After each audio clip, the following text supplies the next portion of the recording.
Casey Shea Press presents Second Chance Santa by J.J. Knight.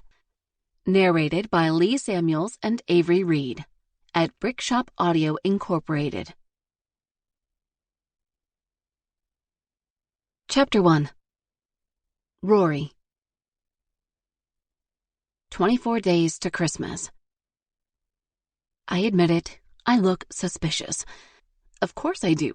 I'm a grown woman in a Santa line, alone, wearing a straw hat and sunglasses. But I can't let Santa figure out who I am. Several kids stare. Two mothers keep glancing my way and whispering. A lanky teen boy in an elf costume eyeballs me as if I'm a creeper after Santa's cache of candy canes. Or, I suppose, Santa's personal candy cane. He might be right. But first, I have to get close enough to Santa to know. It's been more than 10 years since we laid eyes on each other, but he'd recognize me.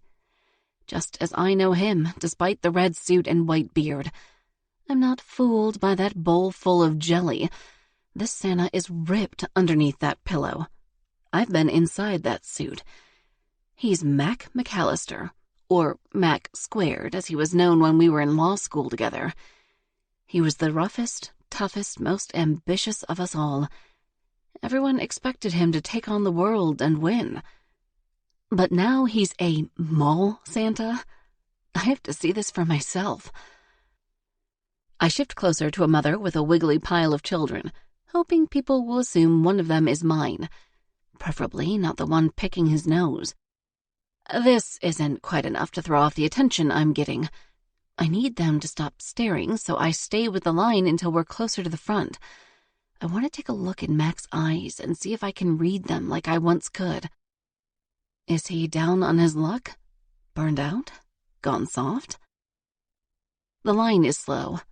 I need a decoy to buy me some time, so I kneel next to the nose picker, whose shoe is untied. "Can I tie that for you?" I ask softly, shifting the sunglasses to the top of my hat now that I'm out of sight. The mop-headed kid, probably about 3, is busy bobbing a sucker in and out of his mouth, but he sticks his foot out. I balance precariously in my pencil skirt and heels, realizing my outfit isn't helping my camouflage. A power suit does not blend in here. This is the land of jeans and Lululemon. I should have changed clothes prior to my expedition. But scoping out Santa was a last-minute decision. I was idly clicking through a lawyer networking site when I got an update notification about one of my contacts.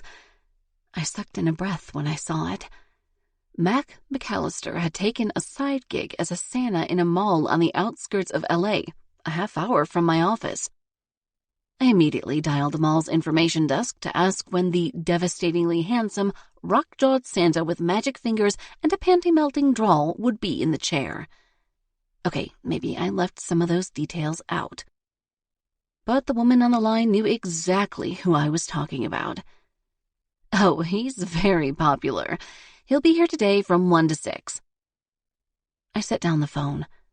My next meeting wasn't until 4. I had time. I told my assistant I was stepping out and raced across town, hoping that visiting Santa on a Thursday afternoon might be easier than a weekend. I was wrong. The line stretches around the Christmas train, designed to squeeze more dollars out of the stressed-out mothers. They are promising rides right and left if only their precious darlings will behave for a photo. The kids are in 2 camps. Half of them eagerly await their shot at convincing the big guy to bring them what they want. They bounce from foot to foot, counting how many kids are in front of them and practicing their pitches. Then there are the others. Watching kids get abandoned on the lap of a stranger in a red suit sends them into hysterics.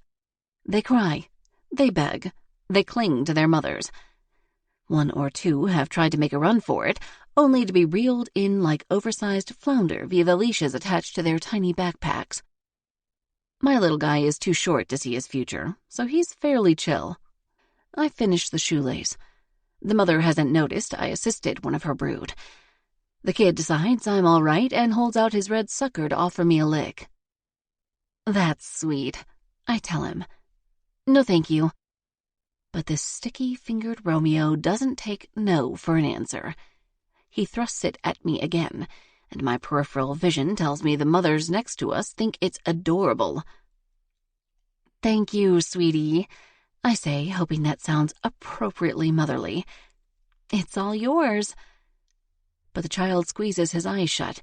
He shoves the sucker at me again, and his wail rises to a terrible pitch. The mother whips her head around. "What are you doing to my teddy?" I stand straight up.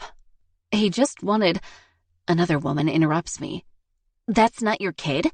Why were you tying his shoe?" The mother grabs Teddy by the back of his red overalls and drags him closer to her. "Are you a child snatcher?" "What? No!" Panic rises in me in a way I haven't felt in years. "Where is your kid?" another woman asks. Uh-oh. "I'm shopping," I say, backing away. Time to go. I bump into the divider that separates the line from the mall traffic. I try to lift my leg to hump over the velvet rope, but of course my skirt is too narrow. I teeter, my arms flailing. "Stop her!" someone shouts. "She tried to kidnap one of the kids." The noise crescendos. Mothers yell, children cry. 2 elves rush my way. I twist and fall on my butt, my shoe flying off. I crunch onto my back and know I've almost certainly cracked my cell phone. This stupid impulse I had keeps getting better and better. The elves arrive, followed closely by a mall cop in a khaki uniform. He booms, "What's going on here?" "I fell," I say, disentangling myself from the fallen divider with as much grace as I can muster. It's important in this moment to stick to the facts. "I didn't see the rope." The mother has Teddy in her arms. "She tried to snatch my baby." The security guard stares down at me with a frown. "Really? Her?" She tied his shoelace," the other woman cries, then seems to realize how crazy that sounds and steps back to melt into the line. I manage to scramble to my feet and locate my shoe. I slip it on as I slide my bag up my shoulder. I did help the child tie his shoe. "That's all?" the guard asks. "That's all," I say firmly. If this tone works on belligerent CEOs, surely it will work on a mall cop. An elf hands me my sunglasses, which flew off when I fell. One of the lenses is missing. "Thank you," I tell him and tuck them into my purse. I take off the big hat and smooth my hair. "Are you all right?" the guard asks. I nod, just a little embarrassed. The crowd hangs back, other than Teddy's mother. "What are you going to do about her? She tried to snatch my baby." But the tone has shifted. Now she's the one who is hard to believe. "I'm sorry. I thought he needed help." I'm in courtroom mode. I have 6 nieces and nephews. There's always a loose shoelace among them. This is a lie. I'm an only child. But the mother backs off, now uncertain about her judgment of me. "He's adorable," I add. "Reminds me so much of Sweet Charlie. He's 3. Yours is close to that, right?" I pray I'm in the ballpark. The mother frowns, clutching the boy as the elves set the rope back in place. 3.5. Such a precious age, I say. "So everything's okay?" the guard asks. "Are we good?" "We're good," I say. The mother slides into her spot in the line, gathering her children close to her. It's over. Whew. Clearly, my recon here is done. For good. These elves know me. The guard, too. I can't come back. Serves me right. I chose my path with Mac a decade ago. So did he. We can't go back on it now. But I'm not entirely off the hook. As I turn around to head for the exit, I run smack into a red velvet coat. I take my time looking up. He's as tall as he ever was, and those green eyes stare into mine with a hint of amusement. "Rory Sheffield," he says, and the sound of my name on his lips makes me melt inside, just like it always did. What trouble are you stirring up now? Well, damn. He really does know who's been bad or good. Chapter 2. Mac. Rory Sheffield in the flesh. She stands in front of me, backed by a long line of harried mothers and their little ones. It's not time for a break, and my handler protested me leaving the chair despite the commotion. But when I realized who had caused the ruckus, I simply had to ask the next family to wait so I could check out this unexpected turn of events for myself. Rory Ann Marie Sheffield. First in our class. She narrowly beat me out. The most studious, wildly ambitious law student in our year. I never knew her looking like this. A tailored suit the color of champagne, gold jewelry, and a bag that costs more than most people's rent. Her hair is disheveled after the tumble she took, but otherwise you wouldn't know she hadn't just left a stylist. For a moment, I flash with other images of her. Gripping a mug of coffee early in the morning, her hair a tousled snarl that somehow made her look even sexier. Laughing on the steps of the student union, sitting among her friends, most of them in knit hats and fake leather jackets, which were all the rage at the time. Lying below me, naked, her legs wrapped around my waist. "Mac," she says, trying to stand taller. I shake off the memories. It's Santa in these parts. She glances behind her. The children are all at the rope, starry-eyed because I've stepped away from my photo set. They watch my every move, some of them waving and shouting my name. This gig is wild. I love it, every damn bit of it. Except maybe the nervous pee. It happens a lot more than you'd think. "Funny seeing you here," she says. I could say the same. I spot a sunglass lens near her feet and bend down to scoop it up. "Yours?" I ask. She takes it from me and stuffs it in her bag. "Thank you." Too bright in the mall? I'm teasing her, and she knows it. But I enjoy the small niggle of discomfort I can see. Rory was always a tough nut to crack, and I spy a chink in her armor. The elves and the security guard stand too close to say much, not to mention the waiting line. But I do want to know how she got here. Last I heard, she was in Boston. "Doing some shopping?" I ask. "It's that time of year," she says. I wait for her to say more, but she's been trained. She knows how to avoid incriminating herself. "Were you in line?" I ask. Her gaze bores into me like the Grinch himself. Now that's the woman I remember. "So you're a Santa? Sports agenting wasn't enough?" The classic redirect. Answer a question with a new question. But I get it now. She's here to snoop. "Doing my part to make the world a better place," I tell her, but she's not buying it. I can see it in how her eyes narrow, like she's got a lie detector built right into her retinas. "Mac squared, making the world a better place. Better for the $1 million sports figures who need to make $1 million more?" That's a weak pot shot, so I give her one right back. Or getting guilty corporations out of nasty public relations nightmares? The kids behind her have quieted.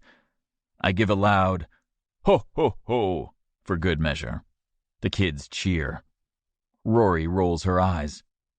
"I had to see it for myself." "So you are here for me."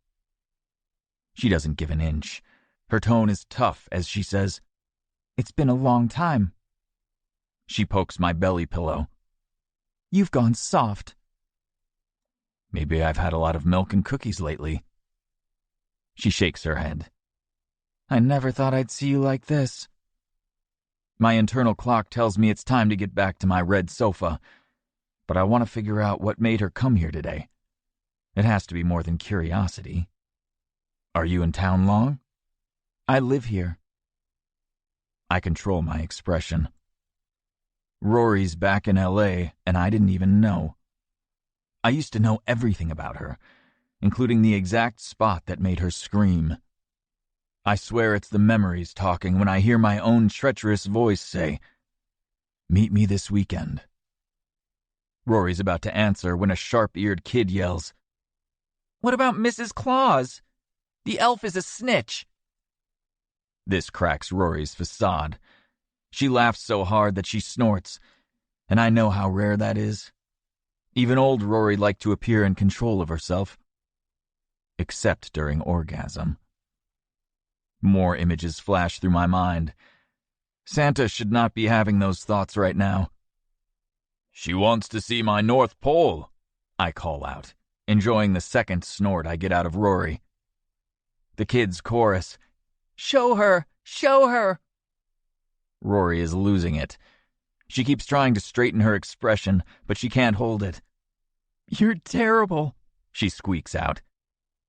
Santa has an endless amount of euphemisms. I tug a candy cane out of my ample side pocket. "Need something to suck on?" I say close to her ear. She's dying. "So how about it?" I ask. I can see her debating. She presses the back of her hand to her nose to get some control, then asks, "Mrs. Claus won't mind?" She glances down at my hand, but I'm wearing gloves. I've already checked her ring finger. Empty. I whisper, "There is no Mrs. Claus." I can tell from the way she shivers that this was at least part of the information she was seeking. "All right," she says. "Is your number the same?" "It is." "I'm still in your contacts?" She never drunk dialed me at midnight, not in any of the 10 years since our split. Of course, I never contacted her either. She was clear about making a clean break. "You are," she says. "Let me know when you're free of this." She glances at the line. "I expect you'll be busy until Christmas." "I'm the bee Santa," I say, stroking my fake beard. "Until I grow this out." "Are you? Growing it out?" Her gaze flitters to my jaw, and I wonder if her tastes have changed from the clean-shaven cheeks she used to run the back of her hand across. Hell yeah, I'll grow a beard for her, especially if she lets me tickle the inside of her thighs with it. I might. "Message me." She walks away, and I have to force myself not to watch her glorious ass as she sachets past the food court. Santa shouldn't be looking at her like that. Not with an audience. I turn to the line, walking forward to high-five all the kids as I make my way back to the photo set. I'm sure between now and the time I see Rory again, I can come up with a suitable reason why I put on the red suit. One that completely avoids the sad, vulnerable truth. Because I'm certainly not putting my heart in her hands again. Other parts of my anatomy, though? Totally fair game. Chapter 3. Rory. I have a date with Mac McAllister. As I head back to the office, I practically buzz with anxiety.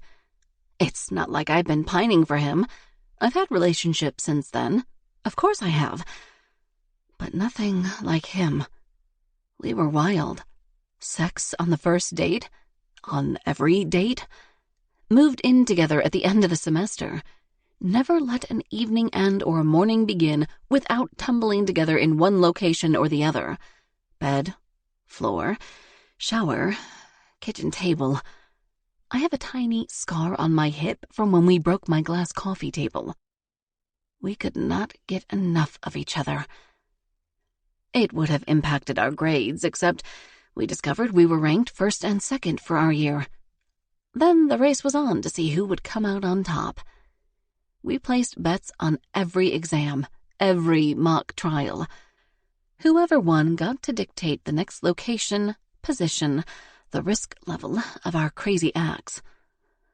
The flashing montage in my head makes me hot all over. Whoa. My face is flushed by the time I make it back to my office. Jerome, my executive assistant, takes one look at me and follows me into the office with an iced frappuccino from his mini fridge. "If I didn't know you better, I'd think you did something dirty on your break," he says, setting the bottle on my desk. "Hardly. Just ran into an old friend." I drop my bag on the floor. I remember the phone and tug it out. The corner of the case is crunched, but the phone itself is fine. "An old friend, huh?" Jerome comes around the table. "What is that in your hair?" He pulls out a bit of straw. "Did you have a roll in the literal hay?" I clap my hands to my head. "It was a hat." Whatever you say, boss." He backs away. "Might wanna take a look before your meeting." He's right. I head to my private bathroom and flip on the lights. My hair is a fright. I pull a brush from the cabinet to smooth it. Jerome waits near the door. "You have calls from Wilson with the Bent Corporation about the meeting on Tuesday, and from Carl Baker's assistant making sure you get the briefs on the Penfield deal to her before EOB tomorrow." "Is Elena done with the briefs?" I shake my head, making sure there's nothing else in my hair. Stupid hat. I picked it up at an accessory store on the way to the Santa set. I should have known it would shed on me. "She was working on them when I checked earlier. I'll check on it." "Thanks." I think I have it all. I return to the office. "All good?" I ask Jerome. He peers into my hair. He's a foot taller than me, all lean muscle and deep black skin, dresses like $1,000,000. Today he's in a blue suit with skinny pants and a salmon shirt. He could side gig as a model if he wanted. I stare down at his polished brown shoes while he looks. He's showing his mankles. "You're clear," he says. "I still want the deets on this little jaunt you made. I know when a woman has had her senses engaged." He shrugs. "Or a man." Jerome is Pan and Polly and knows more about everything than I ever will. There's no fooling him, and a big chunk of why we work so well together is that he can figure out my mood at a glance and adjust my schedule accordingly. So I confess.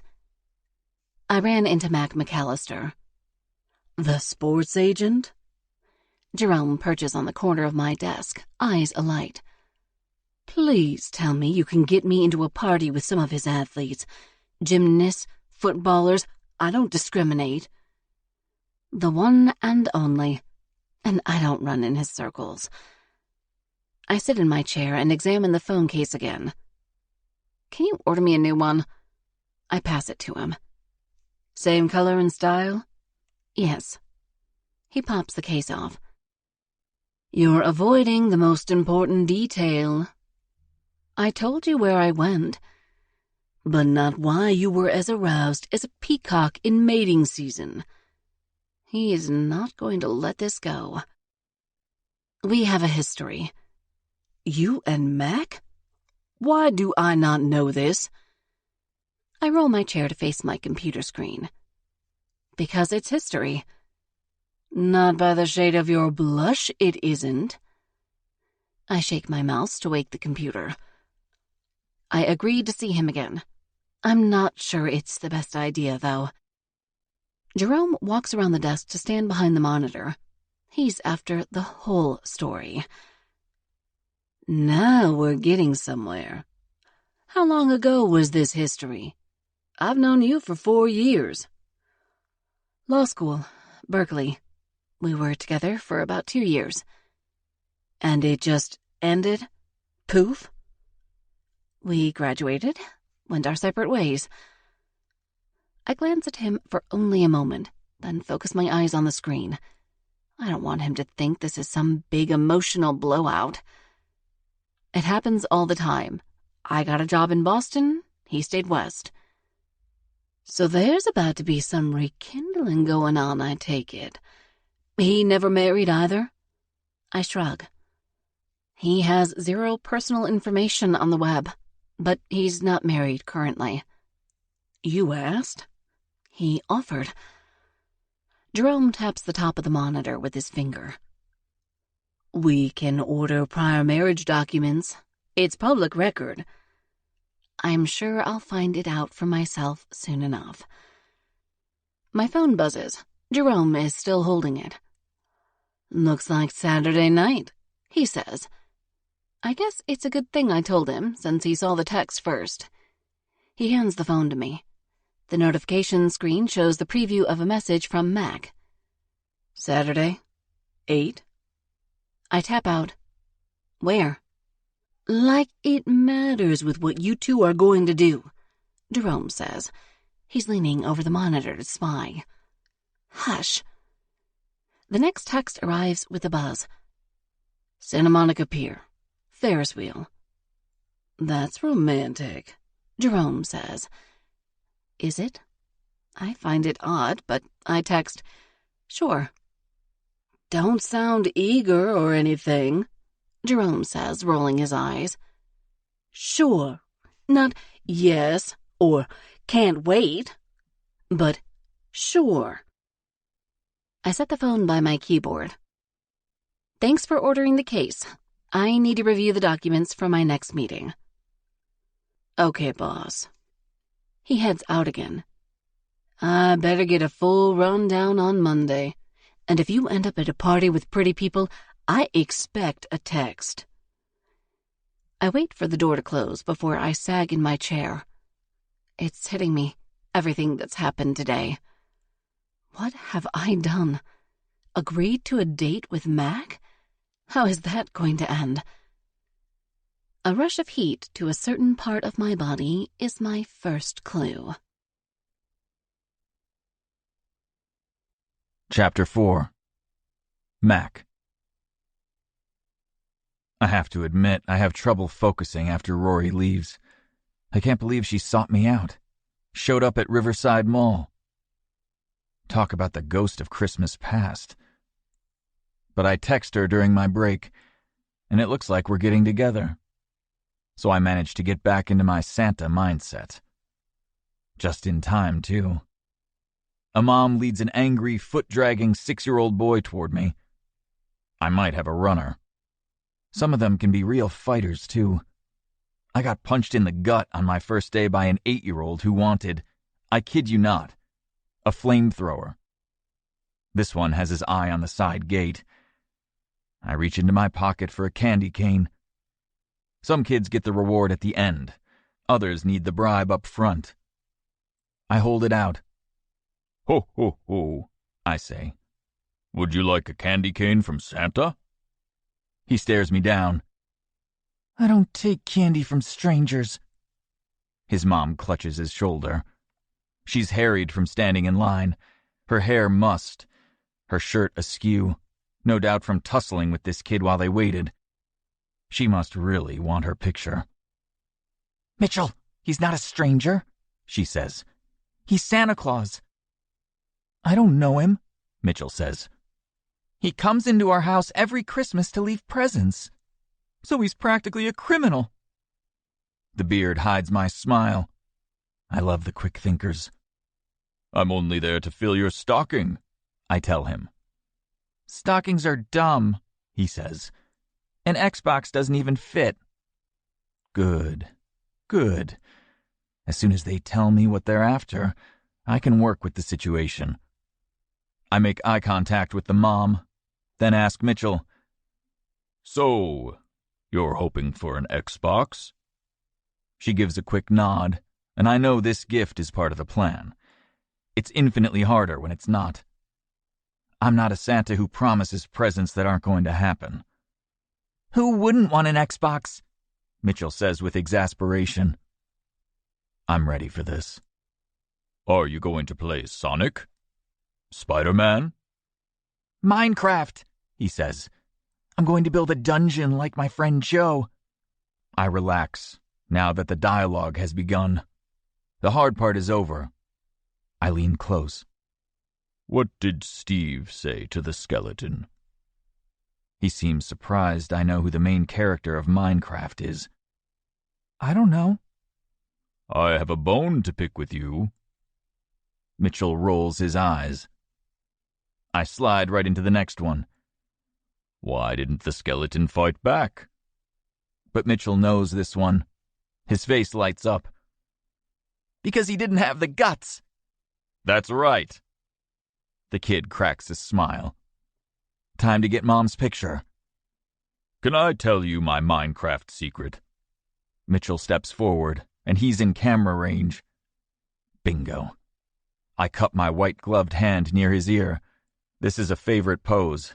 Santa talking to a kid. Mom will love it. I once built 6 mega-fortresses just so I could blow them up with TNT. His eyes get big. How long did that take? 2 days. He glances around to see if his mother is listening. She's filming with her phone. I've got him now. It's my job to keep the magic going, convince the unbelievers, soothe the ones with troubles they bring to me. I've only been at this gig 2 weeks, and already I've been asked for moms to get out of the hospital, for dads to return home, to bring back beloved pets that died. It can be hard. I never thought I'd be good at it. Kids weren't my thing. Comes with the territory of being the second of 10. My whole childhood was spent raising siblings. By the time I left for college, I was over it. But here I am. Mitchell leans in close, and I know I'm about to get an earful about why he was so upset walking up. Mom says I can't have an Xbox unless I'm good. Ah. Lots of kids walk up with this chip on their shoulder. You think that's a problem? You don't think you're good? His soulful eyes meet mine. Maybe not always. I nod. I understand. But there's something your mom has forgotten. He grips my hand, and we're on the verge of a breakthrough, helping him sort the competing Christmas messages.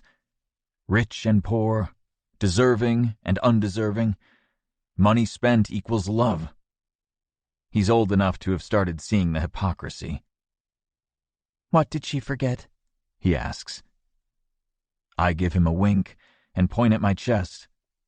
I'm the one who decides who's naughty or nice. I hold out my fist for a bump, and he knocks his against mine. I think we're done, and the mother is practically sparkling with happiness at the images when he throws himself against me for a hug. Funny how it works. It's a rare kid who doesn't believe in the magic when they look it in the face. They want to believe. They want to feel the joy. It's a demanding job helping them get there. It's the best job. The mom walks up to lead Mitchell off the set so she can buy her images. I glance out at the line. It's not quite wrapped around the train anymore. There will be a slight slowdown during the height of traffic, a small break before the evening Santa arrives. He's the experienced one, with a real beard. I'm tired. The bulky suit with its cooling vest and fake belly is wearing on me. But another kid is coming, and each one has waited a long time to see me. I need to give them my full attention. But even so, ever lurking in the back of my mind is Rory. 2 more days, and I get to see her. Chapter 5.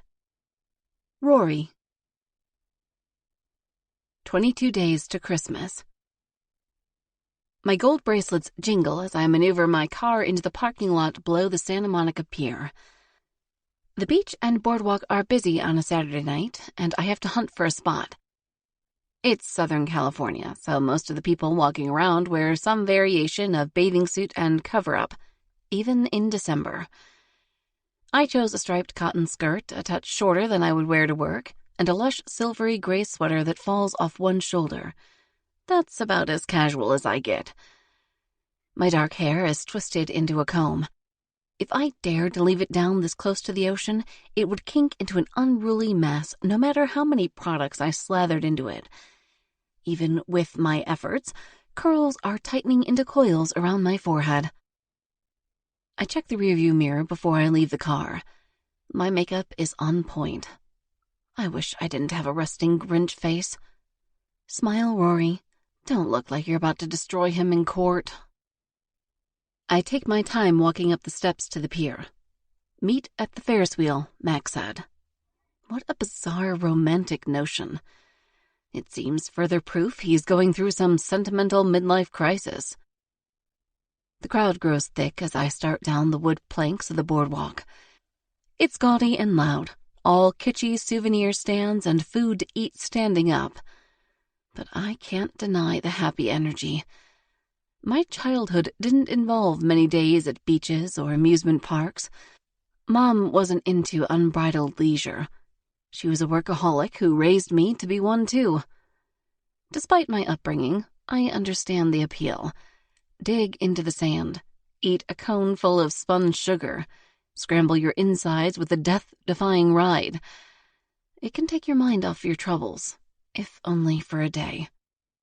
Except I'm the sort who faces my troubles head-on.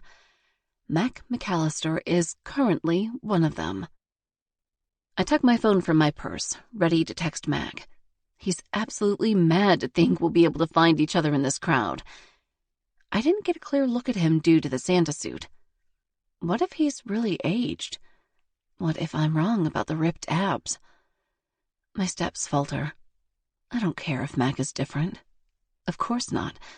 Besides, this is a fact-finding mission. It's not a hookup. I spot him. He's leaning against the blue pillar holding the sign to Pacific Park. The vividly painted shops, umbrella-covered tables, lights, noise, and people fade out as if they don't exist. Mac is almost completely unchanged by the intervening years. His eyebrows stand out, dark and expressive. And although I can't see the color of his eyes from this distance, I know exactly their shade of green. The pale blue polo shirt is tailored to fit his broad shoulders, and he was definitely wearing a belly pillow when I saw him as Santa. Everything about him is muscled and fit.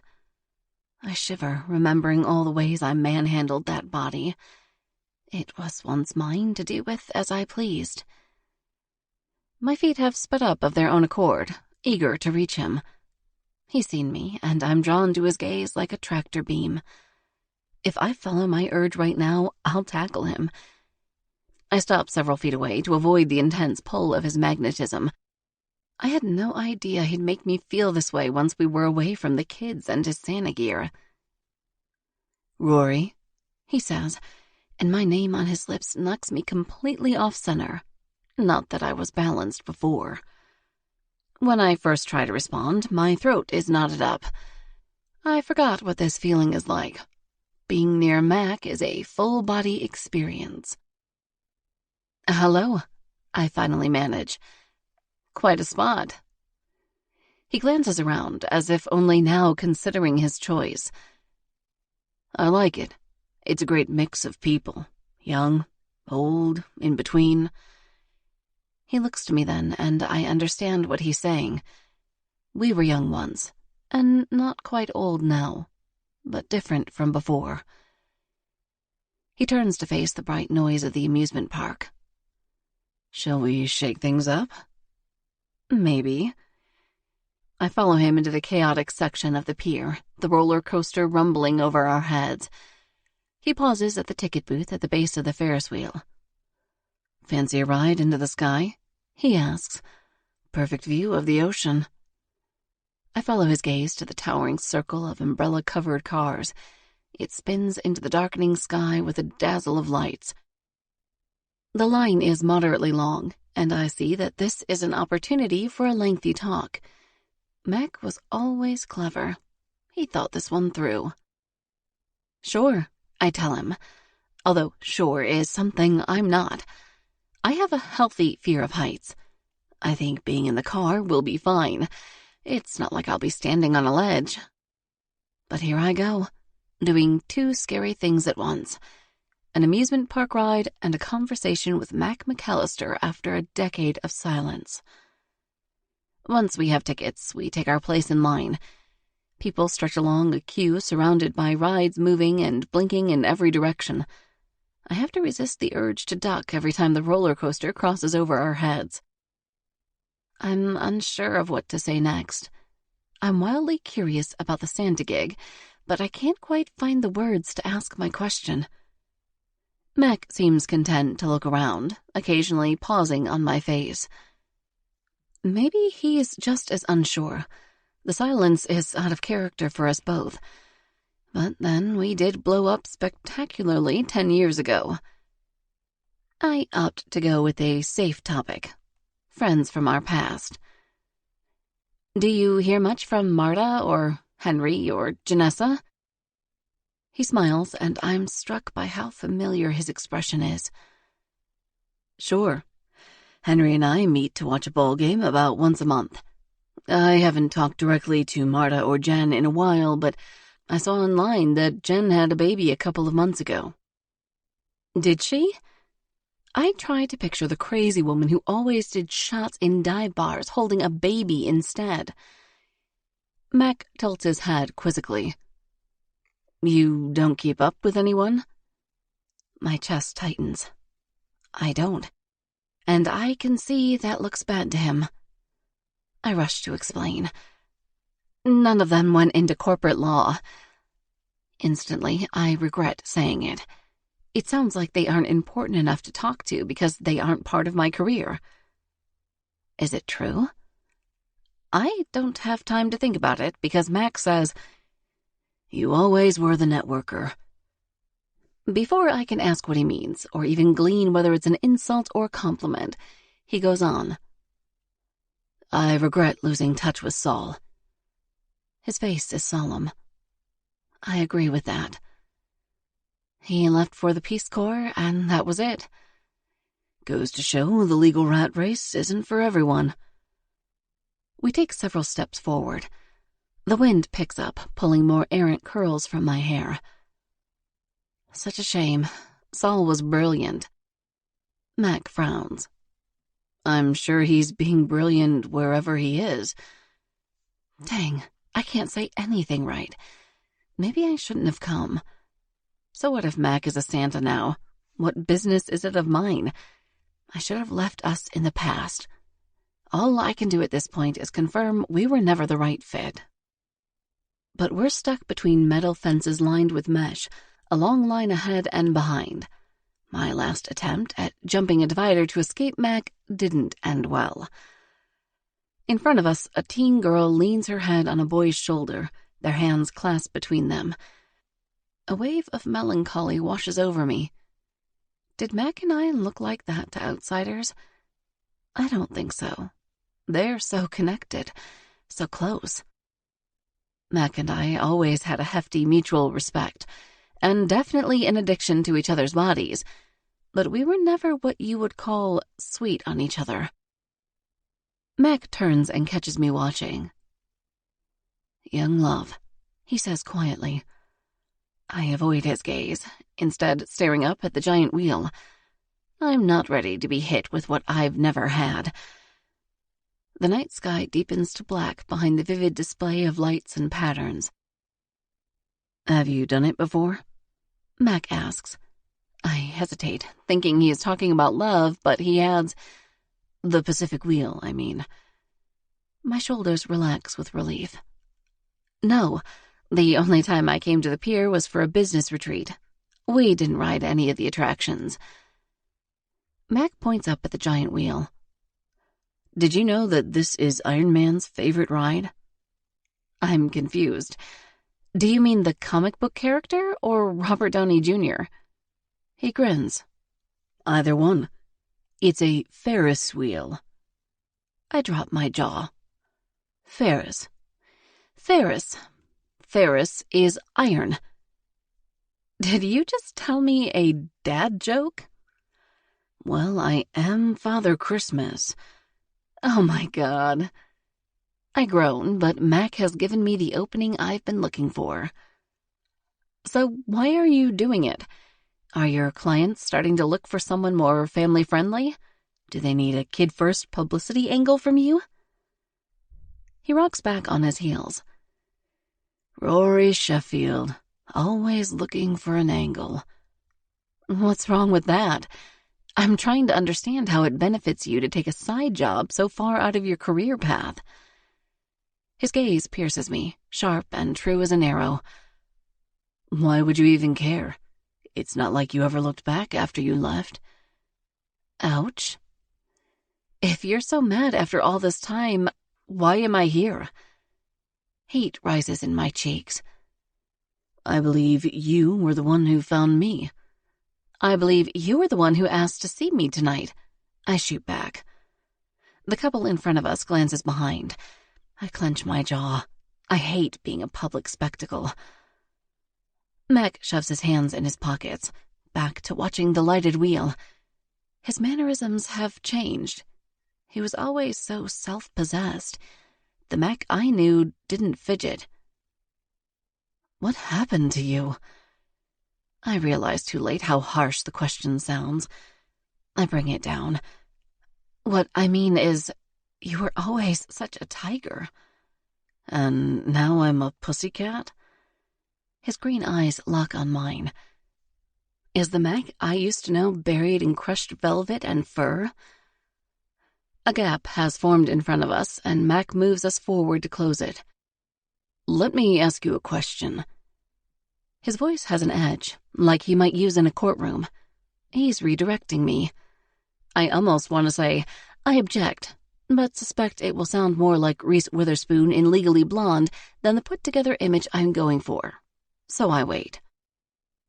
His face is earnest when he asks, do you think you're more of what you were when you started out as a lawyer, or less? What do you mean by more of what you were? I know more, have more experience, so I guess I'm more.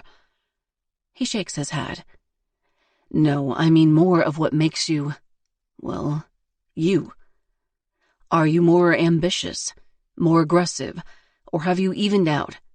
Has the world shown you other ways to be? That's a loaded question. I try to stay focused, I say. I've done a better job at balancing work and leisure. His eyebrow quirks. In what way? I have a dog. Now he's grinning. You? A dog? We move forward, entering the loading zone. A man gestures us to a yellow chain. His name is Sir Winston. He's a black lab and the love of my life. I realize I have perhaps shared too much and snap my mouth closed. Mac's grin is even wider. The love of your life. The wheel turns and the red umbrella car that's meant for us slides into place. The man holds his hand up for us to wait as the couple who was in the car before exits the other side. When it's empty, Mac leads the way into the car. He sits on one of the plastic seats and I choose to sit opposite him, balance the load. He seems amused by this. As the tiny doors swing closed, Mac leans forward, his elbows on his knees. I've changed. I haven't gone as far as a dog like you. Amazing, by the way, given your dislike of dogs when we were together. I didn't dislike them, I counter. I wasn't in a place to have one in my apartment. They were expensive and messy, and you couldn't leave them and jet away for a weekend. He sits back, watching me. But we never did that, did we? Just go away for a weekend. We were students, busy and poor. The wheel moves, the wind whipping his hair as we rise above the buildings. It's instantly colder, and I'm glad for the sweater as I wrap my arms around my waist. But I was right about the height. As long as the umbrella provides a smooth and even ride, it's fine that we're in the air. I avoid taking in too much of the horizon. So what has changed about you exactly? I ask. We're about to get to the meat of what I want to know. What turned Mac into Santa? He runs his hands through his hair, staring out at the dark, endless sea. I wait. This is important. Maybe with my questions answered, I can put my thoughts of Mac to rest. I dislike the pang of regret that sometimes pierces me when he crosses my mind. Perhaps after tonight, I can let all that go. I want more, Mac says. So much more. Back to that. More of what? He refuses to look at me, his gaze on the ocean. Everything. I want more of everything. And Santa gives you that? It does. I let out a long sigh. Mac is talking in riddles, and I'm stuck on a Ferris wheel with him. Chapter 6. Mac. Rory Sheffield is doing what she always does, going for the jugular. She thinks my Santa work is some logical career pivot. She can't believe anything that doesn't match her worldview. I should have expected that. I sit back on the hard plastic seat, trying to look casual and relaxed.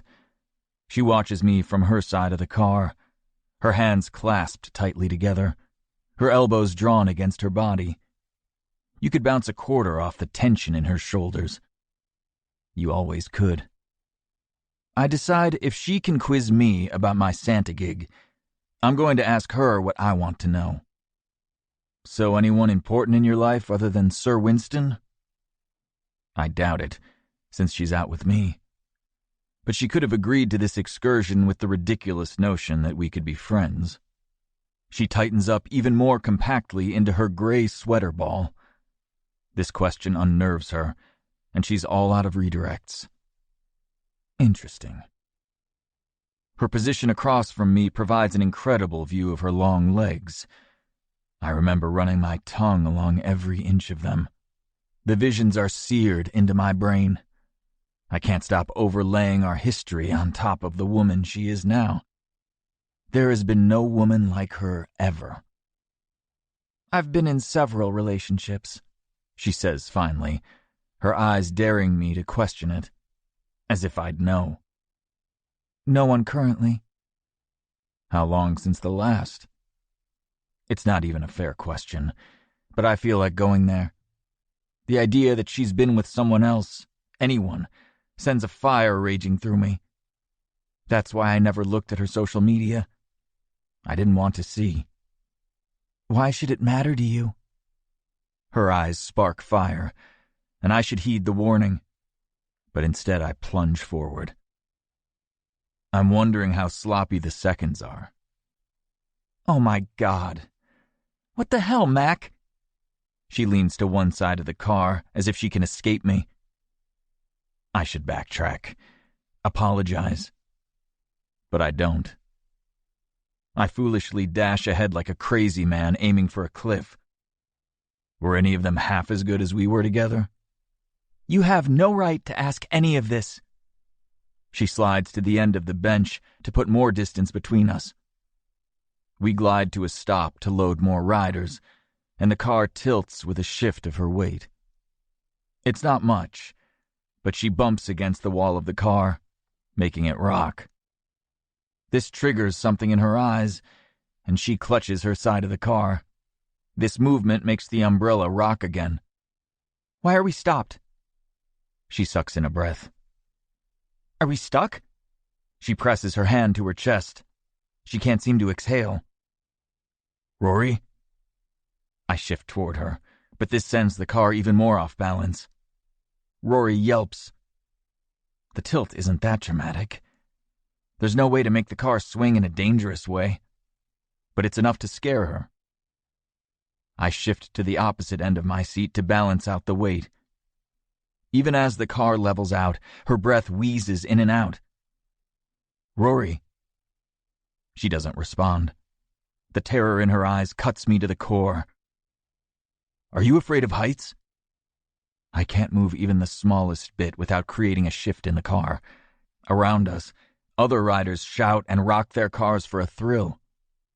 She doesn't glance my way, her gaze fixed on the shore, the dull white lights stretching out, a stark comparison to the bright, flickering neon all around us.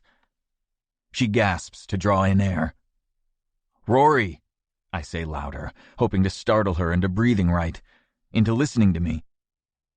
"We have 20 minutes on this thing, easy. It's why I chose it. In case we got into a battle, it would force us to work it out. They have to load the rest of the cars, then run the full circle, which will dramatically pick up its pace. If she can't handle sitting here, I'm not sure what she'll do during the speedy parts." I didn't anticipate this. The car starts to move again. The next rider's on board. It will only go about halfway around before its next stop. Rory whimpers, hand to her chest, her eyes closed. My heart turns over. I had no idea this would terrify her. With the wheel turning, our movements in the car are less noticeable. I brace my feet on the floor, and in one swift shift of weight, I switch to the other side. The seat rocks slightly, and Rory's eyes fly open. But I grasp her arm and pull her to me, situating us in the center of the seat, tightly squeezed together. "You're all right," I say. "Breathe with me, okay?" Her face is a tight mask of fear. I press her head into my shoulder. "Listen to my heartbeat," I tell her. "Feel me breathe." I went to Santa school to ensure I'd be able to land a job. I had no other work experience with kids. Part of the training was helping hysterical children calm down, as well as keeping yourself chill during difficult moments. Breath is the key element. Telling your body to breathe reminds your brain that you are in control, that you're okay. I used the strategies I learned on the very first day of my Santa job, and for every shift since. "In," I say. "Hold it at the top, and out." I can feel her chest moving. Something is happening. Holding her has its effect on me. I forgot what it was like to have Rory in my arms. She tucks her head beneath my chin in a way I'd long forgotten. Loose curls tickle my jaw. Her body starts to relax. The wheel makes several starts and stops as she slowly calms. Finally, it picks up speed, going through its spinning stage. The cold wind whips at us, and I pull her tight. "We shouldn't fight," she says, and I'm relieved she can speak again. Her breath is back. "We shouldn't. I'm sorry I said all that." "All that time we were rivals, and we never had a fight." She buries her face into my chest. "Because it was us against the world, even when we were trying to outscore each other on exams." "We're on our own now," she says. "It's no longer you and me." The world whirls by as we spin and spin. She doesn't look, her face in my chest, her arms around me. I hold on to her, and it feels as if each pass around the wheel is another year of our lives. They flew by, barely noticed. I didn't know to look, to see the sights, to hold on. But now she's here. I shouldn't care where she's been in our time apart. That's petty. And it's not like I was a saint. I guess I shouldn't tell you why a Ferris wheel is like an elevator. She huffs a laugh. "Is it a good joke at least?" "I think so. They both work on so many levels."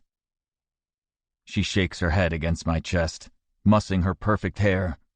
She's more like my Rory now, and I will relish this moment to hold her like I once could. Maybe someday soon I can tell her why I'm Santa. Right now I'm not prepared to lay my heart bare to her, not when she's the same career-focused woman who chose life without me. But it's Christmas, and it feels like anything can happen. Maybe unlike the years that spun into oblivion, I can make this season last. And if I have enough time, maybe Rory and I can find some new way to be a team. We're in the same part of the world again. There's nothing stopping us. She tells me I've changed. And of course I have. I first put on the red suit 2 months ago, and sat in a room alongside 200 other Santas. My classmates teased me for my youth, my lack of beard, my dark hair. But my instructors told me I would have decades in the chair if I wanted it, and the only real qualification for the job was a commitment to spreading the joy of Christmas. The hair and the beard can be bought, even good enough to survive the hard tug of a child. And I had what mattered, the heart of Saint Nick. It's no surprise to me that being Santa has brought Rory back to me. Once you believe in the magic, anything can happen. Chapter 7. Rory. When we finally get off the Ferris wheel, 2 things have happened. 1, I can breathe again. I had no idea I was going to fully panic on that ride. 2, Mac and I are holding hands. The connection we felt on the ride can't be ignored, and I see no need to hold myself apart from him. We're Macquarie again, the power couple, top of our class. If tonight is nothing more than an homage to that, it's okay. I say we get off the pier, Mac says. Go someplace quiet. Okay. He's feeling guilty that he dragged me on the ride, and maybe that he didn't know such an important thing about me. But I always hid my weaknesses. My mother taught me that, and there was no other occasion for Mac to know I got panicky with heights. To be honest, I didn't know it could get that bad myself. We drive together in Mac's sleek black Maserati. This is the car of a sports agent for sure, designed to reel in impressionable young athletes to the fame and fortune in their future if they sign. It's also sexy as hell. I glance in the back seat, torturing myself with visions of Mac and some other woman trysting there. But there isn't one. I sigh in relief. I get an inkling of why he reacted so strongly to me saying there were other men. I feel it too, like he should have been mine. I have no idea if Mac is as wild with everyone as he was with me. We did a lot more than back seats. Nowhere was off limits, especially if one of us lost a bet or got a lower grade. The winner chose the time, the place, and the body parts involved. The memories flush me with heat again. I've never been able to recreate that feeling with anyone else, not even close. I force myself to think of other things.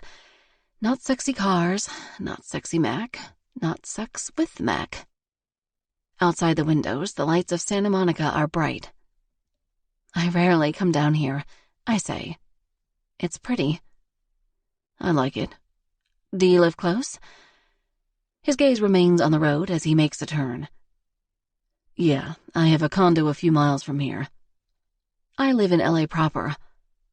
When did you leave Boston? 4 years ago? He goes silent, and I know he's thinking that I could have contacted him, and I thought about it when I returned, but it had been 6 years by then. There hadn't seemed to be a point. Your drawl is less than it was, I say, just to fill the empty air. Mac pulls into a parking lot of a place called the Seafood Shack. Happens when you don't go home a lot. He slides into a spot and opens his door. It's wild, this car, with the doors that fly up rather than push out. By the time my foot hits the pavement, he's there, extending a hand, helping me up. I don't need to ask him why he doesn't go home much. I never met his family, not in the 2 years we were together. He was bitter about his youth spent caring for a passel of kids. He didn't get to do extracurriculars or play sports. I'm not sure he even made prom. We enter the shack, noise blasting as soon as Mac opens the door. The hostess waves like she knows him and leads us to a table. What is this place? I ask. The well-dressed, highly polished clientele doesn't match the rough plank floor, sagging fishnets on the walls, and dilapidated booths. It's one of those places that's basically nothing great, but it's impossible to get a table because celebrities crash it for its local feel. The hostess gestures at a booth. For you, Mr. McAllister. Thanks, he says. He must come here often. I slide onto the bench. The food options are printed on ragged plastic-covered menus. I glance around. It's full of power couples, model types, actors, and older men who seem very sure of themselves. I know the type. I defend them in court cases. There isn't a kid in the place. This seems like an old Mac restaurant, not the Santa version. But I'm not going to quiz him on this. We've said enough on that subject for one night. We order drinks and food.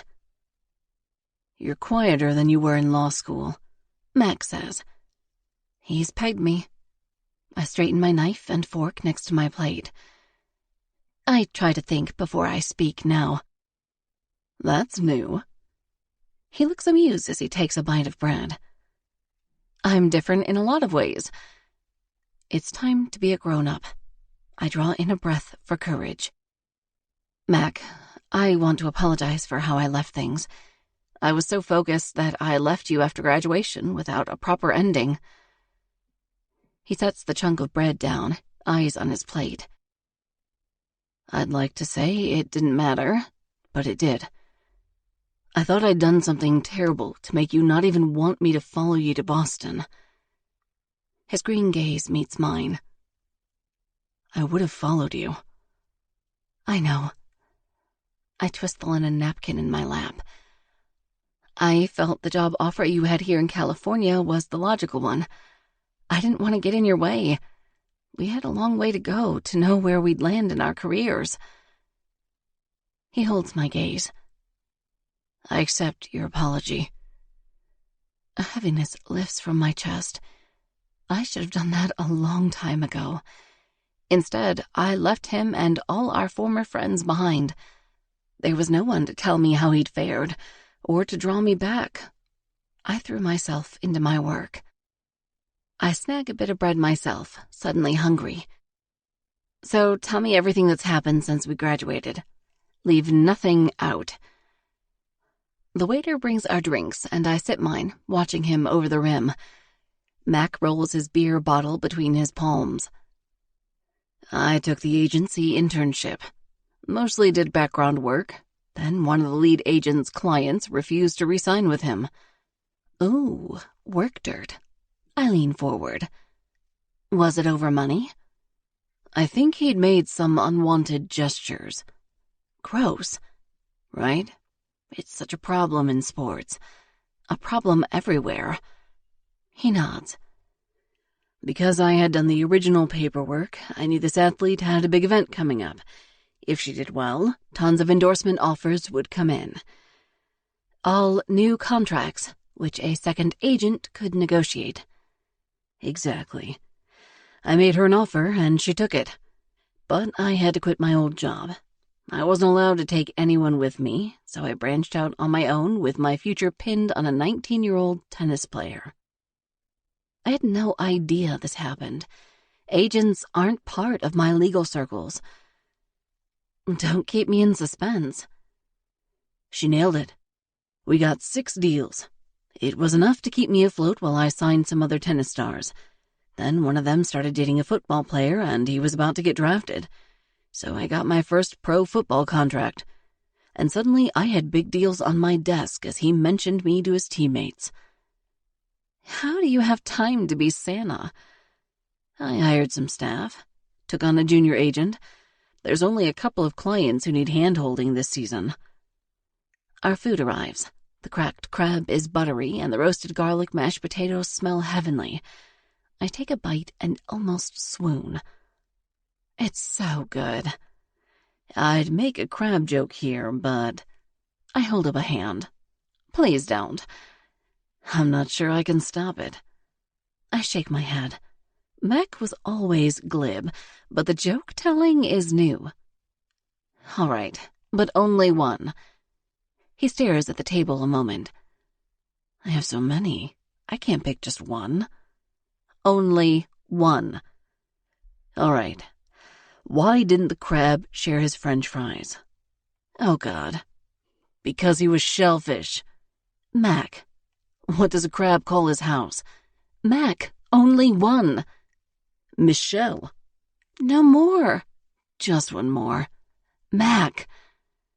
His gorgeous, chiseled face is alight with happiness. I've never seen him like this. Okay, I say. Go on. Crabs hate lifting weights. They always pull a muscle. What have I done? He keeps going. Crabs are great at social media. They take the best selfies on their shell phones. No puns. He glares at me. A girl has standards. He laughs. I've worked up an appetite. Finally. But inside, I feel happy.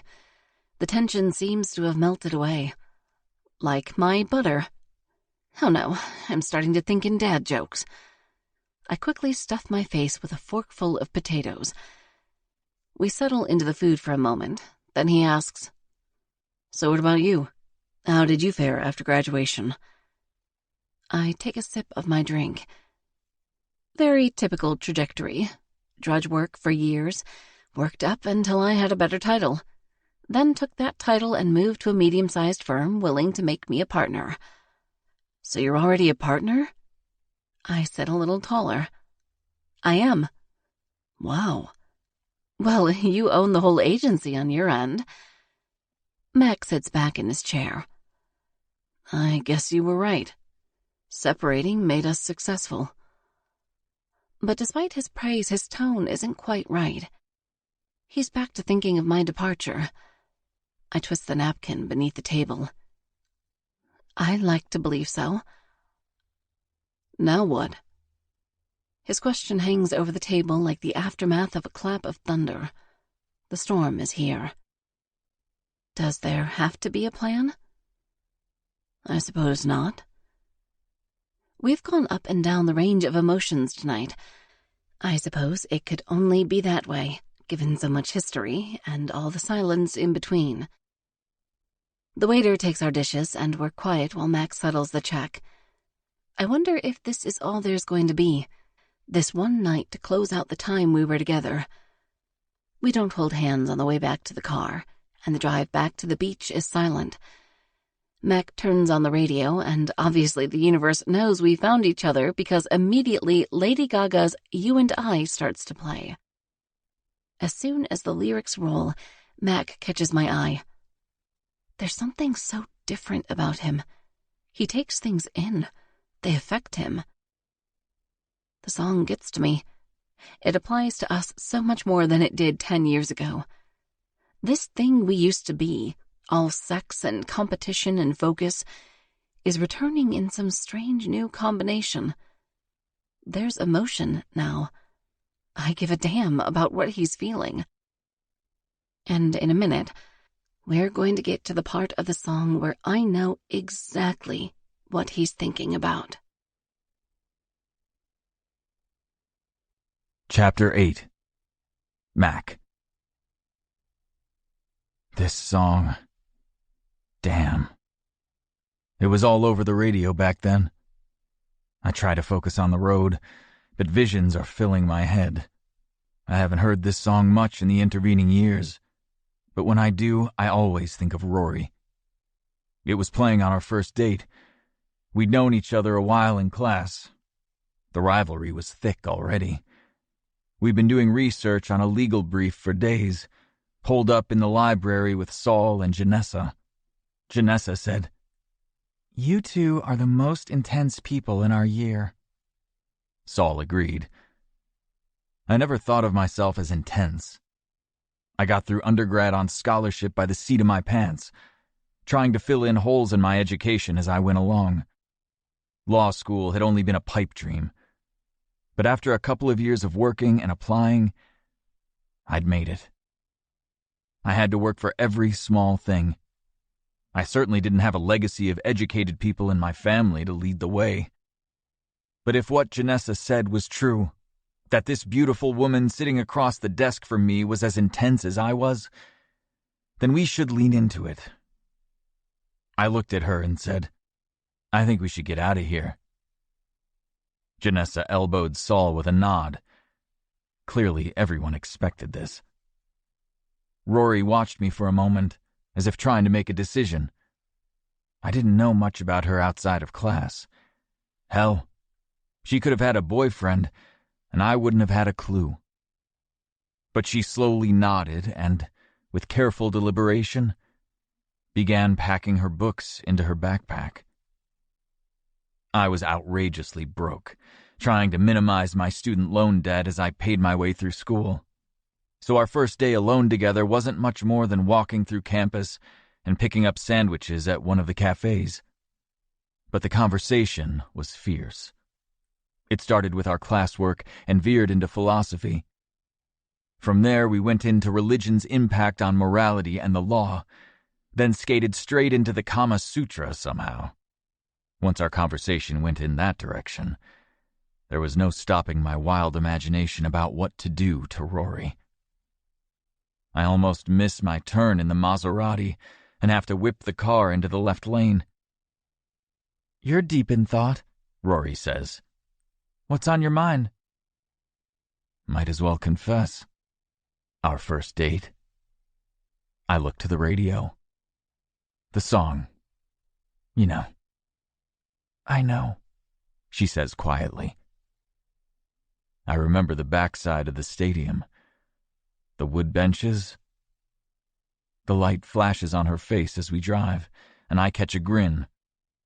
"Those saw a fair bit of action from us." Remember when Professor Horowitz almost caught us? She laughs. "My prompt expulsion from law school flashed before my eyes." Now I laugh. Maybe. He was a perv.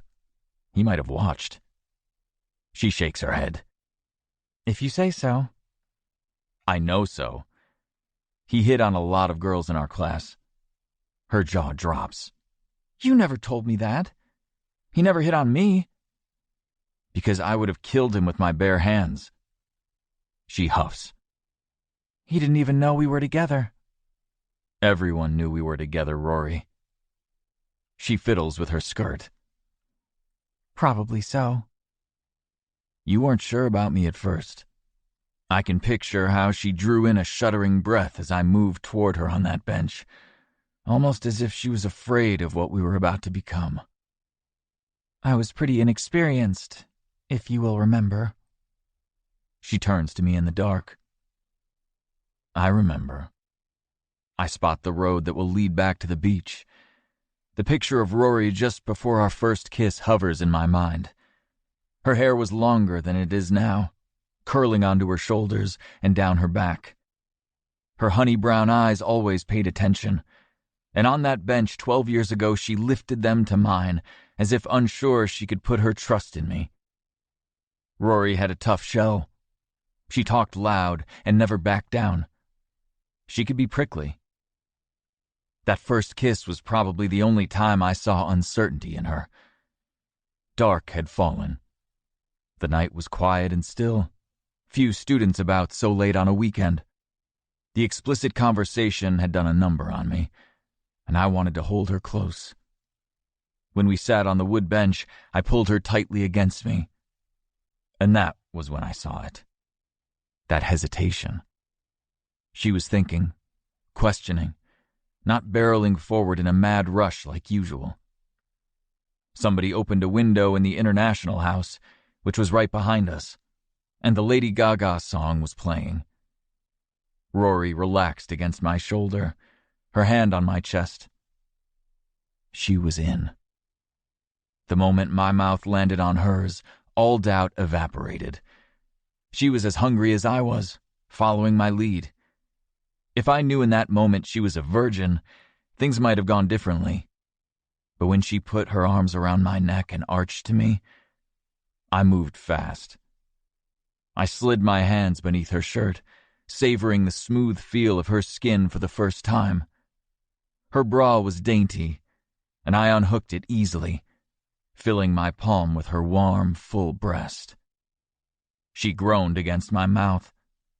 I wanted to touch her everywhere. The bench was secluded enough, far from the streetlight. I unbuttoned her jeans and slid my hand inside her panties. She was so wet. I couldn't maneuver too far in this position, but I circled the nub of her clit, relishing the way her breath sped up. She gripped the back of my head, her fingers digging into my hair. I loved it. She shuddered around me, so lightning quick, so hot. She moved her face to my shoulder, muffling the sounds she made as she orgasmed against my fingers. I pressed my hand against her, holding tight, until her quivering stilled. "Shit, Mac," she said. "What aren't you good at?" I threw back my head and laughed, a good hearty release. Then I leaned in. "Wouldn't you like to know?" "I would," she said. "Let's go somewhere that won't get me expelled." We separated, straightening our clothes. "Public indecency," I said. "I think we know enough that we could fight the charges." She bumped her shoulder against mine as we walked hand in hand. "Let's not push our luck." But we would, again and again. She wanted to go to her apartment. She had only one roommate, while I had 3. We barely made it inside the door when the clothes started coming off. I jerked her shirt over her head. Her bra was still undone. I sent it flying and feasted on her breasts as we walked together, me forward, her backward, across the living room. We stumbled on the glass coffee table that we would later break, but that night it lived to see another sunrise. Rory met every move of mine with her own, pulling my shirt over my head. I kicked off my shoes in her hallway, and she left hers by her bedroom door. I was desperate to have her in every way possible, but I might have played the next part differently if I knew she'd never done this before. The way she jerked my pants open made me feel like she wanted it fast and rough. I grabbed her by the hips, hoisting her up and flinging her onto the bed. I yanked her jeans to her knees and pulled them off both legs. I revisited all the spots I'd just started to get to know.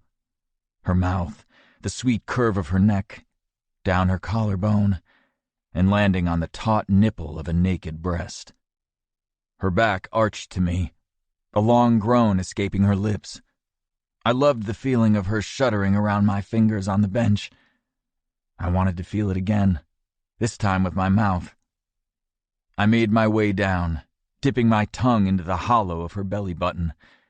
She clutched my head.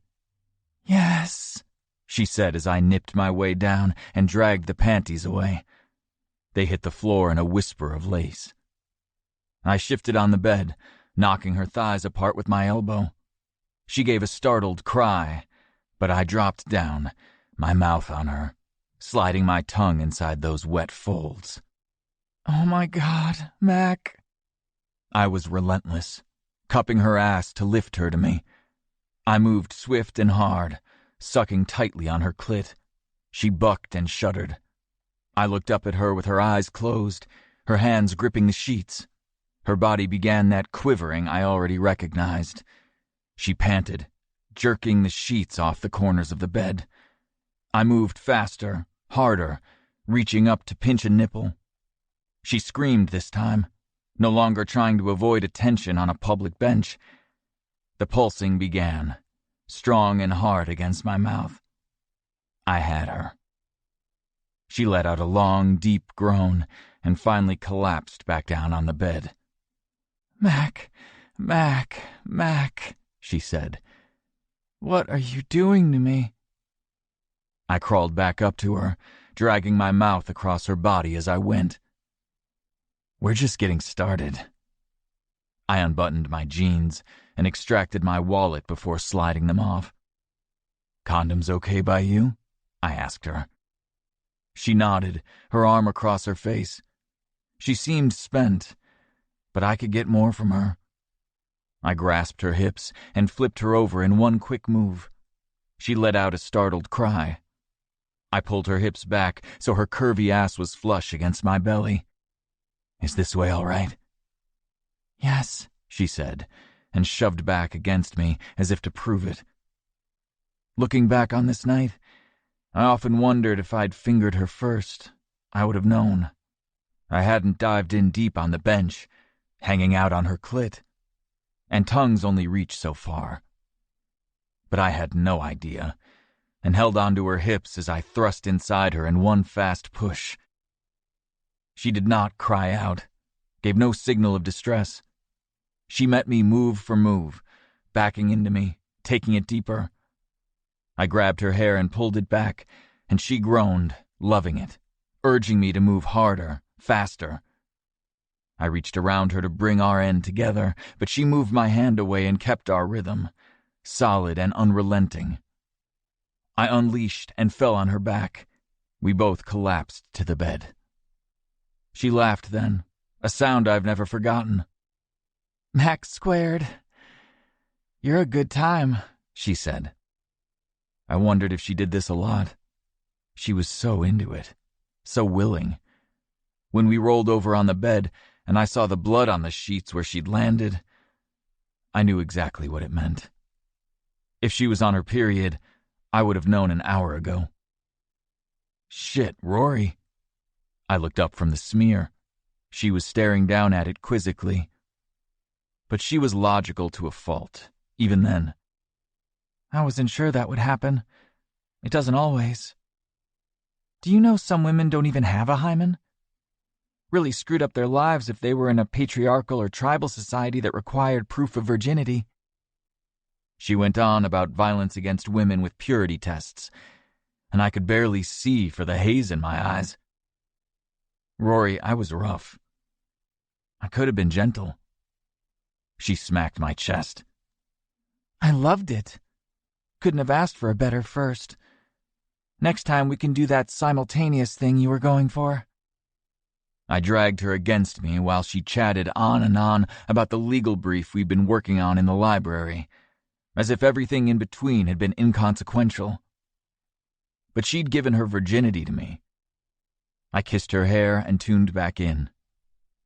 Eventually, I understood that this was simply Rory. The facts were plain, and sex was good.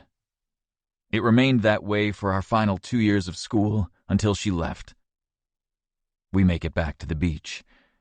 The pier is alight, but foot traffic is less. The shore is almost deserted. It gets cold once the sun goes down. "You still thinking about that first night?" Rory asks. I was. "That was so wild. A cherry popper to go down in history." I can't believe she takes it so lightly. I was honored. "It was a good run." Her voice is light, but my throat tightens. It was.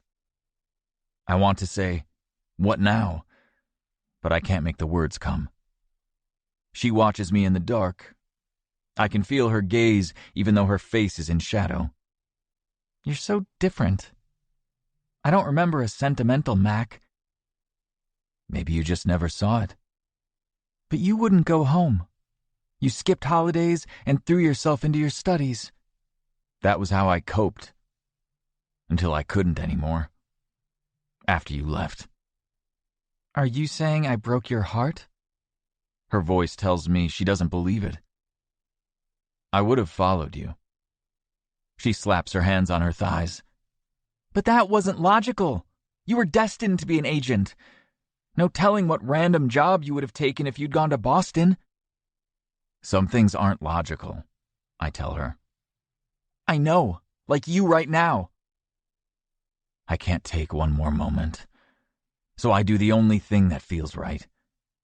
I strip off my seatbelt and lean over the center console to give her the kiss of her life. Chapter 9. Rory.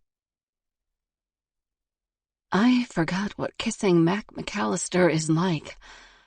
He comes on me like a jaguar, leaning across his car with a low, sexy growl.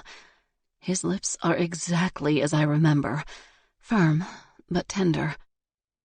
I've had quite a few kisses in the intervening years, but none like this. Mac's kiss is the one I measured all the others against, and I found them lacking. He slides his hand up the loose sleeve of my sweater. I feel aloft, like I'm no longer in the seat of a Maserati. there's no sensation other than Mac's mouth on mine.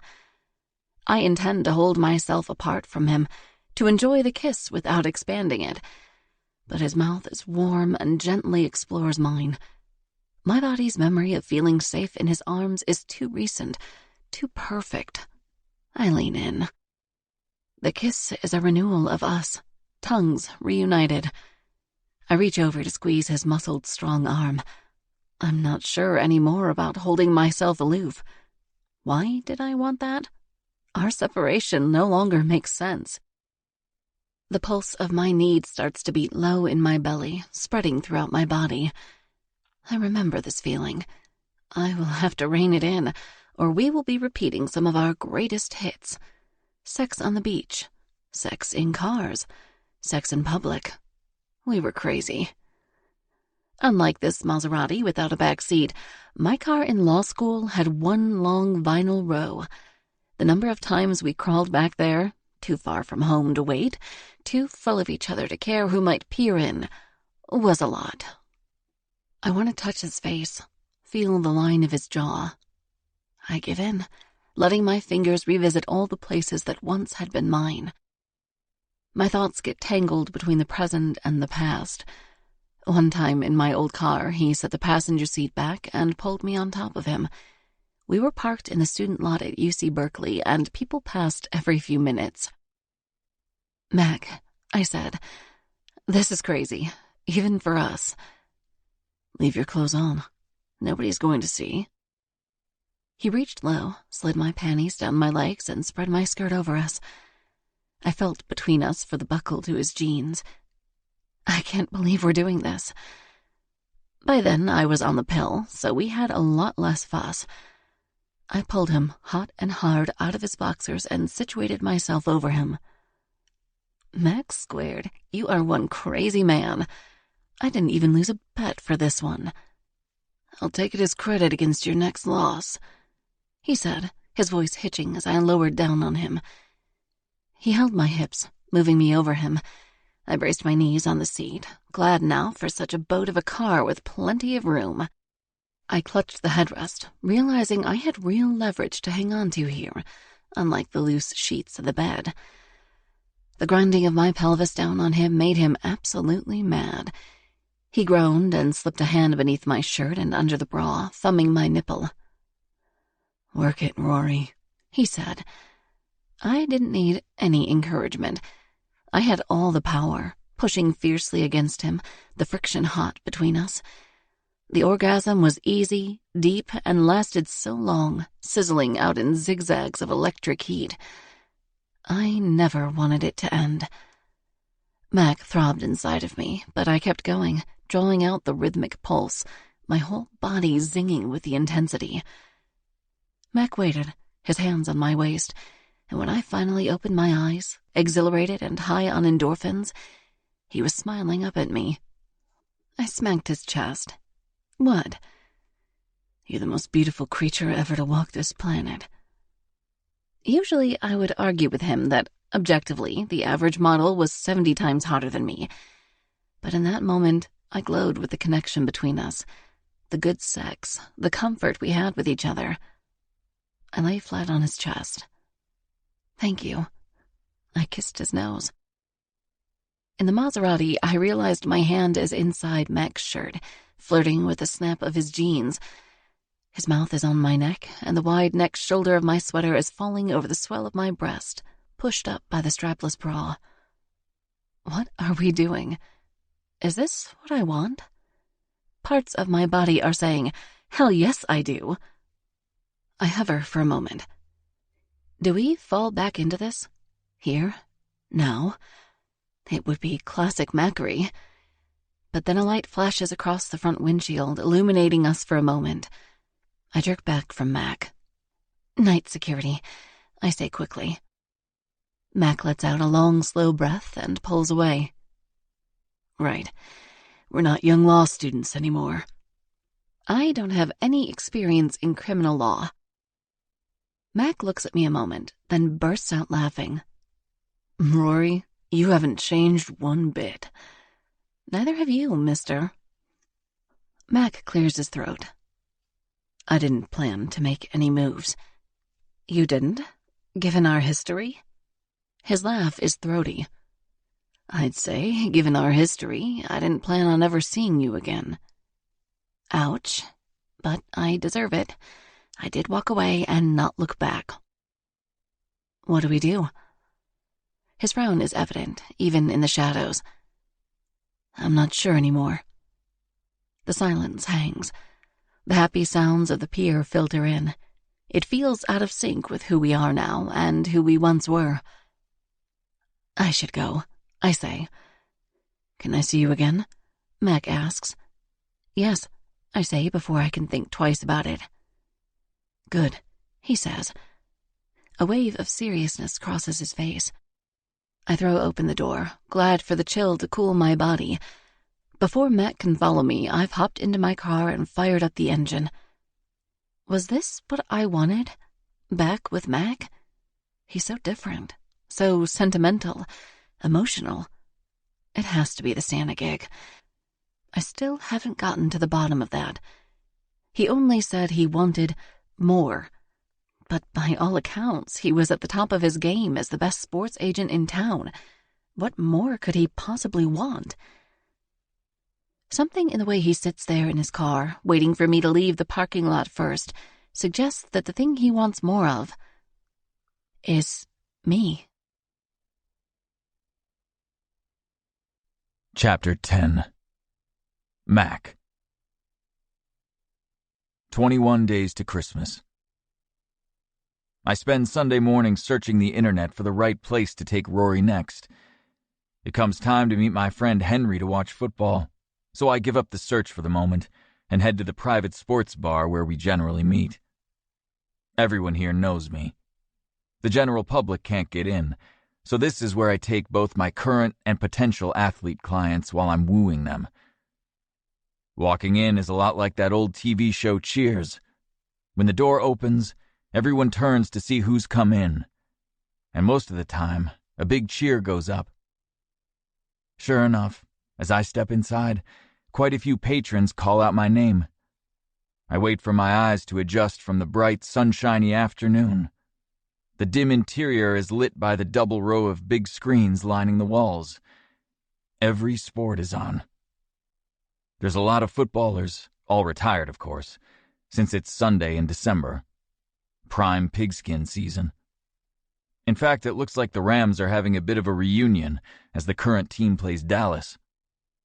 I lift my arm in greeting and wander the tables until I spot Henry. He already texted me to say he saved us a table.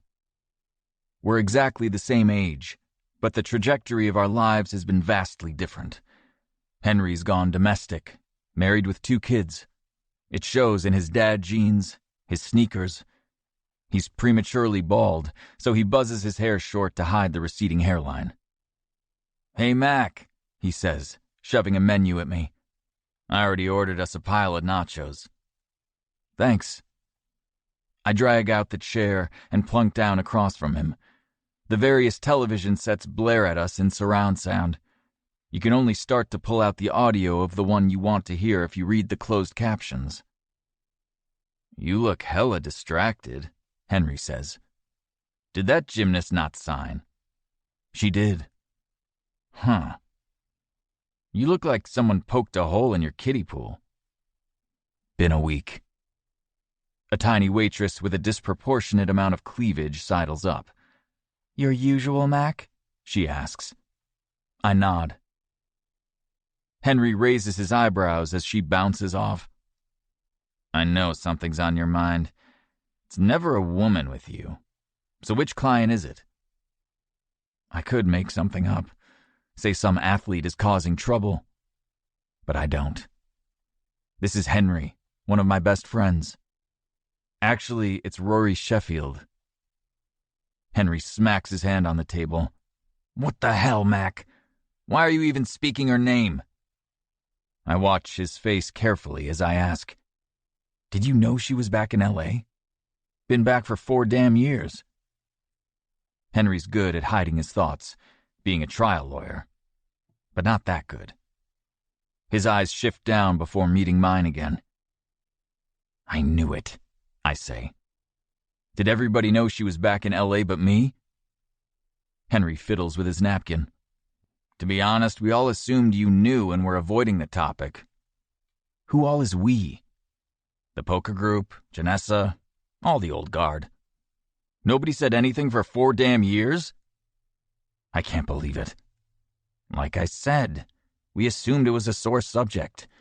It's not like we see her either. She's holed up in her corporate law tower. My drink arrives. Scotch. Neat. And I toss back half of it in a single gulp. The heavy glass hits the table with a thunk. Well, I went out with her last night.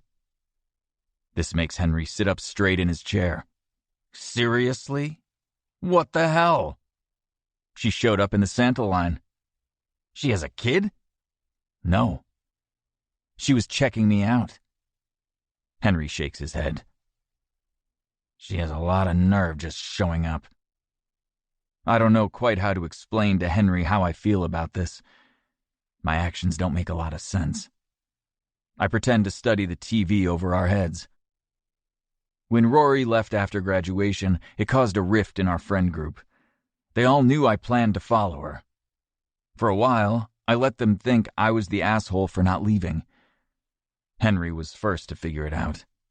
And once word of Rory's request that I not go with her made its way around, especially since she quit reaching out to the others, they were all Team Mac. Not that I wanted this to happen. A breakup is a breakup. There was no need to take sides. Nobody cheated. Nobody broke promises. We went our separate ways. But it didn't matter anyhow. None of us heard from her. She put up no defense for her actions, so I kept the friends. I know you're not that into the Chevy commercial, Henry says. He's right. The game isn't even on. I'm going to see her again. Henry runs the back of his hand over his scruffy cheek. What for? To torture yourself? We work. We always did. And we do now. He lifts his beer. Well, here's to overcoming the past. Good luck, my friend. I clink my glass against his bottle. I figure, given the circumstances, that asking Henry's advice on where to take Rory next would not go over well. But at halftime, he surprises me by saying, Does Rory like football? I dig around the half-depleted plate of nachos for a chip that isn't soggy. I don't even know. I wasn't a sports agent when we were dating, and after that, who could tell? It seems to me that if you're trying to impress someone like her, you should use what you've got. I laugh. What do you know about what I've got? I don't mean that. I'm assuming that's not up for debate. You guys were like 2 rabbits in a meadow. I mean events. Big ones. Primo seats. You can get into anything.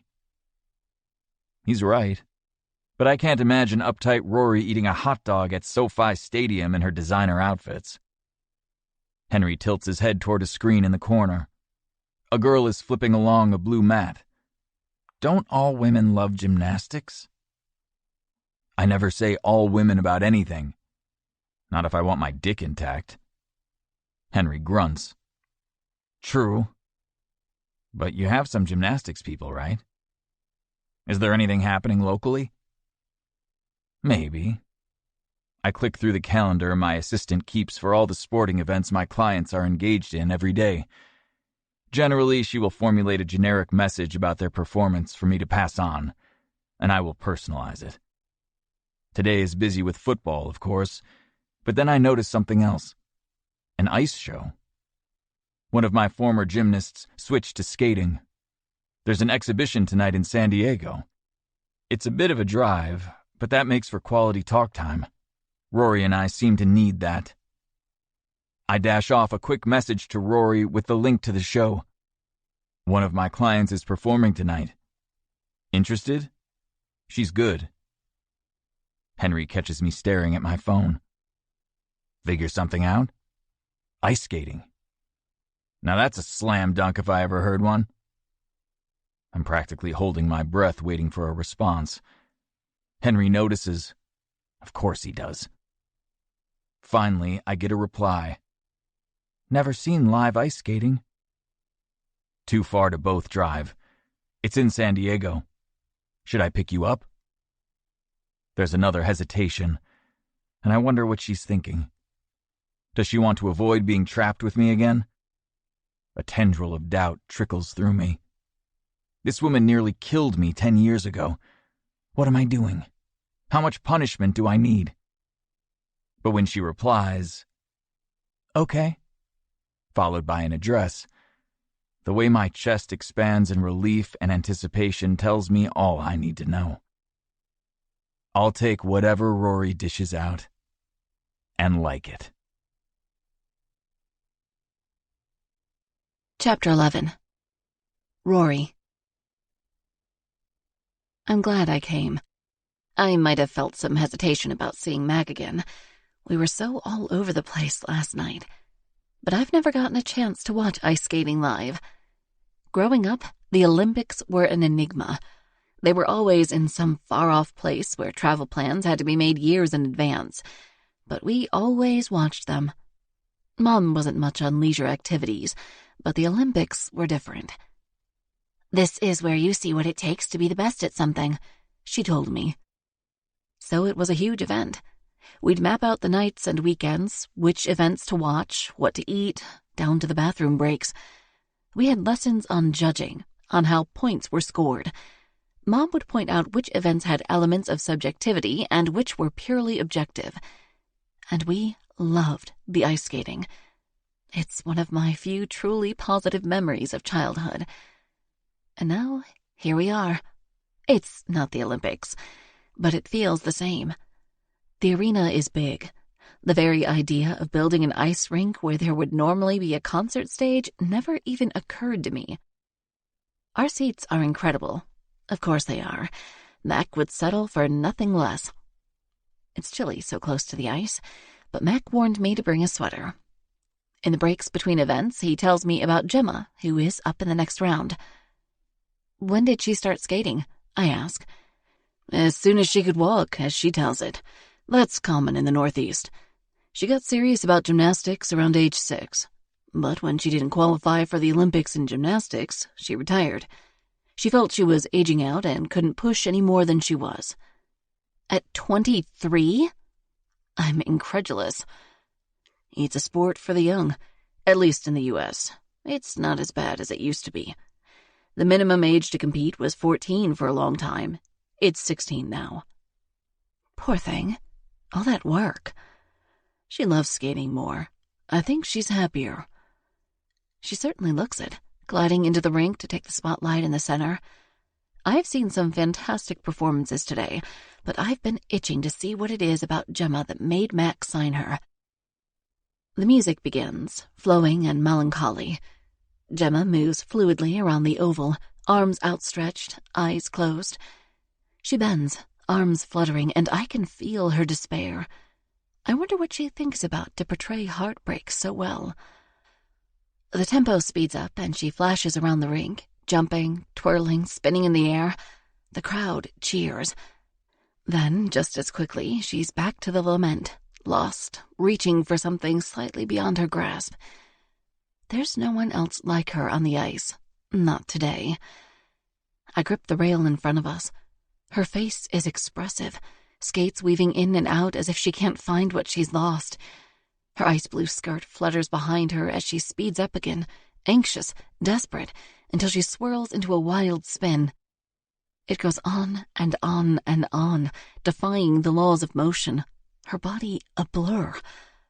I don't know how she can keep going, how she doesn't fly apart. But she plants her skate and stills, arms up, and the crowd is on its feet. But there is more. She's figuring out how to be, how to exist without the things she's seeking. She stops looking, holding her arms around her waist.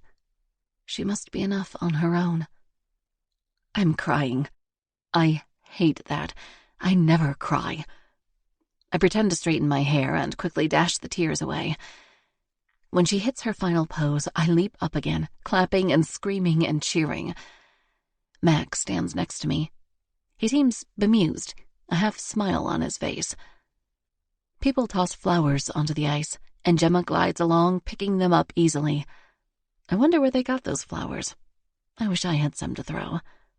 She spots Mac and waves. When I sit down, Mac says, "I see Gemma has a new fan." "Totally. You can take me anywhere she's performing." "Would you like to meet her?" My heart catches. Of course I would. There will be 3 more in this round, then a break. We can go back then. I can barely sit still. What would Mom say? I pull out my phone to text her, but then stop myself. Mom and I don't text casually. I tuck the phone away. The other competitors are good, but nothing like Gemma. When more skaters glide onto the ice for a warm-up during the break, Mac stands. "Let's go back. Say hello." I feel inexplicably shy, as if I will botch the introduction. We head to the aisle to climb the stairs. When we get to the arena level, I quickly move in beside him. "We should bring some flowers or something. I can't meet her empty-handed." "Of course." He turns us the other direction, toward a flower cart. "Pick anything you like." I choose perfect pink roses with red tips. Mac pays for them and takes my hand as we slip down a side hall. A guard waits at the end. "Mac McAllister," Mac says, "for Gemma King." The man pulls a clipboard off the wall and takes his time flipping through it. "All right. Next time, have a badge." Mac and I grin at each other like kids skipping school as we continue along a hallway that angles down like a ramp.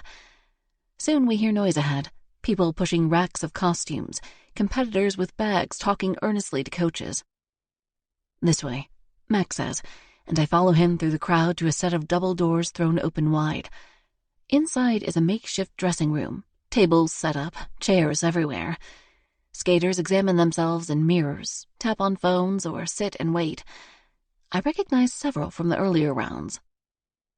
"You were so good," I tell a couple in midnight blue outfits. "And you too," I say to a woman in a red costume. They nod in acknowledgement. "There she is," Mac says, pulling me to the far corner. Gemma still wears her ice blue dress. She's adjusting her laces, listening to a fierce-looking woman talk in loud, rapid bursts. She sees us and smiles. "Mac, you're here." She jumps up to give him a hug. "What did you think?" The other woman rolls her eyes and plunks onto the wood bench.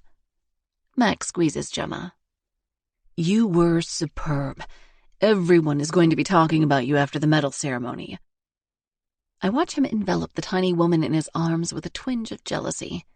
How easy it must be to know Mac without the baggage of a difficult past. I wonder if he's ever dated a client, if that's even allowed. Gemma releases him and peers at me. "Are you going to introduce me?" Mac takes my hand. "Gemma, this is Rory Sheffield. She's a corporate lawyer who makes her opponents quake in their boots." Now that's an introduction. "She's also your biggest fan," he adds. "Oh." Gemma's smile is bright. "I can use those now that I've switched teams, as it were." I pass her the flowers. "Nobody was as good as you," I say. "Not even close." "Oh," she says again. "That's some praise." Her cheeks brighten. She turns to Mac. "I like her." "How are you holding up?" Mac asks. Gemma's eyes glimmer, and I realize she's having a hard time. I can't even imagine it. She is so good. "I miss my old friends, but it seems that once you leave the lifestyle, you're out of the circles." She bites her lip, and suddenly I completely see where the tragedy of her performance comes from. She's been abandoned by her gymnast friends now that she skates. "Did you make any headway on a doubles partner?" he asks. She shakes her head. "I'm hoping if I do well tonight, I might drum up more interest." "It'll come," Mac assures her. Gemma wipes a tear away. "I hope so. It's not easy starting over." "You will shine," Mac says. You're terrific. Everyone will want to skate with you. Gemma gives him a nod, but her eyes belie her fear. He squeezes her wrist. I'll let your coach get back to her assessment, he says. Be good to my star skater, he says to the coach. The woman scarcely acknowledges him. Gemma sits back down, and the stream of commentary continues. As we dodge skaters and benches and racks to return to the hall, I say, You're good with your clients. That's part of the job, Mac says. She won't be lonely for long. It's an adjustment. Skaters don't have the same proximity that gymnastics teams do. There are no built-in best friends, but she'll make them. They'll want to know her. I will be her first big fan. Mac grins at me, and I realize that we can have a great time, even now. Chapter 12. Mac. I'm incredibly pleased about how the night has gone as we drive from San Diego back to L.A. Rory's face is lit by the glow of her phone as she orders Team Gemma shirts from some online shop for next time.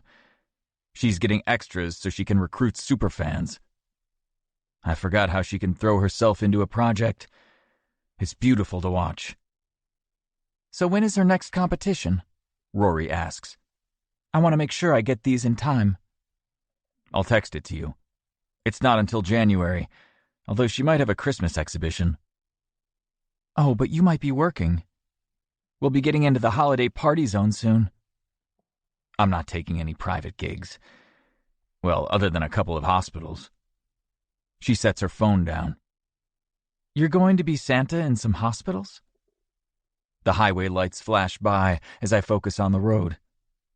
In Santa school, they suggest you balance the paid gigs with volunteering. Isn't that going to be hard with 2 jobs already? I glance over at her. I can barely make out her features in the dark. I like to think that the hard things make us stronger. She looks out the window then. I didn't intend to get all serious, or to reference our breakup again. Time to lighten the mood. What did Darth Vader say when Santa asked him how he knew what was under the Christmas tree? Oh boy. She sounds skeptical that I can deliver on this. I feel your presence. I can't see her expression, but there's a burst of air, like she's holding back a snort. Do you memorize these? What? You don't think I'm a natural comedian? Did you pick up this skill since law school?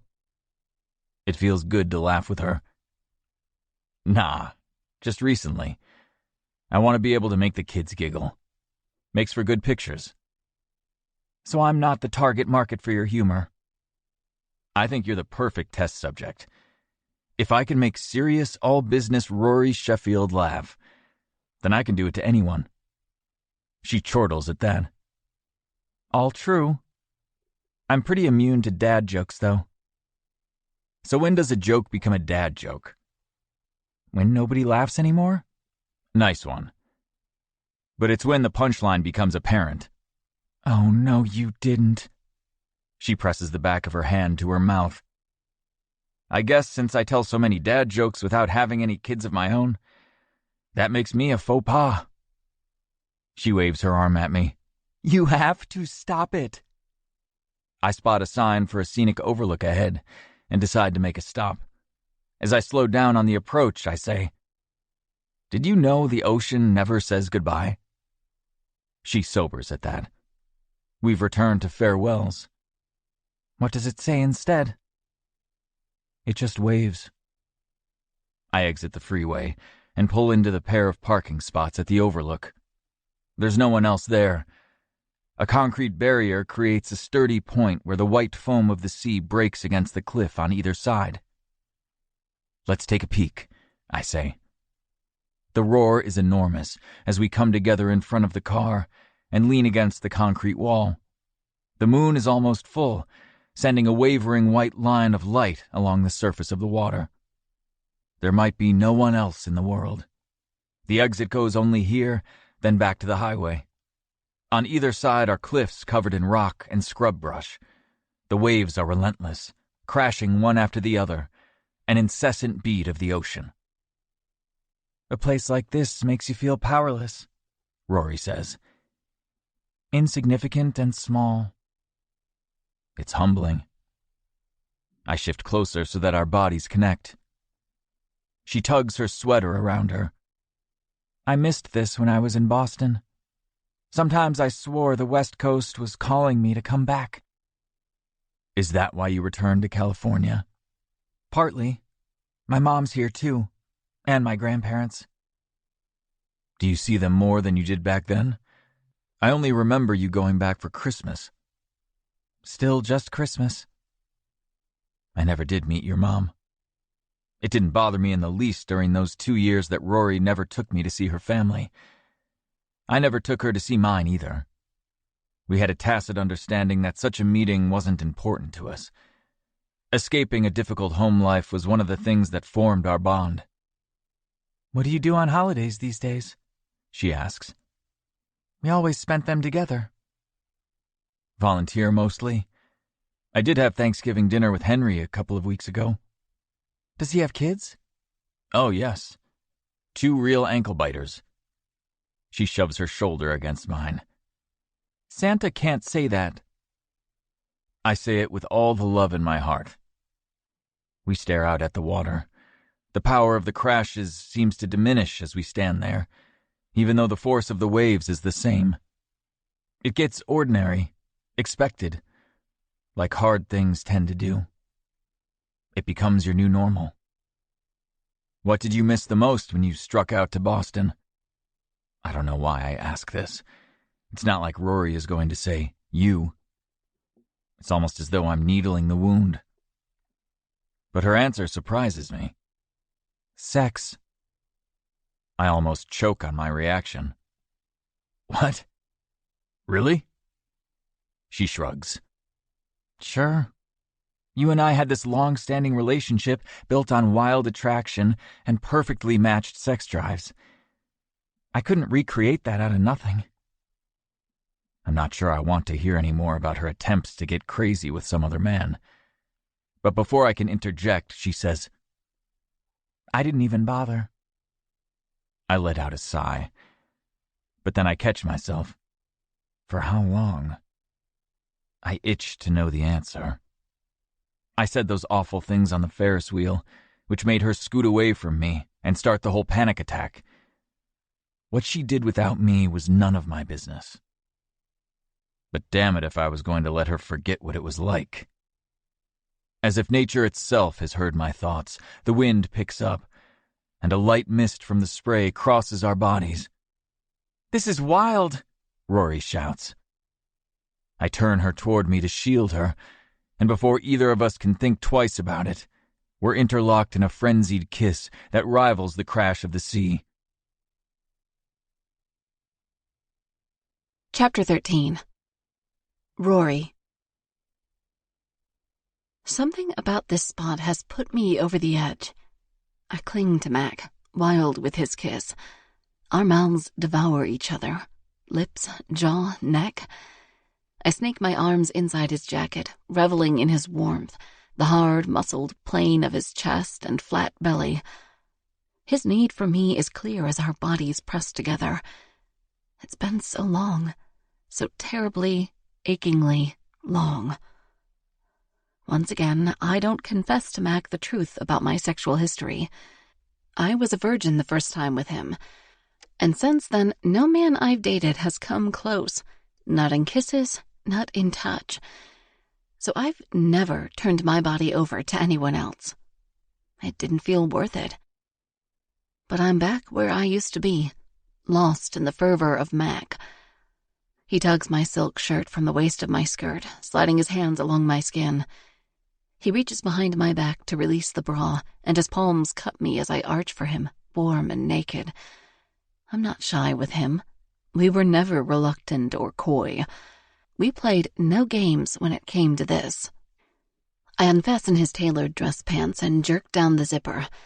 Then he's in my hands as well, swollen and long and throbbing. I've missed everything about this. The taste, the feel, the sense that I've lost myself in a tempest. The wind and the crash of the waves drive my frenzy. Mac groans against my mouth. "Rory." "Yes," I tell him. "Like we used to. Right here."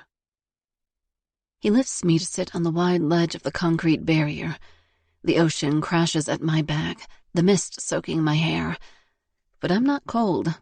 Not in the least.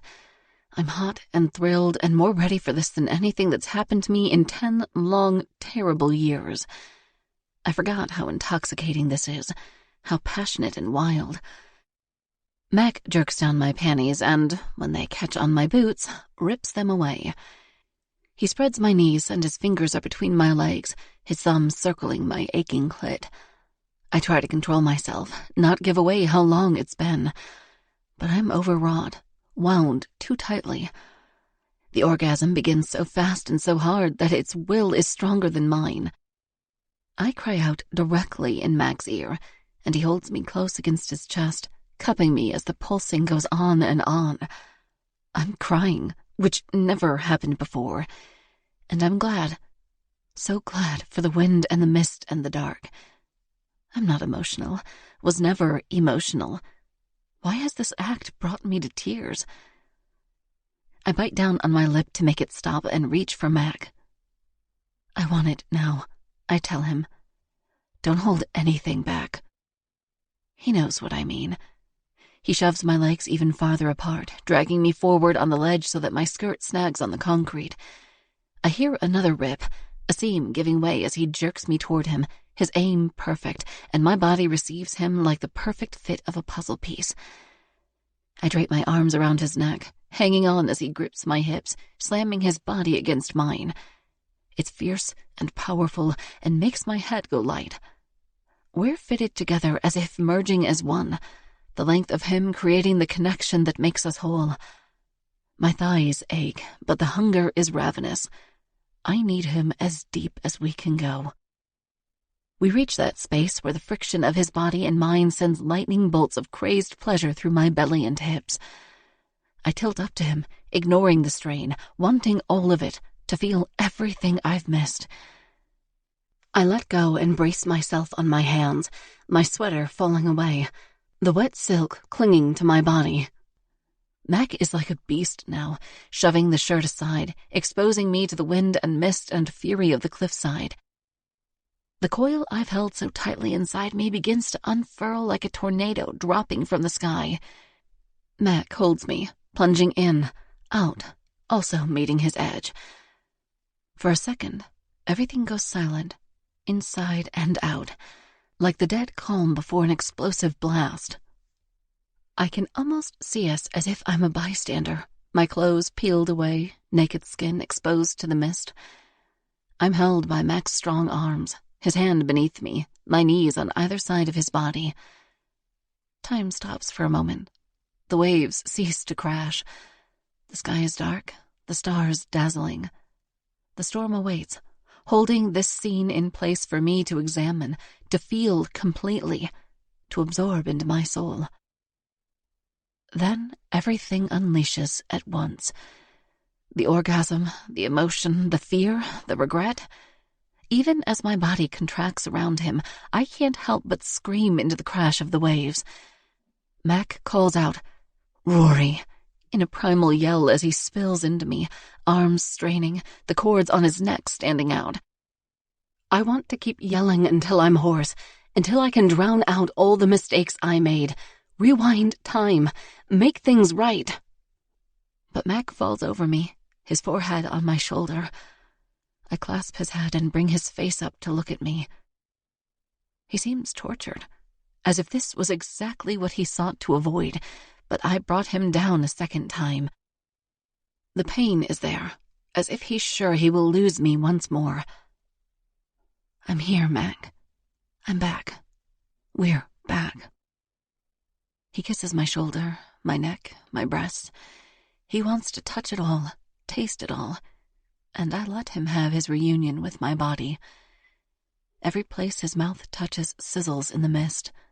I'm electrically alive, all the reserve I've held blasted away. At last, he steps back so I can drop my feet to the ground. My skirt falls uselessly to my ankles. My panties have melted into the mud. My shirt no longer closes. I have to laugh. Mac McAllister, you are a beast. He laughs, pulling my long sweater around me and tying it closed. It falls to my thighs, so it works as a modest cover-up. You're so sexy like this that I'll probably do it a second time before we get home. And he's not lying. We're not even to the outskirts of Los Angeles when he reaches over and shoves the damp sweater aside to slip his fingers inside me. I'm aching and sore already, but I don't mind. I kick the seat back, spread my knees, and go along for the ride. Chapter 14. Mac. 20 days to Christmas. Once we turn on the faucet, there's no shutting it off. I spend the night at Rory's house. We get very little sleep. It's like old times all over again. Non-stop itches that need to be scratched. I don't have office hours, so I can do as I please, but Rory misses her 8 a.m. meeting. While she talks to her assistant, trying to reschedule, my mouth is quite occupied. At one point, she has to physically hold my head away to focus on the conversation.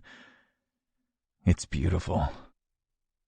We finally separate for the day, Rory encouraging me to forage in the kitchen for something to eat and dashing out the door. It's a familiar circumstance from when we lived together, constantly on the run. Now that she's gone, Sir Winston follows me around with suspicion. He's a 60-pound black lab who thinks he's a lapdog.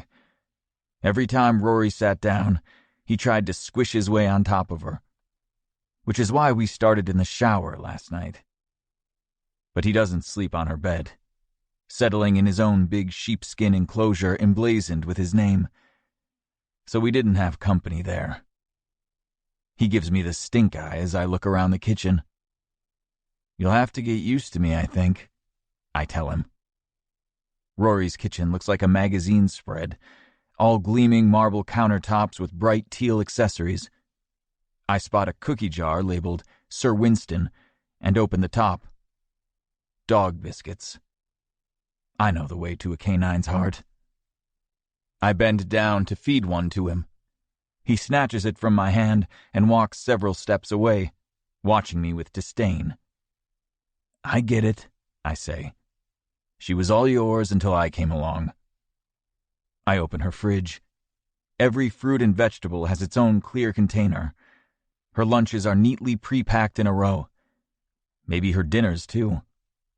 There's a lot. Their teal lids match the rest of the place. I'm almost afraid to touch anything. I'll wreck her system. But she did make double the coffee, so I open the cabinet for a mug and fill it from the gleaming steel percolator on a tray with creamer and sugar jars marked in teal script. Rory wasn't anything like this when we lived together. Towels on the floor, half-eaten leftovers in the fridge.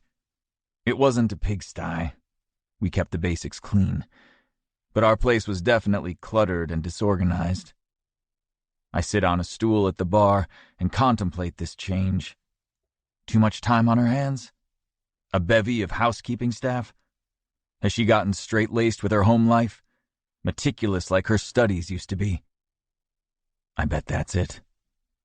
Outside of the structure of classwork and scheduled lectures, she had to create her own systems of organization. And she hadn't known where to stop. I sip the coffee. Nothing about this house looks lived in, other than the occasional dog toy lying about. I don't want to snoop, but I do walk around, taking in the art she's bought and the books on her shelves. No surprises there. I rinse the mug in the sink and pad back upstairs to gather my clothes. Rory slung them over the towel bar to dry. They stand out against the pale green color palette. I wonder what she will think of my place. All black leather and sports memorabilia. It's not half as neat, although my housekeeper Jillian manages to keep it mostly straight. I decide to take a shower there before I leave, breathing in the scent of Rory's body wash and shampoo. I'll probably cover it with aftershave before I put on the Santa suit this afternoon, but for now I'm content to keep Rory on my skin. Sir Winston waits on the bath mat when I come out. He sniffs the air, then must decide I'm okay because he stays by my side as I get dressed. "You're a good dog," I tell him, scratching his chin. His tail wags. Apparently we can be friends. "If only figuring out your Rory was as easy," I tell him. He lets out a little snort. "Exactly." I give him another biscuit on my way out, the first bit of concern starting to hit me with the bright morning sun. One thing about rekindling an old flame is that it burns really hot, really fast. We're proof of that. But I don't know where this is going. It could be a one-off. It's not like we made a love connection, just a collision of body parts. I'll have to stay on guard, or I might find myself living that torturous period without her all over again. Chapter 15. Rory. I'm late. I'm never late. Jerome lifts his perfectly arched eyebrows at me as I fly by his desk, already 5 minutes past the start of my second meeting of the day. I missed the first one completely, dragged back beneath the sheets when my alarm went off. God almighty, Mac is going to kill me. I lost count of orgasms around 5. I'm out one skirt and one pair of panties. I have a scrape on my thigh from the concrete overlook and one bruise on my elbow from the shower. And in a few hours, it's all going to catch up to me. Every muscle sore as hell, a level of exhaustion I haven't known since exam weeks. The crash is coming, and I can't wait to do it all over again. I drop my bag behind my desk. Jerome swoops in. "Martin Bellevue is in the conference room. Elena is already going over the briefs as if it's standard procedure for her to start without you." He passes me a folder and a cup of coffee. "You have so damn much to tell me when this is over." "I will." I move around him and hurry to the conference room, slowing down only when I'm visible through the glass wall. Elena pauses her PowerPoint presentation as I open the door. "And here she is." "Martin, so good to see you." I set down my coffee and reach out to shake his hand. "Looks like I'm a bit early. Elena, you go right ahead and finish out." I have the best staff. The best. Elena doesn't miss a beat, continuing with the information about the trademark issues we've encountered for Martin's line of athletic wear and our proposed solutions. I shake Mac loose from my thoughts and focus in. I have a job to do. The meeting runs long, and I have zero break until the next one. It's lunch before I can sit at my desk and let the weekend catch up with me. Jerome enters with his sandwich and plunks down on the sofa in the corner. "Break out your power lunch and tell me everything," he says. I pull up my calendar. I have 3 more meetings this afternoon, all with difficult problems to work through. This will be my only moment of downtime. "Give me a sec," I say. Today is brutal. Indeed, Jacobson was none too happy to get pushed back. I'm sorry about that. Damn it, I have to get myself together. I should text Mac, but my annoyance at my lack of self-control and its impact on my clients makes me leave my phone in my drawer. He might have texted me this morning. I don't know. I'll deal with that if I have time before my 1 o'clock. I head to the mini fridge hidden in my cabinets and extract my spinach salad, then situate myself in the armchair next to the sofa. So I went out with him. Girl, I could have told you that from the moment you got on the phone. First, you weren't here ahead of me. Second, you missed the first meeting in the history of your history. Did any of the other partners catch wind of it? I ask, although I'm not sure I want to know. Of course not. I handled it myself. I let out a sigh. Jerome leans toward me. So he was with you this morning, making you late? I popped the teal lid off my salad container. He was. "You were on fire when you got here this morning, but now you look like you're putting yourself on a walk of shame. Did you have a good time?" "Well, yeah." I stuff a forkful of spinach in my mouth. The pomegranate dressing is to die for. I melt back into the chair. "So set an early alarm next time. No harm, no foul." Tell that to Jacobson. His dumb old patent is never getting approved, and he should know it. He keeps paying us to try. Definition of insanity, if you ask me. There's always another angle to submit. Speaking of angles, how many did our good man Mac try on you? I shake my head. Jerome has always tried to have this level of conversation with me, but I've never taken the bait. Why is Mac different? Right. I've never been late before. Many, I say. We were wild in law school, and apparently nothing has changed. Jerome sighs. "I need an injection of new blood in my circle," he says. "I want to feel what you're feeling." Probably not in a few hours. I show him my elbow bruise. Everything's going to hurt. "The best type of injuries," he says, and color me impressed. We eat for a bit, but I can tell by Jerome's footshake that he has more to say. "Out with it." "I get the feeling this isn't a love match," he says. "Are you just playing around?" "It's been one weekend," I say. "Nobody is in love after 2 days." "Not sure about that." He turns the remaining half of his sandwich over in his hands. "There were all the years before, right?" Mac and I have a hefty respect for each other's intellects and career paths, and we have a good time in bed. Why mess that up with emotion? "Why, indeed." "You have, what, 4 relationships right now? Are you in love with all of them?" Jerome takes a bite of his bread. "I'm in love with carbs, that's for sure." "Hey, don't dodge. You've been asking me the tough questions." "I know." "I guess I'm in love with each of them in their own way." "And if any one of them left you, oh, I'd be devastated." No. I don't tell him I wasn't devastated to leave Mac. Inconvenienced, for sure. It turned out he was more irreplaceable than I thought he'd be. But it's unlikely to be any different this time around. We don't even live together. And he asked me if I was more of what I used to be when we were together before.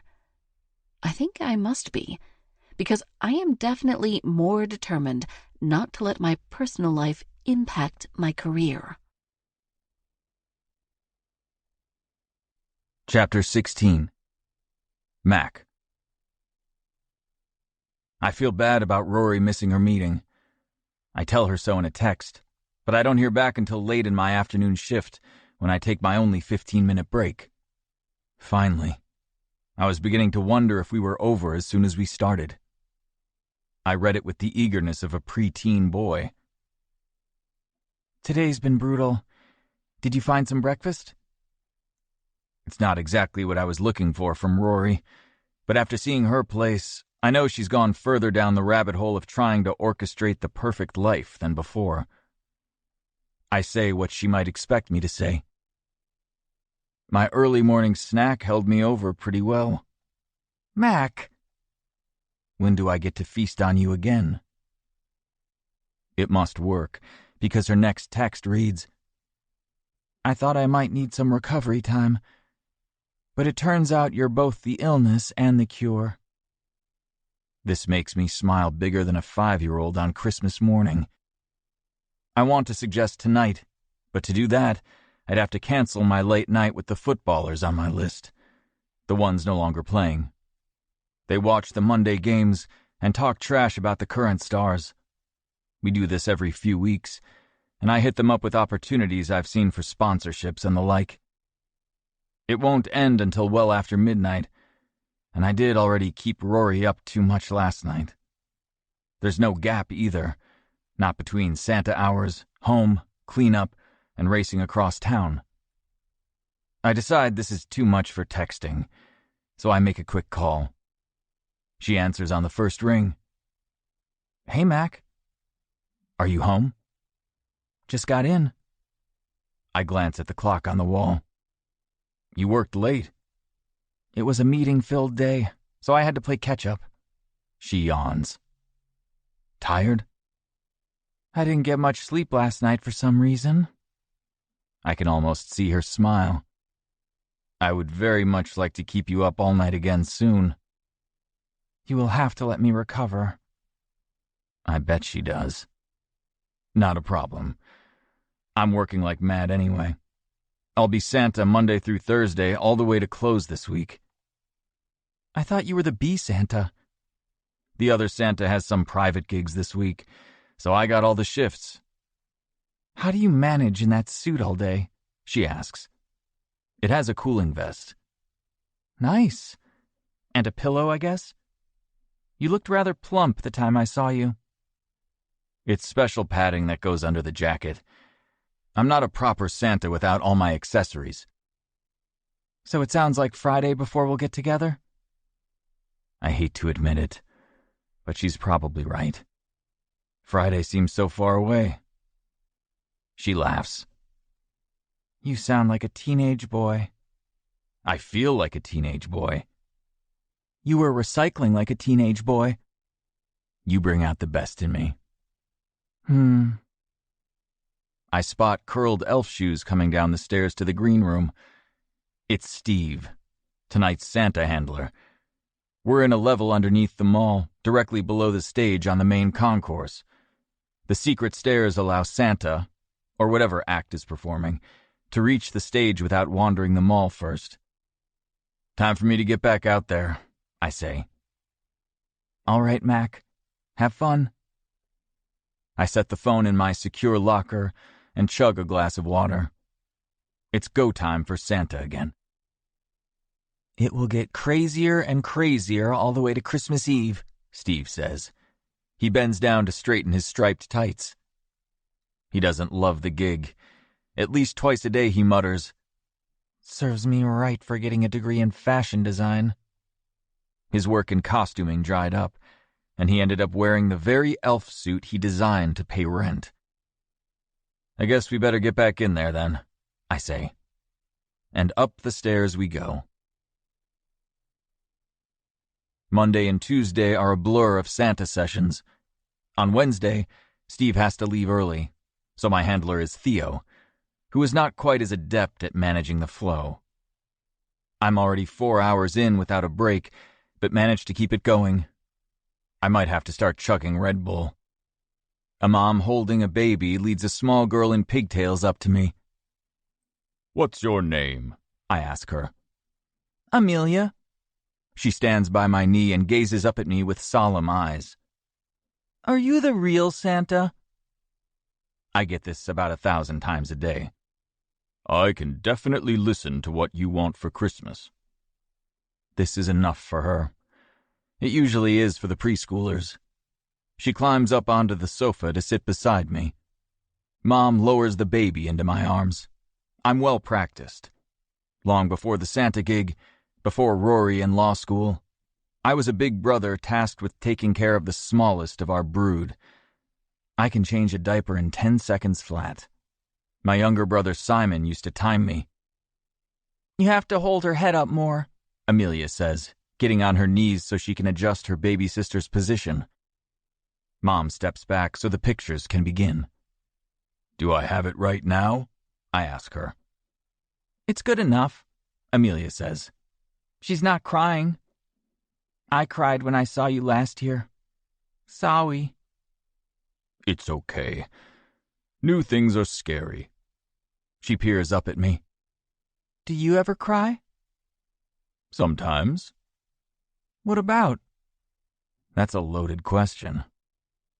"Rudolph accidentally kicked me in the shin the other day. That made me cry." She giggles. "Santa, you're silly." "I am pretty silly. Do you know what you want for Christmas?" She nods. I want Mama to stop holding the baby so much. I glance up at the mom, who has lowered her phone.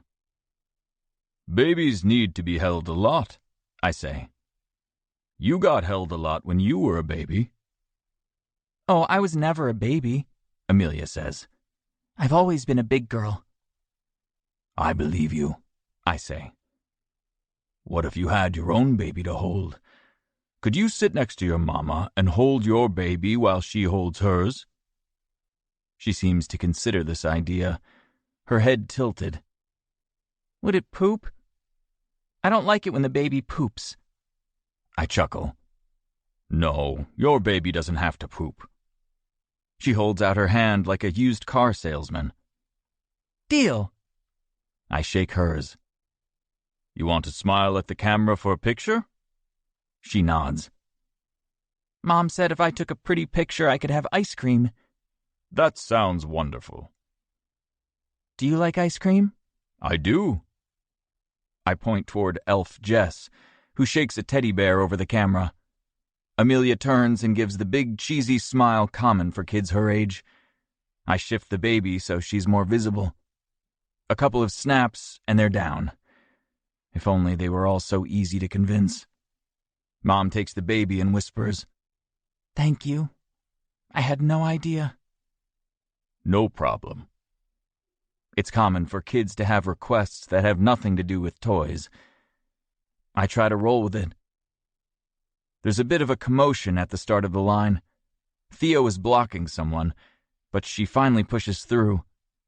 She's young, early 20s, wearing a seriously tiny skirt that exposes her midriff, and a fur-lined red top that barely contains a heaping amount of cleavage. The elves perk up. Theo shrugs. Hello, I say. You decided to see Santa? I'm an Instagram influencer, she says. I have over 1 million followers. Smile! She holds a selfie stick with her phone and starts madly shooting. Normally, one of the handlers will gently suggest a visitor allow the official photographer to get some shots, but it's clear Jess has no intention of intervening. The other elves seem mesmerized. The woman shifts in my lap, kicking up a foot. Her white-trimmed red platform stilettos top an extremely long leg. She's really fast at getting her shots. Theo seems content at letting her stay as long as she wants. When the woman lifts her skirt to reveal a fur-trimmed thong, Jess says, That's enough, and races our way. The woman sees her coming and kisses my cheek. Thanks so much, big guy. She squeezes my arm. Oh, Santa's got guns. She sizes me up again. What's under that suit? You got your shots, Jess says, gesturing for the side gate. Let the kids have their turn. The woman rolls her eyes at Jess, but gets off my lap, hustling for the gate as if afraid they'll try to sell her a kiddie package of prints. She needn't worry. Jess didn't take a single shot. I shake it off. Theo heads back to the gate for the next family. The clock over the escalator reads 8. 1 hour to close. Although next week the mall expands to holiday hours, it's going to get even more intense. Chapter 17. Rory. 18 days to Christmas. I don't remember feeling this pent up before. I walk in crazy circles around my house, Sir Winston faithfully following along behind. I'm like a lioness in a cage, tense, coiled up, and about as feral. I keep talking out loud to myself. Rory, you are a full-grown professional woman who has been single for a decade. You're fine. Sir Winston perks his ears at my tone. He's never seen me like this. I have never seen me like this. I glance at the clock for the 1000th time. 8:30. Mac will be done with his Santa shift in a half hour. It takes a half hour to get to the mall. No. We said this weekend. I will wait until this weekend. On one of the circles around my kitchen, I pick up my keys, jingling them. Sir Winston trots beside me. "What do you think, Winnie? Should I go?" He gives a low whine at the mention of his name. Was that a yes or a no? Another uneasy whine.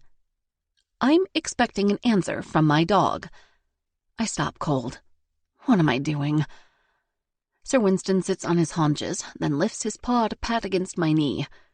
I bend down to pet his head. I should follow my gut here, right? That's what you do? He wags his tail. I get it. Be happy. Right now, Mac makes me happy. So I rush out to the garage and drive to Riverside Mall. When I arrive, I sit in my car, my fingers hovering over the phone screen. I should text him. Let him know I've come. It's 5 minutes to 9. I made good time. Except he'll still be with kids. He won't even get the text. I should get in there before the mall closes, though. The last thing I need is to be locked out. With this new thought in mind, I dash out of the car and head toward the mall entrance. As I hurtle through the door, I realize I'm acting like an addict needing a hit. And the hit I need is Mac McAllister. Oh, this is bad. So bad. I slow down when I reach the main concourse. Mac holds a small boy in his lap. The child whispers something in his ear. For a moment, my heart squeezes. Knock it off, I tell my dumb body, and an elderly lady with an armful of packages shoots me a dirty look. I have to stop saying this stuff out loud. The line is short, with only 2 families left. The elf I ran into last week stands at the end of it, turning people away. Mac will get off on time. I'm not sure if I should approach him and be seen by them again, or if I can wait for him to leave and then text him. This was a bad idea. I ride the escalator to the floor above. It looks down on the Santa set where the little boy is hopping down. I can watch from the upper level without being seen. But Mac must have some sixth sense about me. As the escalator moves me past him, he sees me and waves. The elf doesn't even bother to look. Maybe Mac waves at passers-by a lot. Maybe he doesn't even know it's me. But then he motions for me to come back down. I fight a few steps in the opposite direction, then realize that is ridiculous and ride to the top, then go down. By the time I'm passing him again, he has a baby and a tiny toddler in his lap. Neither child is talking age, so they are all looking forward as the weary photographer elf tries to get their attention for a photo. By the time I'm down and near the set, the last family has come up. This one has 3 children, all very neat and beautifully dressed. Mom arranges them around Mac, placing the smallest one on his lap. They all smile perfectly for several shots. The mom calls them away, but Mac holds up his hand. He talks to each of them, nodding thoughtfully as they speak to him. Apparently, harried moms who only want their picture will be usurped by a Santa who wants to make sure the children are heard. My dumb heart skips a beat. The all-American family heads to the photo cashier, and the main elf closes the gate that gives access to Santa. I hurry to the border fence surrounding the set. Mac sees me and strides over. "Ho, ho, ho," he says. "Hello, young lady. Do you have something you want Santa to do for you?" I shake my head. That's really dirty.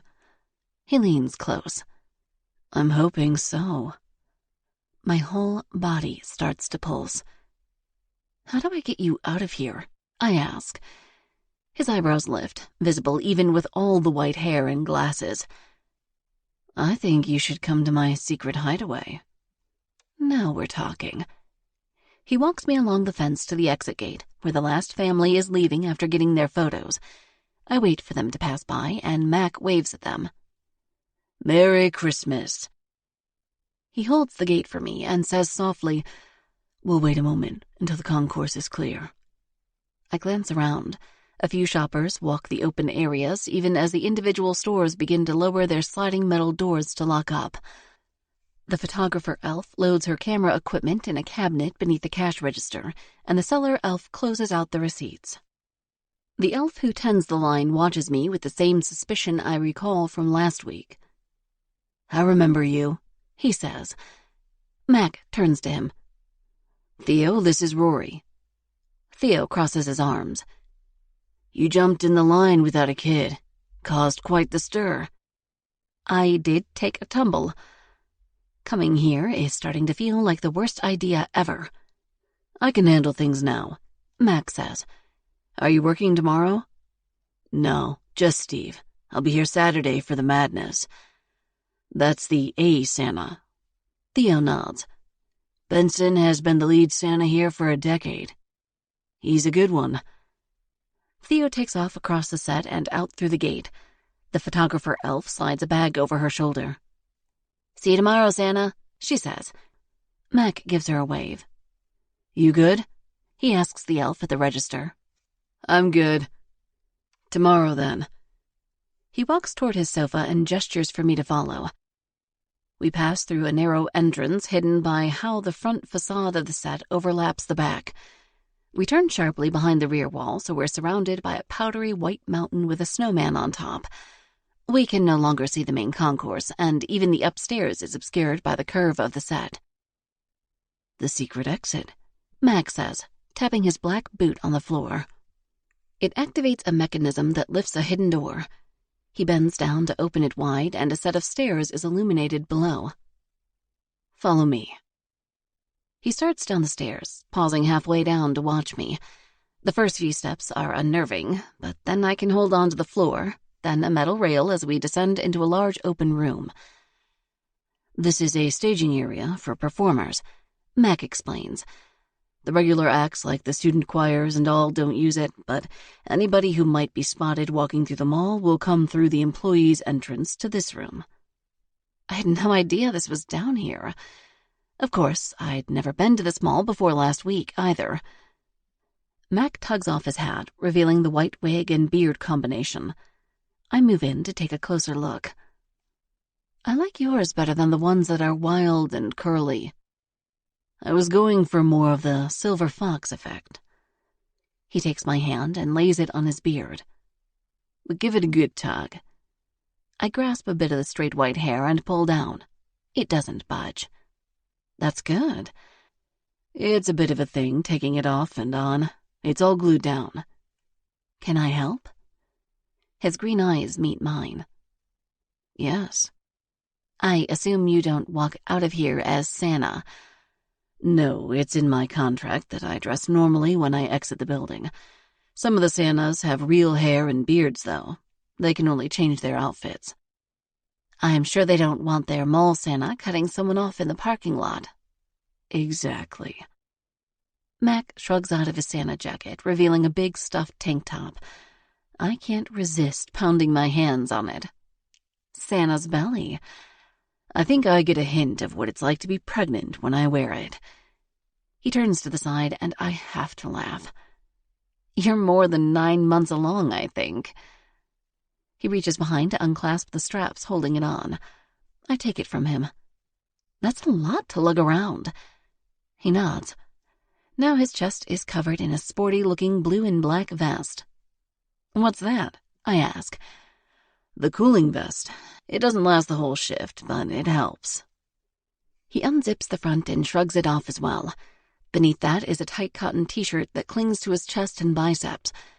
I feel the heat as I watch him pack the cooling vest and the belly in a duffel bag. I remember clutching those arms on the cliff. I take Mac's Santa jacket and put it on. It's warm, I say, patting the velvety fur. It looks good on you. I turn to a wall mirror. The jacket is enormous, going almost to my knees. I cinch it in tight. Mac comes up behind me, his chin on my shoulder. You'd make a killer, Mrs. Claus. What will it take to get you naked in that suit of mine? A hot thrill bolts through me. Maybe you only have to ask. A throaty growl escapes him. Please, Mrs. Claus, make me the happiest Santa on earth. I laugh.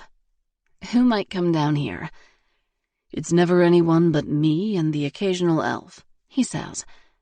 And the elves have gone home. He pulls me close enough that his beard tickles my cheek. Besides, when have you ever been afraid of a little risk? Gauntlet thrown.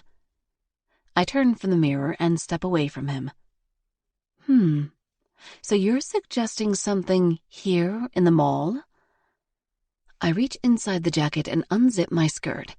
It falls to the ground as I walk, and I step out of it. Mac sucks in a breath. I am.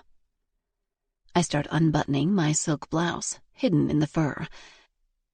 You promising me a good time? I draw an arm inside the shirt to get out of the sleeve, then slip it back into the arm of the Santa jacket. Absolutely. I slip out of the other arm, and the blouse falls in my wake. How can I be sure? I'm glad for a front hook bra today, pinching the snap through the jacket and slipping the straps over each shoulder.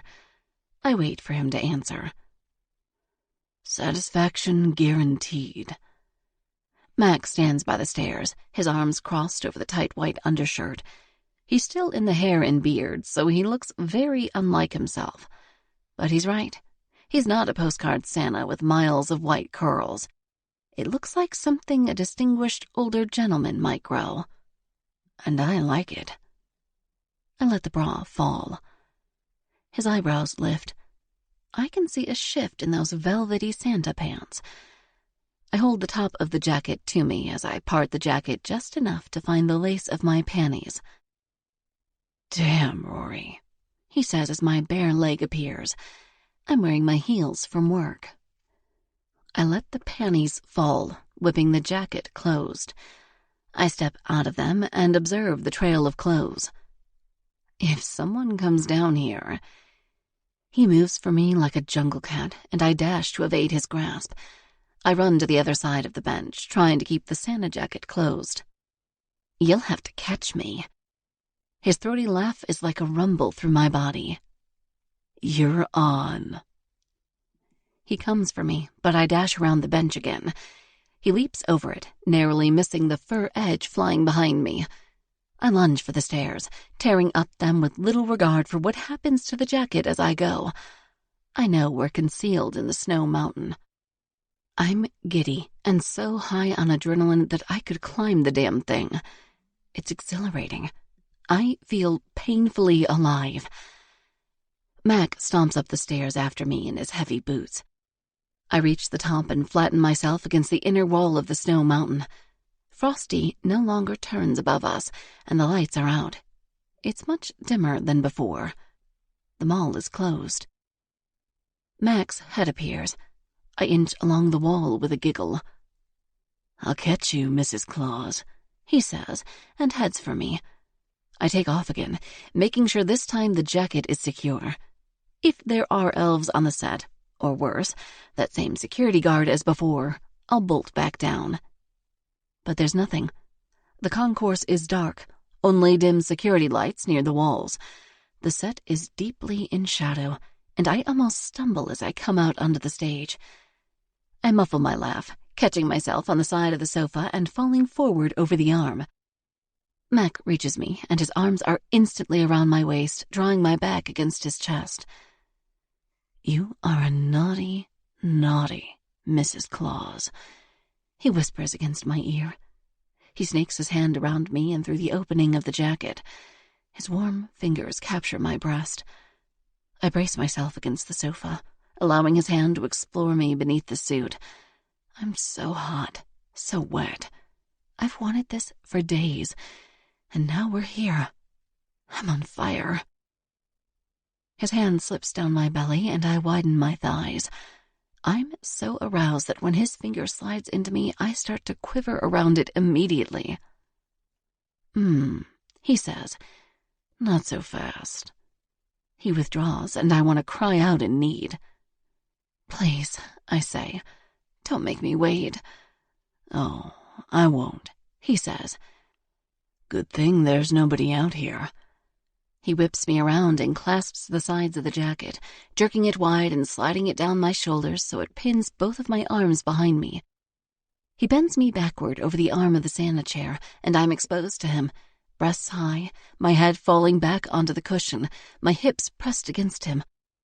If Jess were at her camera, this would be one hell of a shot.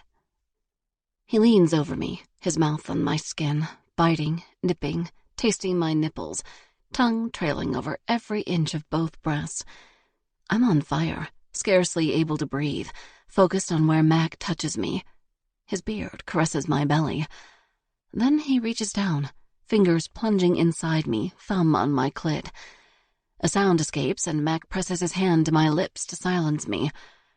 His fingers flutter inside my body, and I rock my hips against the arm of the sofa, my head pressed into the cushions.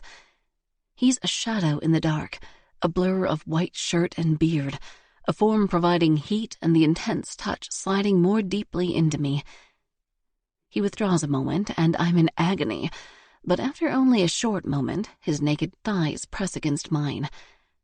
I bite against my cry as he enters me and draws my leg up on his shoulder. I grasp the cushion of the sofa behind my head, reveling in each punishing thrust of his body into mine. I can't bear it. It's too much, too intense. I scarcely recognize him in the dark, only his beard and a glint in his eyes visible in the dark. But I know his touch, his body, the length of him inside me. He's all I've known, but all I've wanted. We're here again, in this space, taking risks, being wild. I'm naked on a Santa set in the middle of a mall, surrounded in fur, his body pounding into mine. I love it. It's me, the realest me, the one I can only ever be when I'm with him. Tears squeeze from my eyes. I stare up and am surprised to see the night sky. There's a big open skylight above the concourse. The moon appears from the wispy clouds like it's smiling down on us. We're back. But Mac isn't done with me. He wraps my legs around his waist and lifts me to meet him, chest to chest. I hang onto his shoulders as they ripple and shift, his arms moving me up and down on his cock. He walks forward, dropping down to sit on the sofa and arranging my knees on either side of him. He presses his face between my breasts as he clutches me beneath the Santa jacket, driving me up and down on his body. I feel high, like I've done some crazy drug, the moon beaming down, the velvety Santa sofa cushioning my knees. Mac is merciless, mouth on my nipple, tugging with his teeth, plunging time and time again into me. The ache is sweet, and the tension builds in me again. He holds me against him, grinding in circles, so deep. My breathing speeds up. I'm lost again, and the orgasm begins, deep inside, reaching up through the center of my body. He bites the soft flesh of a breast, and all the places where he's branding me with mouth and hands and cock connect until I'm crying out. The lightning bolts through me. Too much. I can't keep quiet, and the wild sounds echo off the empty walls of the concourse. Mac releases into me in a hot blast. We hold tight, letting our muscles contract against each other, bodies in sync.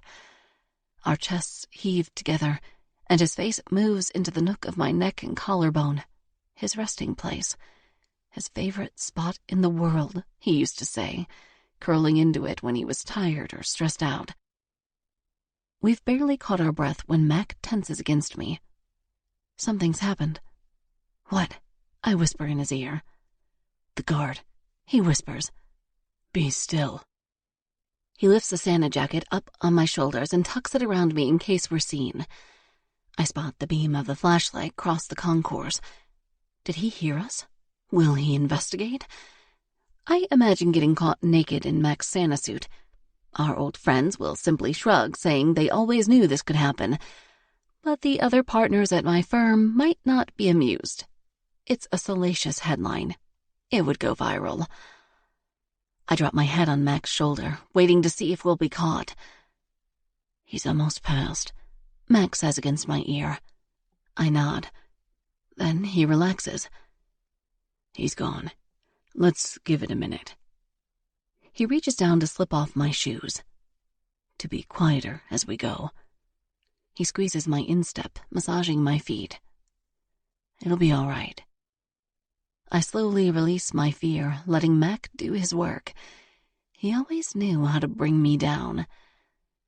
After a moment, Mac helps me silently slide off his body to stand. We make our way carefully to the stairs and the green room.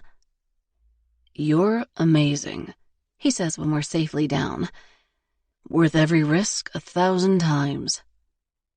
I let his words fall over me. I wish I was more carefree, that I could toss caution to the wind all the time and not feel so much regret after being impulsive. But some things about me do not change. Chapter 18. Mac. 13 days to Christmas. I should be thrilled with how things are going. Rory and I gave up waiting until the weekend. She's figured out exactly how much sleep is necessary, and we spend our evenings after my mall Santa work together. She started taking naps when she gets home from work to avoid being too tired in the morning. She's what you might call a strategic planner. I'm glad we figured that part out. At the same time, something's missing. The sex is good. Hell yes, it is. And I'm always excited to see her. Definitely true. But something about when she leaves doesn't feel quite right. It's Monday morning, 11 days since Rory showed up at the mall the first time. I've made some coffee and wait for her to come downstairs to fetch it. We spend most nights at her place due to Sir Winston, but last night we stayed here. I hear her singing, and it makes me smile. Rory does that. She has so much dimension to her. She's devoted to work, to getting things right, to rising to the top. But then she's so chaotic, so wild, so incredibly free to be what she wants when we're together. It's a happy place for her. It always was. And Rory sings when she's happy. My place is evidence of how we crash into each other. Cushions on the floor, pillows strewn all around. There are half-empty wine glasses on the coffee table, and it looks like there's a spill on the rug. It's fine. I'm glad to have her back. She's down to a light humming as she comes down the stairs. Her steps are slow and measured. She's already slipping into lawyer Rory, not the wildling I knew half the night. She isn't dressed for work yet. She'll go home first and walk Sir Winston before preparing for her day. It's early. Earlier than I'd normally get up. Her jogging shoes appear first between the slats of the stair railing, then black yoga pants, a fitted shirt. I try not to react to them. Our routine is set. She won't miss her first meeting of the day, not again. I have to keep myself under wraps after 6 a.m. Her hair is twisted into a messy bun, and her expression is relaxed when she sees me. I hand her the travel mug of coffee with 1 spoonful of creamer and a single cube of sugar. She takes the mug and leans in for a farewell kiss. See you later. Her lips are warm and familiar. Can't wait. She glances over the wreck of a living room. I should have picked that up. I'll get to it later. She seems concerned, so I say, "Do you know why Pavlov's hair was so messy?" You mean Pavlov, like the scientist who did experiments? That one. This is a dad joke, isn't it? Maybe. She sighs, but she's smiling. So why is Pavlov's hair so messy? Because he didn't condition it. She shakes her head and leans in for one last kiss. Your routine needs work. 5-year-olds laugh. 5-year-olds don't know who Pavlov is. They will now. She shakes her head at me. Then she's out the door. The ritual feels domestic, like a husband and wife. But it's not. She's not my wife. We've made no promises to each other. So the nagging thought that's plagued me for days returns. How will this end? I doubt it will be soon. We had 2 years last time before circumstances drove us apart. What will do us in this time? A job change? Another opportunity? Pressure from work that cuts into our time? Do I want to wait for that? Should I quit her before it's too late? She's not different, despite the intervening years. The only thing that's changed about Rory is where she lives and how she dresses. She knows what she wants. She gets it. And then she moves on to the next thing. But me? I'm not the same. For one, I know what it's like to live without Rory. This is making me hold on to this new time with her. But I also know what isn't there. Connection. Commitment. These problems aren't going to resolve themselves, but I have no idea how to tackle them. Instead of sitting on my sofa, hunched over like a dying man, I should take a page from Rory's playbook and get on with my day. I head to the shower. The chaos of my bedroom makes me smile. Did we knock a lamp off the side table? I get dressed and review my calendar for the day. 2 meetings and just enough time to get home and prep my Santa outfit before heading to the mall. Then to Rory's place. It's a cycle, and I'll be damned if I know how to break it. Chapter 19. Rory. Jerome buzzes me on the phone after lunch to let me know my next client is here. Do you want to see them in your office or the conference room? This is only a consultation, correct? Jerome's voice has a deep edge, the one he uses when there's someone he considers tasty in the waiting area. That's what they say. Still no indication of what they want? Just a business consult. They own a delicatessen chain. Okay, send them in here. I'm happy to come and take notes. They must be very tasty. That's all right. I'll call for you if I need backup. Aye, aye. I stand up from my chair as the door opens. Jerome leads 3 men into my office, barely able to keep his eyes in his head. And he's right. The men are devastatingly handsome. All 3 are dressed casually for a business appointment. Pressed pants and button-downs, no ties or jackets. These aren't CEO types. One is dark-haired and charismatic, practically filling the room with his smile. The second one looks like he could bench press my desk. His shoulders barely fit through the door. The third one catches my eye with an expression of hope and excitement that makes me wonder what is going on. I gesture to the sofa and chair. Have a seat, gentlemen. I roll my chair closer. It will make me slightly taller, a power position I use when I feel outnumbered. Jerome slips out, eyes on the men as long as possible. By the time I've arranged myself in the chair, the first 2 are on the sofa. The third, the more emotional one, in the armchair. I understand you own a chain of restaurants, I say. I'm Rory Sheffield, and I specialize in business contracts, trademarks, mergers, and acquisitions. Rory, the one in the armchair says, as if it's a prayer or something. I hold my smile in place. This is weird. The tricked-out one speaks first. I'm Max Pickle. This is my oldest brother, Jason, and this is our baby brother, Anthony. Recognition registers. Oh, you own the Pickle Delis. I've been to the one here in L.A. That one's mine, Max says. Jason owns one in Austin, Texas. Anthony opened one in Boulder, plus there's the original in Manhattan. I relax a little. So what can I help you with? Do you have a trademark dispute? Are you hoping to acquire another chain? Max glances at his brothers. It's more of a personal matter. My stomach falls. I immediately think of Mac. Does this have to do with him? Are these men somehow connected?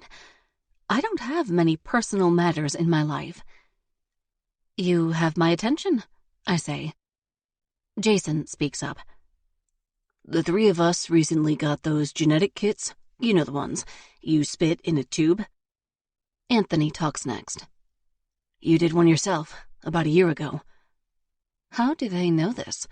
My uncle got everyone a kit for Christmas. Mother took mine away, and the urgency with which she dropped it down the incinerator chute of her apartment building made me wonder what she was hiding. So I bought my own. It showed almost nothing, just my uncle and grandparents who all did their tests. Mom skipped. Nothing earth-shattering that would warrant her aggression about it. I haven't logged in since. I assume you're here to say you are related to me. I hold my voice level. The three men look at each other. It's Max who drops the bombshell. You're our sister. I launch from the chair. What are you talking about? Max also stands up. Our grandmother got us kids as early Christmas gifts. She thought it would be fun this year to put up ornaments with every family member we could find. We have lots of cousins, more than we've kept track of. Now Jason stands. Our mother died a decade ago. We lost contact with parts of her side. People have been born and married. We wanted to find them all again, and the app lets you do that. But you found me, too. Max nods, his eyes steady on mine. We found you. Nobody speaks for long minutes. Anthony is still in the chair, his chin in his fist. He looks agonized. Let me log in myself, I say, and return to my desk. I almost sit out of habit, but catch myself before I crash to the floor. My chair is on the other side of the room. Max rolls it over, then returns to the sofa. They sit and wait, quiet and watchful. I have forgotten my password, so I have to reset it via email. The process feels like it takes forever. Finally, I'm in. Sure enough, I have several notifications. I never allowed the app to email me, so they're all lined up unread. New DNA match.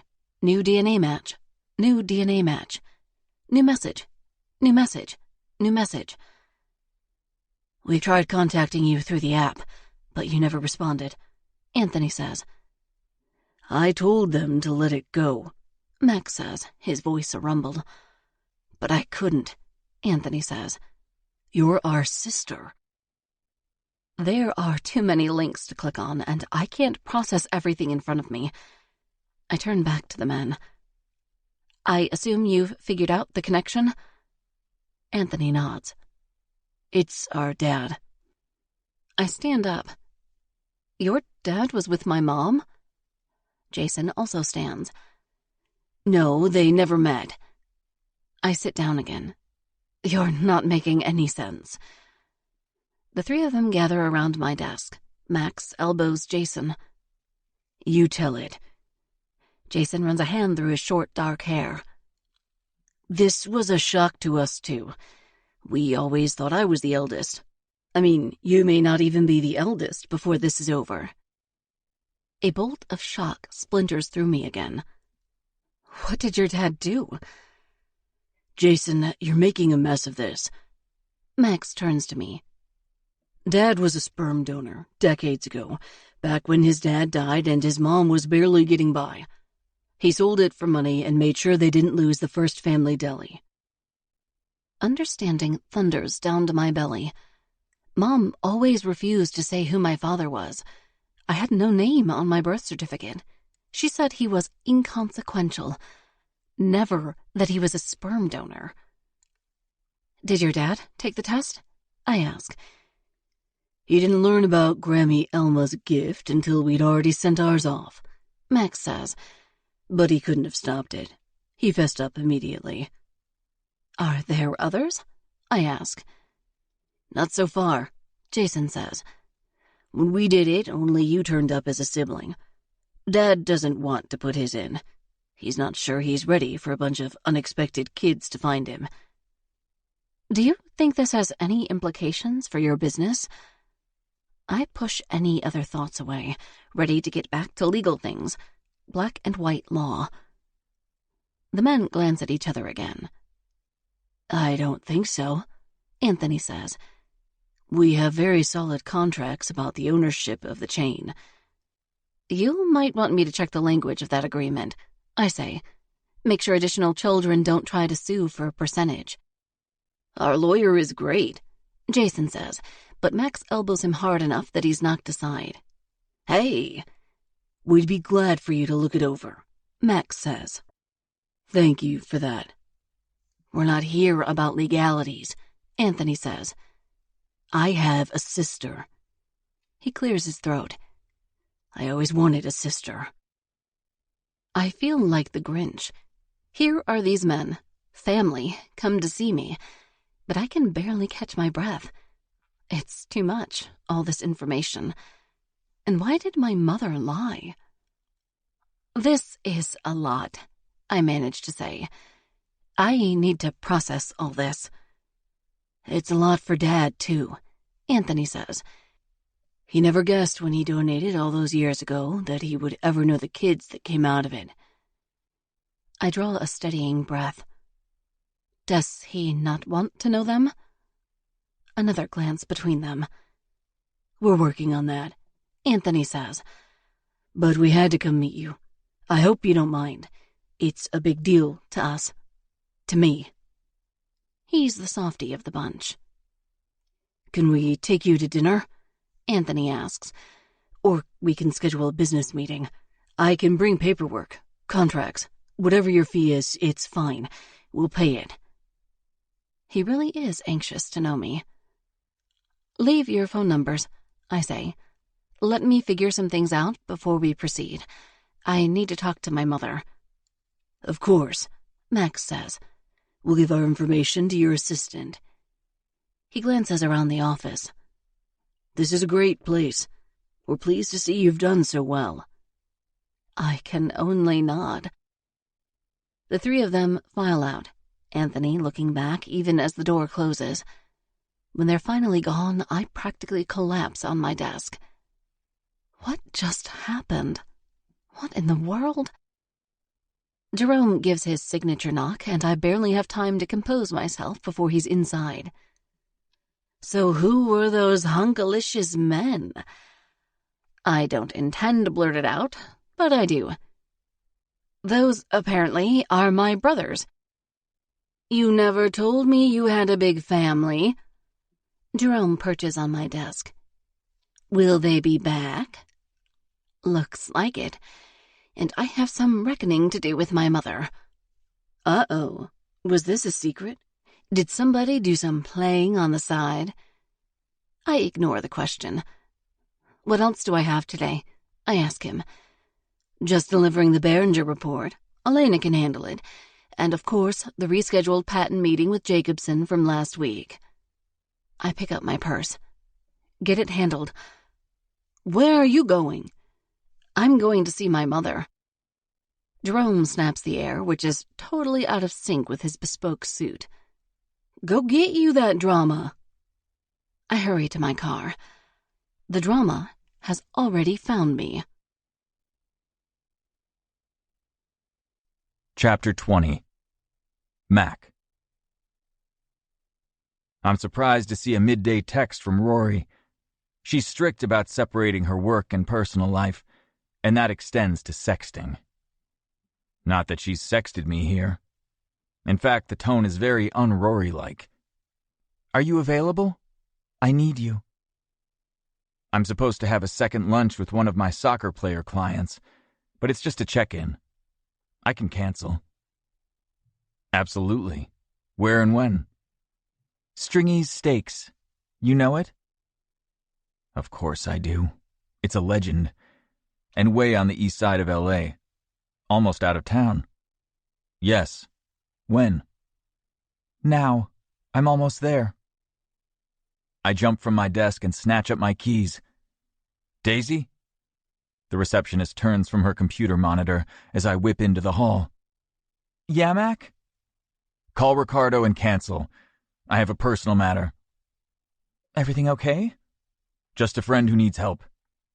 She swivels to her phone. Should I reschedule? Hold off. Will do. I push out the door, texting, on my way, to Rory. My worry is high, but so is my eagerness to get to her. This could be the breakthrough I've been waiting for. Rory is in distress, and she's calling on me. It's progress. I race down the highway, daring any cop to pull me over. I only start to chill when I've exited and pull into the parking lot of Stringy's. The lot is mostly empty. It's well past the lunch hour. I only have 3 hours until my Santa shift, but I can always ask the morning Santa to cover for me until I get there. He's new and has been asking for more time in the chair. I park next to Rory's SUV and head inside. She sits in a booth in the corner, tapping on a laptop. She seems calm and put together in a pale blue suit, her hair carefully smoothed into a twist. I slow my steps as I approach. What's going on?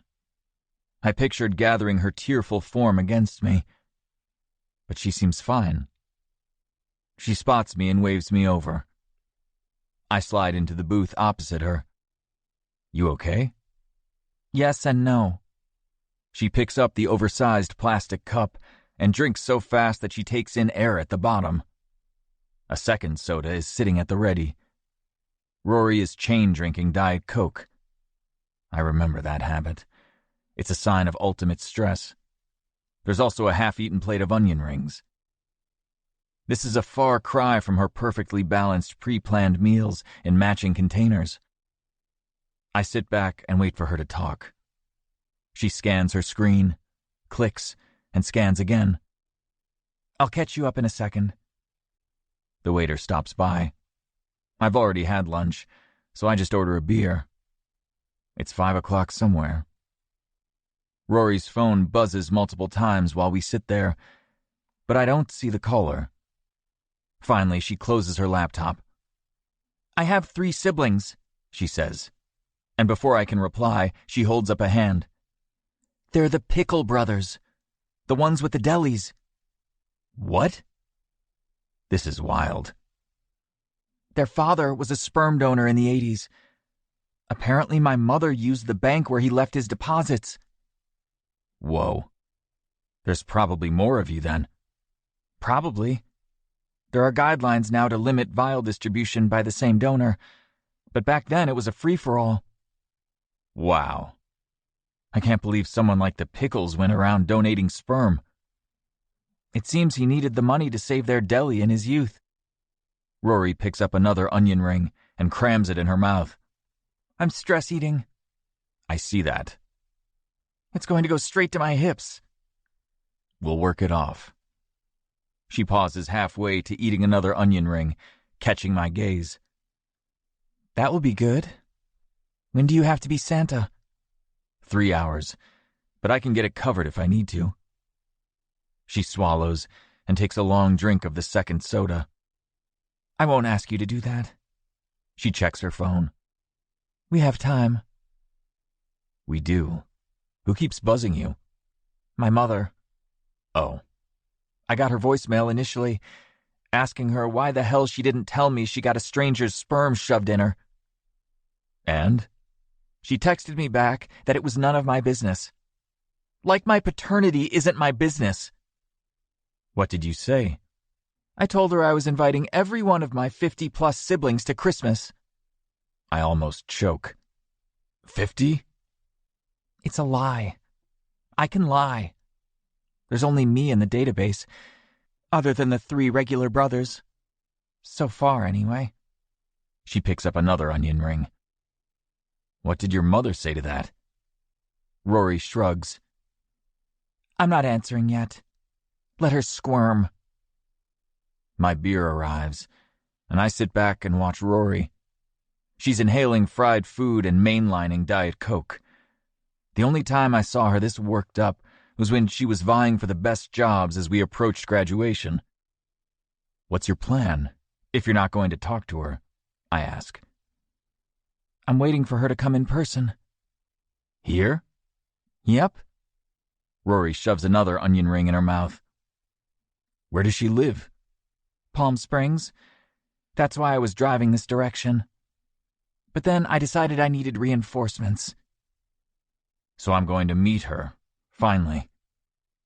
Rory examines an onion ring as if inspecting it for flaws. I wait. There will be no redirect. I'll get this bit out of her finally. We never met each other's families back in law school. She knew why on my end. I was bitter and never went home. But I never knew why her mother was off limits to me. She would stay with me for Thanksgiving, but was compelled to go to her mother's house and leave me behind at Christmas. Yes, she says finally. I need someone on my team. Family has a way of pushing invisible buttons, and an outsider will have a clearer view. Outsider. I shifted my booth, glad for the beer.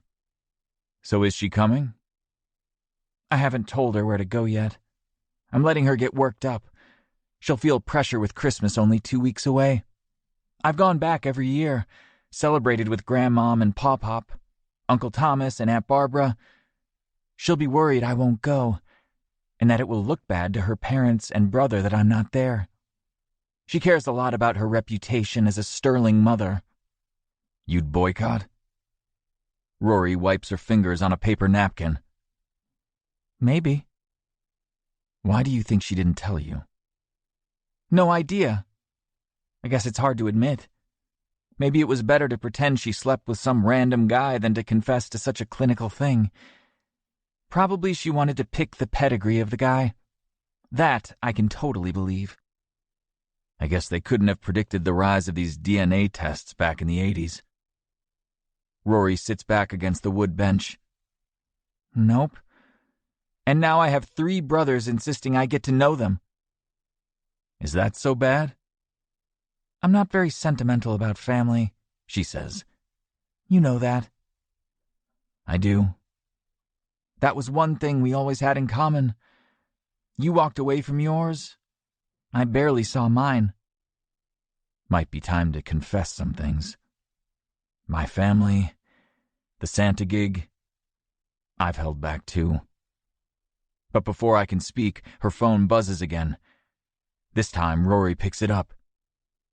I'm at Stringy's Steaks in East L.A., she says without waiting for her mother to talk.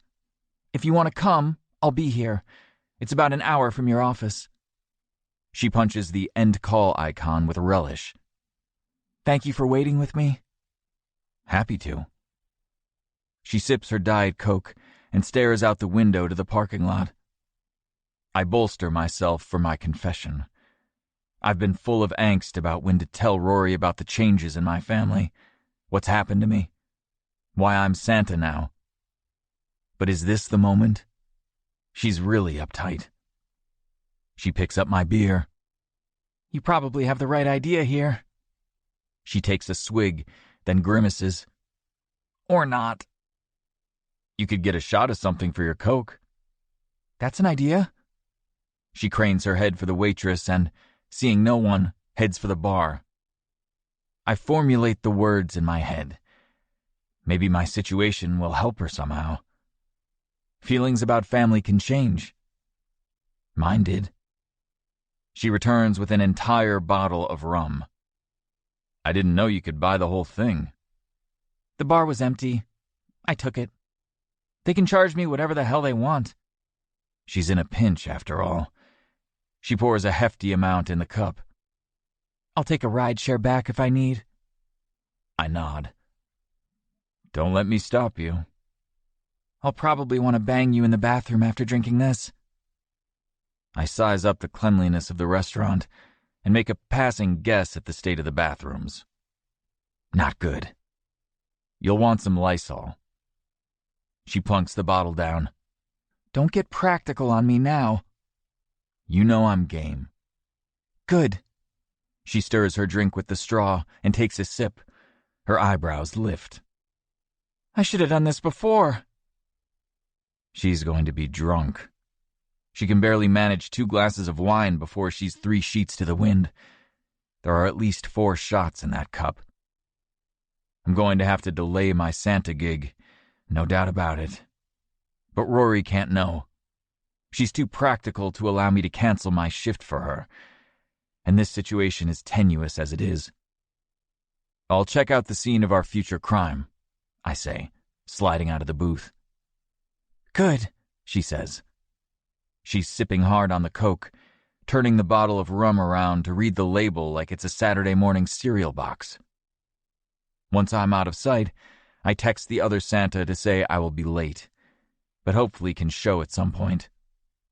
I won't hear from him until his break, but that's fine. It will be enough time to make other arrangements if I need to. I pop my head into the bathroom. There's a locking stall. I'm not sure if Rory is going to drag me there, but the way she's doing rum, it's certainly possible. When I'm back beside her, she's on the phone.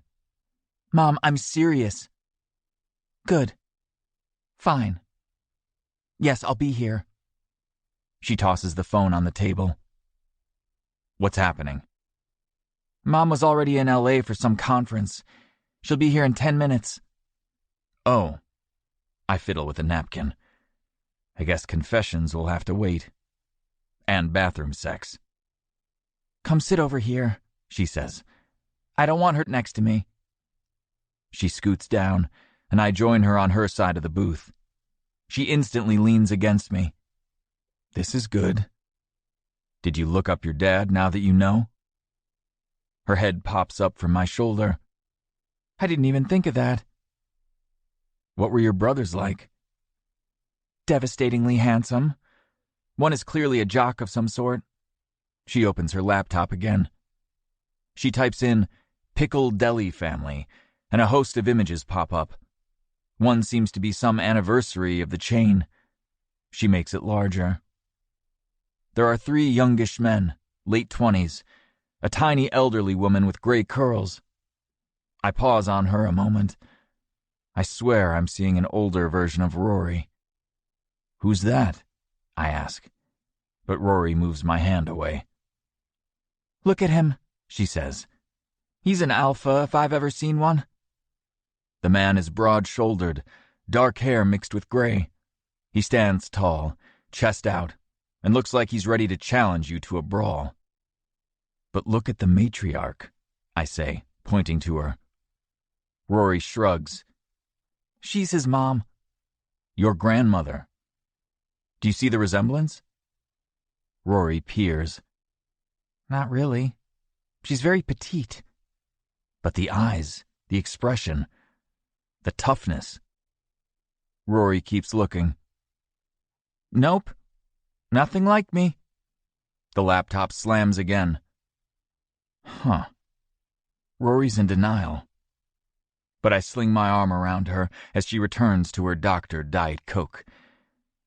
This is going to be an interesting afternoon. Chapter 21. Rory. When my mother walks into Stringy's Steakhouse, I'm glad Mac is here. She's seriously intimidating, even from across the room. It's Rory all over again, Mac says, and I'm not sure he meant to say it out loud. I elbow him in the gut. Sorry, he says. The resemblance is uncanny. She probably picked a sperm donor who looked like her so I would be her twin. I'm harboring many evil thoughts about this woman at the moment. She could have done that with someone she met, too, he says. Stop with the logic. Mom stands in the doorway a moment. The hostess approaches her, but she looks around and spots us. She walks away from the woman without a word. I hate that Mac says the resemblance is so strong. I would never walk away from someone like Mom just did. It's rude. I don't want anyone to think we're alike. Hello, Rory, she says. Her eyes rest on Mac. You didn't say we were going to have company. I thought you weren't dating anyone. We're just fucking, I say. I know she'll hate me saying that. Mac, to his credit, doesn't even flinch. Don't be coarse. I taught you better than that. Mom looks at the seat bench. If I'd known this is where I was going, I would have worn my gardening clothes. Mom, you're the worst. So you keep saying. She spots a roll of industrial paper towels, the kind you might find in a convenience store bathroom. It's what serves as napkins here. She picks it up and tears off a long strip to lay on the seat. The cut of her suit is almost identical to mine, only a more solemn gray. I grit my teeth. I usually only see her in holiday outfits. I'm ready to burn my wardrobe. I can't believe we dress the same. Mom's hair is cut in a smooth bob that curves to her chin. Mine is longer and outrageously curly. No blowout will make mine like hers for more than 20 seconds. This is something I must have gotten from my father, I realize. Uncle Thomas and my grandparents do not have curly hair. Because my brain has gone this direction, I blurt out, "My brother Anthony has dark curly hair, too." Does he now? Mom idly picks up a bottle of Stringy's Fire Engine Cajun sauce, realizes it's sticky, and sets it down, rubbing her fingers together as if she's infected with something. "Are you going to at least introduce me to this person who is going to be privy to our conversation?" "Mom, this is Mac McAllister. Mac, this is Pamela Sheffield, who apparently can't own up to her actions despite the consequences to her child." "Rory," Mom says. "Mother." My tone matches hers. Mac leans forward, extending a hand. "It's nice to meet you, Pamela," he says. "I've known Rory since law school." Mom snaps her attention back to me. "You've been seeing this man for 13 years and you never told me?" I sigh. "No, we only recently reconnected." Mom spies the rum bottle. "Have you been drinking?" "Mom, you'd be driven to drink too if you discovered that your existence relied on sperm chosen from a list. It's not as if there was some other father in your life to be confused about," Mom says stiffly. "You left me to fill in the blanks," I say. "Then you tried to destroy my ability to figure it out, as if I wasn't going to notice you trashing my Christmas DNA kit. Didn't you realize that was just going to make me want to do it more?" "I thought my daughter would respect my wishes. You're not 15, you're 37. Right, like age matters when someone who doesn't have a father receives the gift of a genetic test. From her uncle. He obviously didn't know either, right?" Her lips purse. "I told no one, and I assumed that if you wanted to know, you would have done it yourself by now. It is not as if those kits are new. I thought I was taking charge of an awkward situation on your behalf." I settle back against the hardwood booth. "Well, it didn't matter. When I took the test, these brothers didn't show up. Nor did any others. It was only the family I knew." "Then how did you find out?" "My brothers showed up today. They wanted to meet me. They had also innocently done the test and found a random stranger sharing half of their DNA." Mom stares out the window. "At the time, sperm banks seemed very discreet. There was no way to trace who had donated the sperm. I searched through a binder with information like hair and eye color. I got a few traits like athleticism and a sparse medical history." "What made you choose this particular donor?" I ask. "Same coloring. Intelligent, healthy, young. I don't know. I tried to avoid any traits that would make you look too different from me. That's all." So I was right. "Why didn't you want me to know?" "It's not something you tell a small child. Until you went to preschool, you didn't even understand the concept of fathers. When you came home with your first family tree, it was still too early to introduce the idea of artificial insemination. So I made him as unimportant as I could, because truly that's what he was. He was someone who sold his biology for money. Well, he's very successful now. He has a chain of restaurants. Whatever he needed the money for, he used it well." "Good for him." She smacks the table. "Good talk. I will see you at Christmas." "Why do you think I'm going to Christmas with you?" She fixes a beady glare on me. "Because that's your duty. It is the only time I ask something specific of you and expect you to do it. I expected you to be honest with me. Maybe preschool was too young, but remember when I got my driver's license? When I was asked why the father section was blank? 16 wasn't old enough to tell me then?" Mom settles back onto the bench, her hands folded. I can't help that some people are close-minded and made you feel uncomfortable, Rory. By then you knew that your father was never going to be in the picture. It wasn't a necessary conversation. Well, it's necessary now. You're asking me to join your family for Christmas when I have a whole other side who is very interested in meeting me. Pitch me why I should spend it with you. Mom looks aghast. Because I raised you? Because I brought you up to be the person you are now? Successful, driven, and you acquired a mate. She gestures at Mac.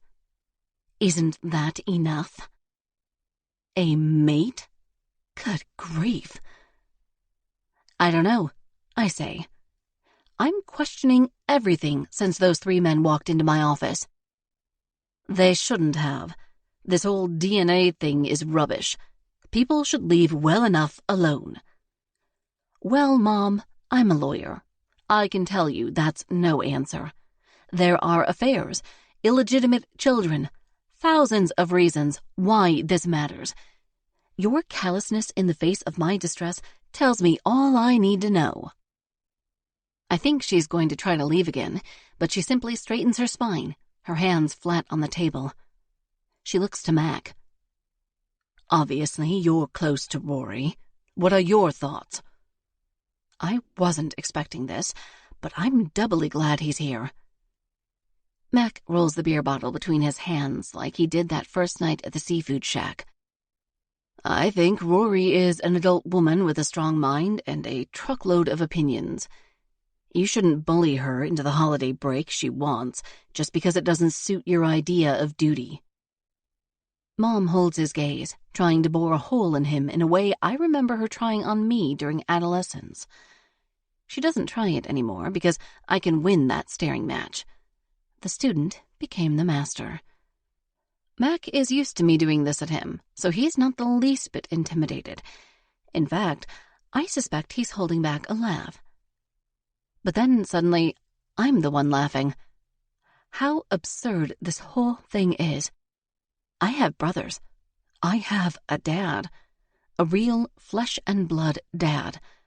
There are probably cousins, uncles, aunts.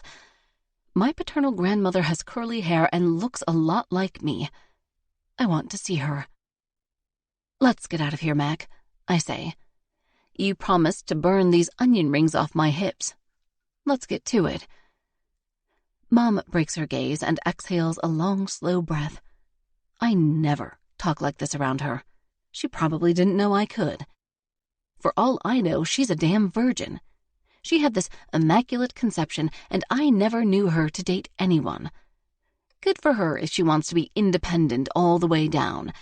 But I'm not her. The wild emotions are making the rum go straight to my head. Mac, I'm not up for driving my car. He nods. I'll drive your car. I'll get a ride back out here after my shift tonight. You're a good man, Mac. I lean in to kiss him, but my mouth lands somewhere near his ear. He hugs me close. You're an amazing woman, Rory. He helps me slide off the bench, and the world whooshes beneath my feet when I stand. Dang, I'm drunk. I hold on to Mac. How did I ever live without him? And why should I? As Mac leads me out, I look back at Mom. She sits at the table, and the last thing I see as we head out the doors is her picking up the bottle of rum. Chapter 22. Mac. I don't know if Rory intended to go back to work today, but it's not going to happen. She's wildly animated and chatty for the first 15 minutes of the drive across L.A., and then she unexpectedly crashes. She folds over the console in the center of her SUV, her hair in disorder as it falls out of the twist. This day isn't anything like I expected. Her mom is, though. She's a real piece of work, and it's no wonder that Rory has mixed reactions to things. Her childhood could not have been normal. But then, neither was mine. I decide to take her to my place. I need my Santa suit, and she can certainly drive herself home when she's sobered up. She's all sleepy giggles as I help her into my living room and arrange her on the sofa. I leave her purse and keys easy to spot on the coffee table and cover her with a blanket. When I set a cup of water and a bottle of pain relievers next to her purse, I pause. Rory has a lightness about her when she's sleeping. She's relaxed, softly smiling. I brush the tangle of curls off her forehead and press a kiss to her skin before I head out. I ponder why she called me to meet her as I request a car to take me to the mall. Did she know she was going to get drunk? Did she need me as some power play against her mom? None of it seems obvious. Maybe it's too much to hope that she plain old needed me. Mall traffic is ratcheted up, shoppers bustling from wall to wall on the concourse. I walk along the gate to approach Steve, tonight's elf handler. I wave him over. I don't know if Ricardo told you I might be late, but I'm not. Good, because Ricardo is so done. He's already told 2 little kids they're getting coal. Yikes. Steve tugs on his tights. Yikes is right. He'll be lucky if they don't can him when someone complains. And you know they will.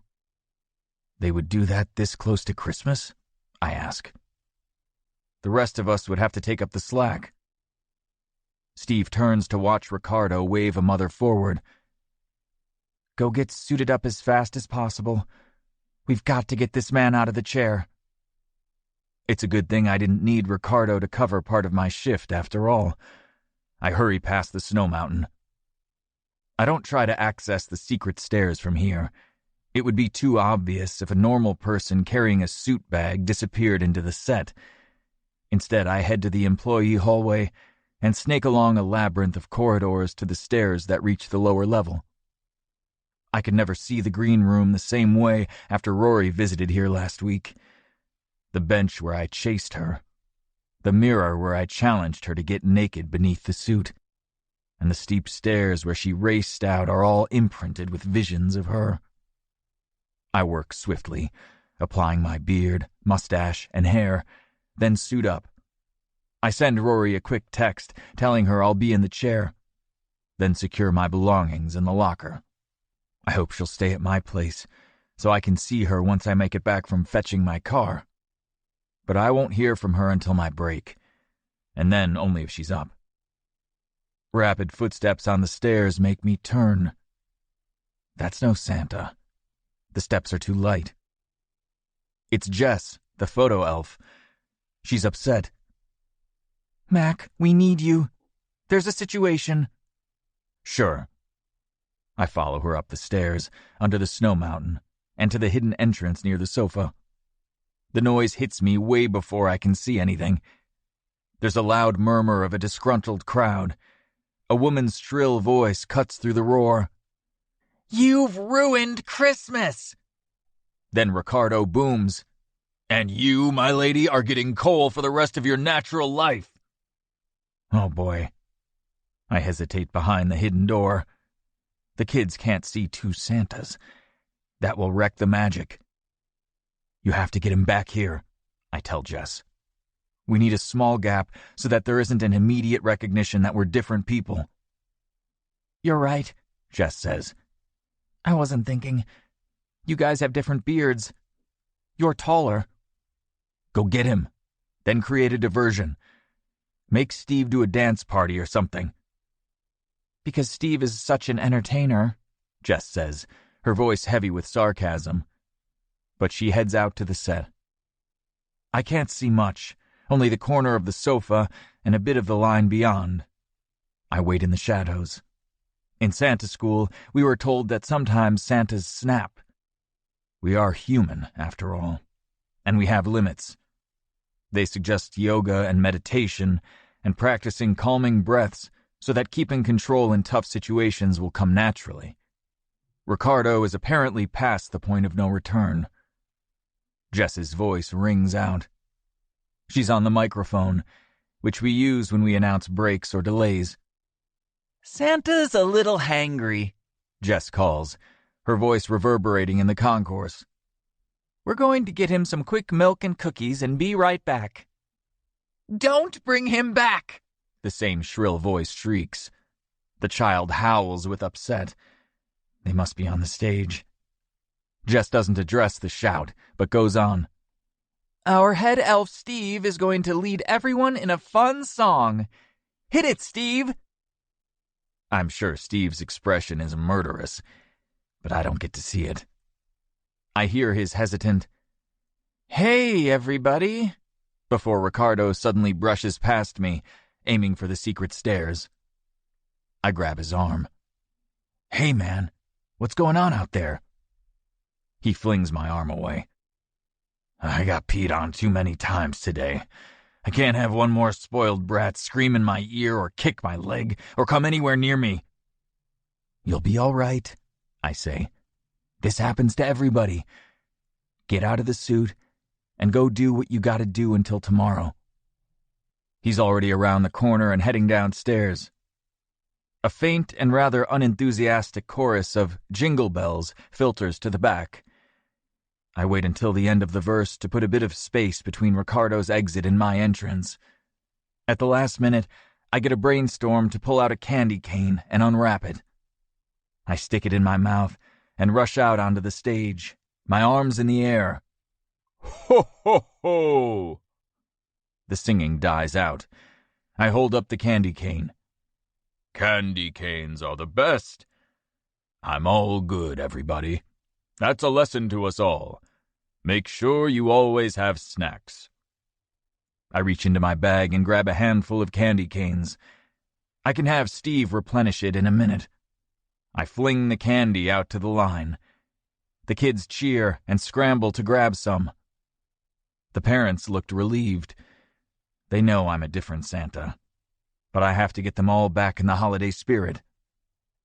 The angry mother stands by the camera, her arms crossed. She's going to be the key. "Who do we have here?" I ask, getting down on a knee to address the young girl clutching her leg and screaming her head off. This woman glares down at me. "This is Nancy. I think she's had quite enough Santa for one day." "I understand," I say. "Some days I get enough of me, too." Mom tilts her head. She has no retort for that. Even on my knees, I'm pretty big compared to this little one, so I lie all the way down on my tummy, about 2 feet away from her. The line quiets, watching and waiting. "Hi, Nancy," I say. "You're bigger than me." Nancy keeps crying. I rack my brain for all the things I was taught to do in these situations. One trick is to engage a crying child by saying something clearly wrong. Their need to correct you will supersede any upset that they are feeling. I start to sing. "Frosty the reindeer was a silly, goofy bear. He was made of bread, but the children said that his nose was made of hair." Nancy stops crying. "It's Frosty the Snowman," she says. A laugh ripples through the line. "Oh, right." I'm still on my belly. I pull another candy cane from my bag. "Frosty the Snowman was a candy cane, they say." I hold up the candy cane. "See? This is his arm." Nancy smiles, then remembers that she hates me and frowns. "It is not. Frosty doesn't have a candy cane arm." "Let me try again." I pretend to think. "Frosty the Snowman was a smelly nincompoop." This gets her. She starts laughing, a good deep one from the belly. "Santa, that's silly." "Well, come here and tell me the real words. You can whisper them in my ear if you don't want to say them out loud." She drops to the ground and crawls over to me. She whispers, "Frosty the Snowman was a jelly happy-souled." I can't help but laugh. "Perfect. Will you help me sing it so we can teach it to everyone else?" "Okay." I have her. I sit up. When she stands, I hold out my hand. Help Santa up. She grabs my glove with both hands and yanks. I take a cue from the Three Stooges, overcompensating for her pull and rolling all the way over. Now the whole line is erupting in laughter. You're strong, I tell her. She laughs and turns to her mom, who looks marginally less peeved. Jess is snapping pictures. She'll know to give the woman free ones. I don't have to say a thing. One more time, I say to Nancy. Nancy comes behind me and pushes on my back. I leap up and fly through the air, managing to land on my feet. Are you Wonder Woman or something? Nancy throws her hands on her hips in a great Wonder Woman pose. Maybe I am. Okay, Nancy the Wonder Woman. Come over here and let's sing Frosty the Snowman. I hold out my arms to see if she'll let me lift her, and she runs right to them. I put her all the way up on my shoulders. Steve is there to hand me the microphone. Okay, everybody. Nancy's going to teach us the words, and I want to hear everybody singing it as loud as they can. I look up at Nancy. You ready? One of the elves must have radioed the guy in charge of the music on the Santa set, because at that very moment, the opening chords to the traditional version of Frosty the Snowman begin. Excellent. I take a deep breath to help Nancy know when to start, and we start to sing.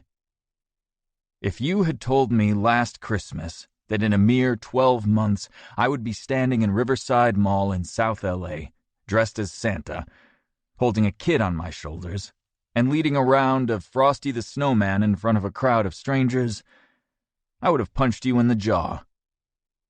But I'm here, and I'm doing it. Even the passers-by, arms filled with shopping bags, stress on their face, stop to listen.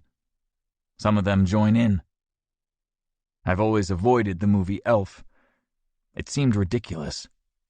People don't bust out in song to save Christmas. But apparently they do. I made them. Maybe if a Grinch's heart can grow 3 sizes, one can spontaneously appear in my chest. Because if I didn't have one before I was Santa, I definitely feel it beating now. So of course, my mind turns to Rory. If I can change this much, if I can go from a man who refused to visit his family, who was motivated almost entirely by money, and hated to be around children, to this, then anybody can change. I know what it did for me. I just have to figure out what will help Rory. Chapter 23. Rory. 12 days to Christmas. I call in sick the next day and have Jerome reschedule everything. It's easy to spend the day with Mac, since he's not the cause of my unprofessionalism. The blame for that lies squarely on my mother. We laze about in the morning, starting with a sinfully decadent breakfast of stuffed French toast and a carafe of mimosas, hair of the dog and all that, and of course, other activities. Somewhere around 11, I wake with a start, the sun streaming in too brightly for me to feel comfortable being asleep. Mac is awake, tapping quietly on his laptop on the armchair in the corner, Sir Winston at his feet. "You okay?" he asks. I feel like I should accomplish something today. He reaches down to pet Sir Winston's head. "I'm game for whatever makes you feel better." "You don't have any meetings today?" "This is the second day I've dragged you away from whatever might be important to you." "You're important. But because of the Santa gig, I've given more responsibility to my junior agent. I can afford to kill a day or two, at least until I'm needed at the mall." I tuck the sheet up against me. I should start with a shower. I seem to be sober. Mac grins. "Me too. I guess we could go somewhere for lunch. A good salad to counteract all that sugar we had for breakfast." Logical as always. I pad to the shower. Mac seems to understand that I want to be alone with my thoughts for a moment, so he doesn't tag along this time. I feel 1,000 times better when I'm clean and dry. When I come out, Sir Winston is still sitting at Mac's feet. Looks like he's taken to you. Mac glances down. It's a good thing he isn't a tree. I feel a dad joke coming on. Why is that? He doesn't have a lot of bark. Oh, Mac. He rubs the dog's head.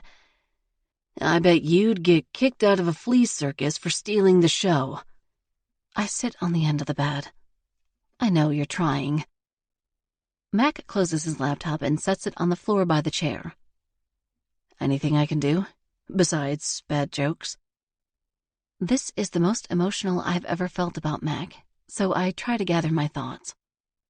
I'm grateful that we have horrifying family situations in common. I like to think that the world brought me back to you so we could spend this holiday together. His jaw shifts and his eyes skitter away from my gaze. Those are tells. What's wrong, Mac? Give me a minute, he says. This is big, and I have to get it right. My belly flips. What's going on here? I know everything about Mac, past and present. Sure, neither of us had met the other's family until yesterday, but that was because of our shared disasters. I was always able to count on him to understand my distance from my mother. Mac leans forward, bracing his elbows on his knees, hands clasped together. His expression is sober. Rory, I would very much like to spend this Christmas with you. Nothing would make me happier. I relax. This is part of the new Mac. Theatrics. But before I can chastise him for being dramatic, he goes on. But I will be spending the holiday in Alabama. Before that can completely sink in, he adds, with my family. Confusion blasts through me, hot and unsettling. Why? He leaves the chair to close the distance between us. The mattress creaks as he sits down. He takes my hand in his. All of these gestures alarm me. He wants to get close, hold on to me. He's about to break something terrible. Remember that first night at the Ferris wheel? You asked me why I was Santa, and I said that I wanted to be more? Of course. You were talking in riddles. I wasn't ready to explain it that night. You are the strongest person I know, and you came back to me in almost the exact same form that you left in. Successful, driven, focused. But I'm not the same. Early last December, almost exactly a year ago, my grandmother died. He's about to go on, but something stops him. I realize he's choked up. You mean the woman who refused to help you and Tanya with all those small children? He nods. I resented the hell out of her. Tanya and I were the only teens. There were 8 more kids, including a newborn, and Aurora wasn't walking yet. Our mom had just died from complications after having Betty Sue. That's when family steps in, right? But nobody did. The hardening in my gut, preparing for a blow, starts to soften. I know all that, Mac. Those facts haven't changed in 25 years. But despite all that, you decided to go to her funeral? Tanya asked me to. She's never asked for anything since I took off for college. So you went back because you felt guilty for leaving? I want to chastise him, but he's clearly not thinking straight. You had your own life. You were under no obligation to raise all these children, ones your parents decided to have. I will always feel guilty for that, even though Betty Sue was already in kindergarten by then and the family could manage itself. He squeezes my hand. What you say is logical, and it's what got me through undergrad and law school and working toward building my own agency. But then Tanya called. So, what happened when you went to the funeral? I found out that my father had banned his mother from our house, that his terrible relationship with his parents was the reason that his children had to fend for themselves. I suck in a breath. That's bad, Mac. It is. I blamed her for something that wasn't her doing, and then she died. I stroke his hand with my thumb. I know we never talked about this back in the day, but did you ever mourn your mom? I'm sure you were plunged into work with the newborn and all the children who needed basic things done. I didn't want to mourn her. I was pissed. I was only 13, but I knew that Luke and Aurora had almost killed her, and then she went off and got pregnant with Betty Sue anyway. I don't know why they kept at it when she started having so many problems. It was like she wanted it to happen or something. There's so much more to this than I knew before. Did you confront your dad at the funeral? No, he wasn't there. He didn't go to his mother's funeral? He was that bitter. The resentment went that deep. Oh, Mac. I was glad I went. Everyone's grown. Betty Sue is 25. She's a pistol. Aurora couldn't afford to come. She's living with some ne'er-do-well in Mississippi. Tanya tried to send her some money to travel, but she wouldn't do it. And how was Tanya? She was all right. She got married, and they have a little girl, Juliet. She's 8. Something shifts in him when he says the name Juliet. Did you ever have a heart-to-heart with your sister? Not really. Tanya and I were always practical. During those tough years, our only conversations were about who was going to run the baths and whether we had anything to feed the kids. So how did you find out about your dad banning his mom from helping?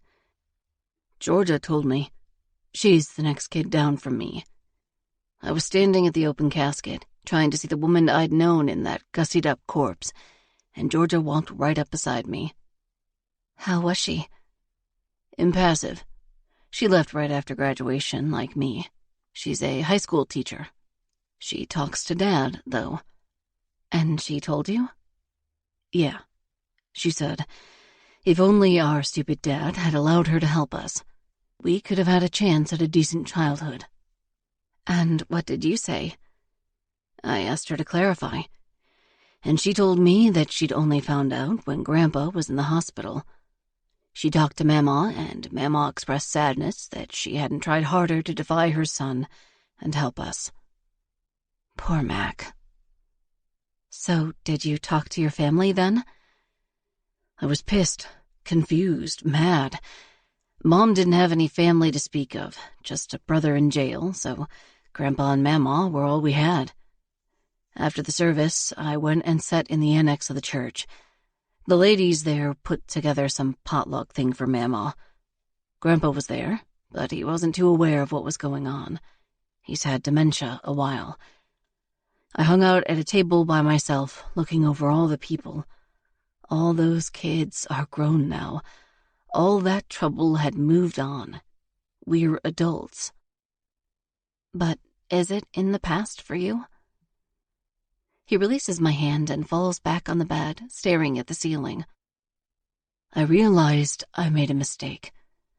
2 decades of feeling angry about something I'd been too young to understand. And I thought my family had drama. Ours feels so clinical compared to death, shunning, kids fending for themselves. So why are you getting tangled up with them again? I thought you were all to hell with it. Was it this niece, Juliet? He lets out a long stream of air. I lie down next to him. After a moment, he continues. So I'm sitting by myself. I feel way out of my depth.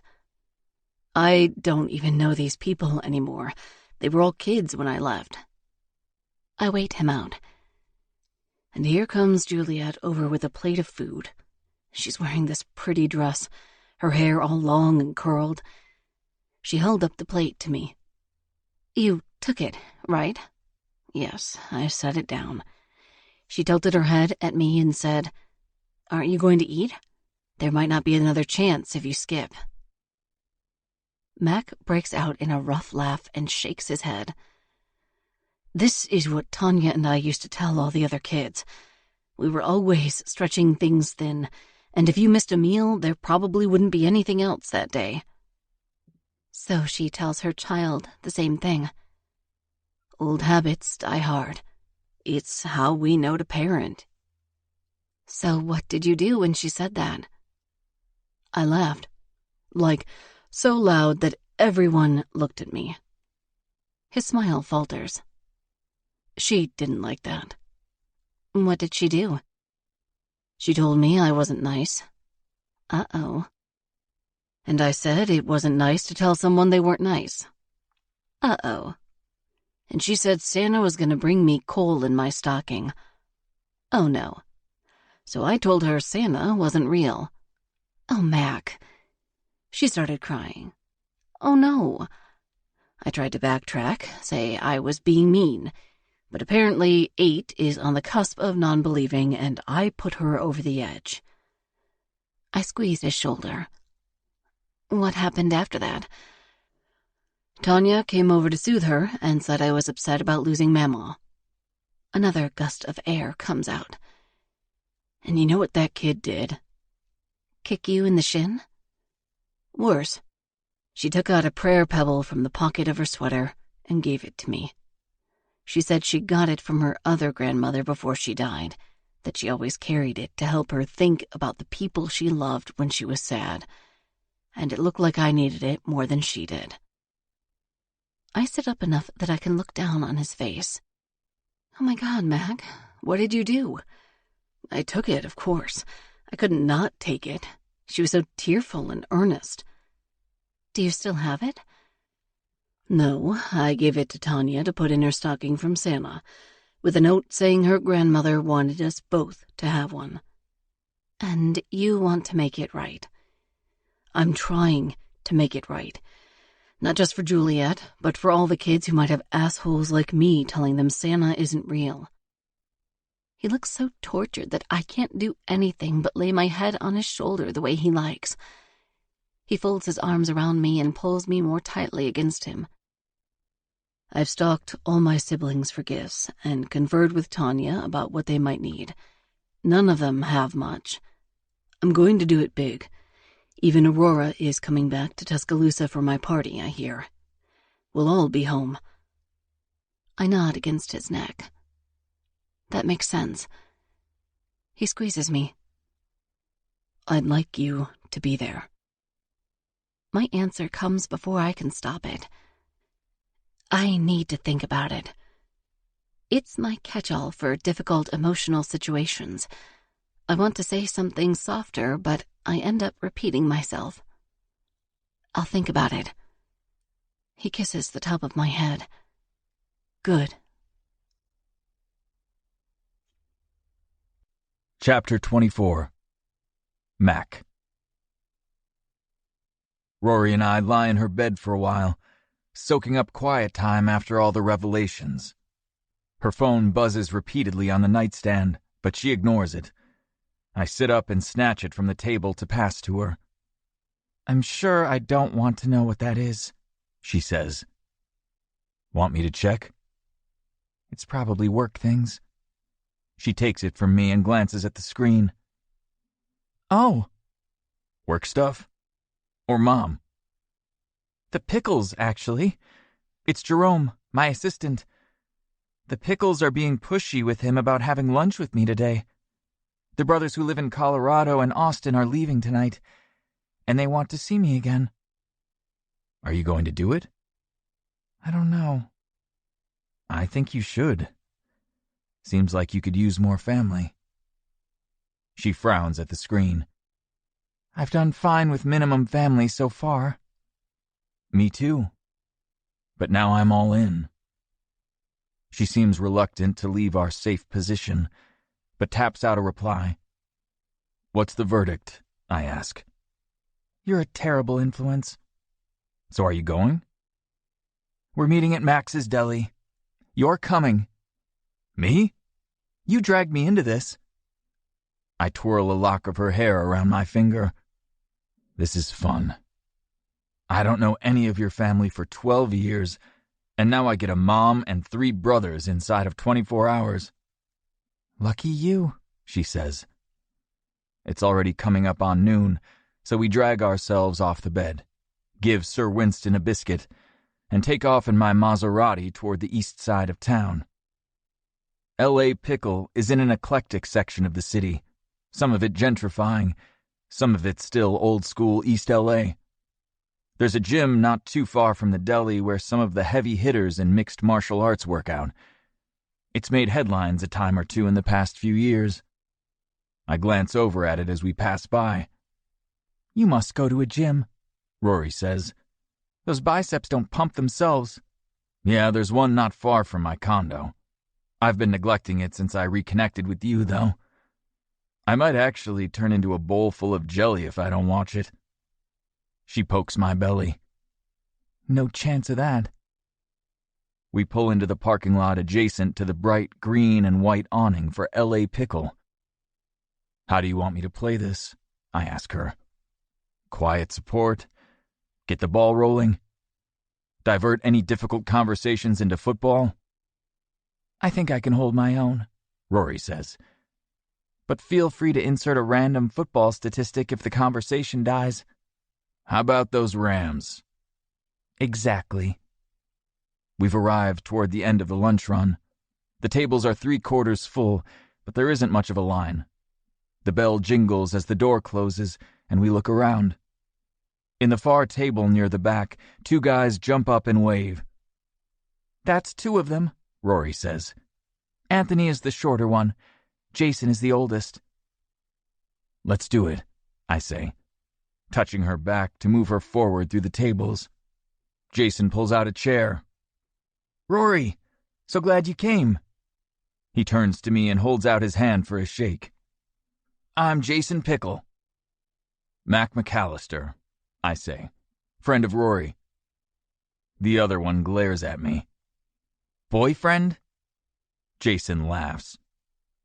Anthony, Rory is your big sister, so I don't think you can try to pull the protective older brother act. I hold out a hand to Anthony. He shakes it, looking me up and down. It's amusing. Both of them are younger than us, but that makes sense. Old Man Pickle wouldn't have been filling sperm jars once he was producing kids of his own. Another man approaches the table. This one is seriously tricked out. I'm pretty built, but this guy could break me in half and still have a hand free for a sandwich. I'm Max Pickle, he says as we shake. Rory, so glad you could come. Can I get you something to eat or drink? We were going to go for salads earlier, Rory says. We have some fantastic salads here. Any vegetables you don't care for? I'm not much on green peppers, Rory says. All 3 of the men raise their eyebrows. Really? Anthony says. Have you always felt that way? Pretty much. Mom tried sneaking them on pizza when I was a kid, but I always picked them off. If they show up in a salad, I'll eat around them. The 3 men exchange glances. Why is this so interesting? Rory asks. Jason says, Because none of us like green bell peppers either. Mom used to go crazy with us picking them off our pizzas. She finally stopped cooking with them when it turned out to be all of us. Dad doesn't like them either, Anthony says. You won't find them on our deli menu anywhere. They're quiet a moment, as if considering all the ways they could be alike. Max pulls out a chair for Rory. Sit down. I'll fetch you a salad. What about you, bro? I'll have what she's having, I say. Nah, Max says. We gotta get you the pickle special. Now Jason and Anthony are grinning. Definitely, Anthony says. He should learn about the special. I sense a family hazing ritual ahead, I say. Bring it on. Max leaves again, and Rory and I settle into chairs. The silence lengthens, and I'm about to insert the requested football commentary when Anthony says, So we told Dad we met you. What did he say? Rory asks. He said that whatever is important to us is important to him, and if we want you to meet him, then he'll do it. I see. Rory clenches her hands tightly in her lap. I did speak to my mother about this yesterday. How did that go?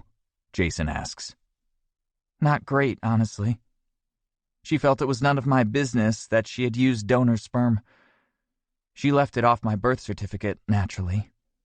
Mostly I didn't have any problem with that, other than a nosy person at the DMV. The father is blank on your birth certificate? Anthony asks. Rory nods. That's how they do it with donor sperm. He's not technically a legal father. Anthony stares down at the table, and we fall quiet again. This is tough stuff. Max returns, dragging a chair from another table. Food's coming. Rory told her mom, Anthony says. Max turns to Rory. You doing okay? Did that shake things up a bit? My mother and I aren't exactly close, Rory says. But she did not handle this well. You two going to be okay? Sure, Rory says. We're adults. The silence lengthens again. This whole thing is terribly awkward. I figure it's time to jump in. So anyone watch the games last weekend? Sure, Max says. You into sports? I better be, I say. I'm a sports agent. Max's heavy eyebrows rise. Anybody I know? I list off a few of my most famous clients. Max and Jason respond with grunts of appreciation. Did you know Max is a bodybuilder? Jason asks. You think he would look good on a perfume commercial? Max throws him a glare that would crack glass, but Jason just laughs. Maybe you're more of an Ivory soap guy. You're the one with the baby soft skin, bro, Max says. But I'm interested. Do you do the circuit? Max shrugs. I did pro at first, but I found doing the natural circuit is more my speed. I wasn't willing to go the distance, if you know what I mean. I do. He's got a fantastic ice skater on his roster, Rory says. Gemma King. I'm organizing her fan club once the holidays are over. Now that's where Max ought to be, Jason says, dodging the balled-up napkin Max chucks at his head. Throw some skates on that boy. You're full of it today, aren't you? Max tugs another napkin from the silver box on the table. I enjoy the easy camaraderie between the men, but Rory seems tense. I take her hand underneath the table. What are your plans for the holidays, Rory? Anthony asks. Rory goes stiff. We haven't settled on our plans, I say. Rory might head to Alabama with me. I have 9 brothers and sisters. 9? Max exclaims. Do you have a table big enough for that brood? We figure it out, I say, not confessing that I haven't spent the holidays with my family since we were kids. Well, we would love to have you in New York, Anthony says. Grammy Alma makes the best Christmas dinner. A young woman with a tray appears. Vinaigrette salad? She says, and Rory gestures for her to place it down by her. Pickles special? The server says, holding up a sandwich in a red basket. That one's for this guy, Max says, pointing to the spot in front of me. I'd fill your cup before you taste any of that, the woman says. Jason shakes his head. No spoilers. The woman sets a pair of cups in front of us. I pick them up. Water? Tea? Soda? I ask Rory. Diet Coke, she says. And there we are again. Back to the nerves. While I fill them up, I watch the table from a distance. Jason is relaxed and jovial. Max looks like he's about to bust out of his green deli shirt with all those bulging muscles. Anthony seems overwhelmed. He constantly runs his hands through his hair, bracing his elbows on the table as if this is too much for him. Rory sits ramrod straight in her chair, incredibly formal in her structured jacket and pressed pants, when all the rest of them are in jeans. She's feeling out of place, no doubt about it. I'm glad she brought me. Hopefully I can bridge the gap. I head back over with the drinks. "And that's why you never want to be the first person downstairs on Christmas morning," Jason says. I pass the Diet Coke to Rory. I feel like I missed some important instructions. "The boys tried to booby-trap Santa when they were kids," Rory says.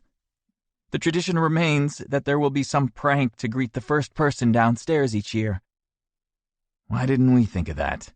I say. 10 kids. You think someone would have thought to booby-trap Santa? "So what happened the first year you did that?" Rory asks. "Dad yelled so loud you could hear it for 6 blocks, Jason says. "So the Santa secret was out," Rory says. Anthony shakes his head. "No. He read us the night before Christmas and reminded us that the father in the story is the one who throws up the sash and sees Santa Claus. He insists that's all he was doing when he got his foot caught in the snare we made. Santa is too wise for booby traps." Max shifts in his chair. It was so funny we did it again next year. And we never talk about it, but somebody always makes sure it happens. Every year. "I did it last year," Anthony says. "Nailed Jason trying to sneak downstairs to get into the Christmas cookies before anyone got up." Jason reaches across the table to poke Anthony in the shoulder. "And the year before that, I set the trap and caught you trying to steal the last of Grammy's pecan pralines." "Guilty as charged," Anthony says. This is good. I can feel Rory relaxing now that they are regaling her with tales of Christmas past.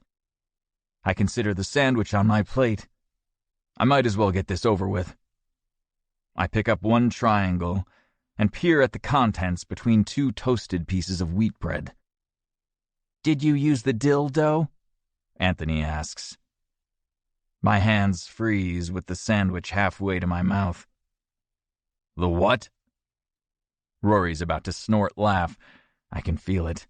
Her shoulders are shaking. "It's the bread of the day," Anthony says. "Dill pickle dough. Dill dough." I let out a breath. Okay. I can't even tell you what I was imagining. "We can picture it," Jason says. Now Rory is really going, and the snort comes out. She claps her hand over her nose and mouth. The boys look at each other again. "She's got Grammy's snort," Anthony exclaims. His face is lit up.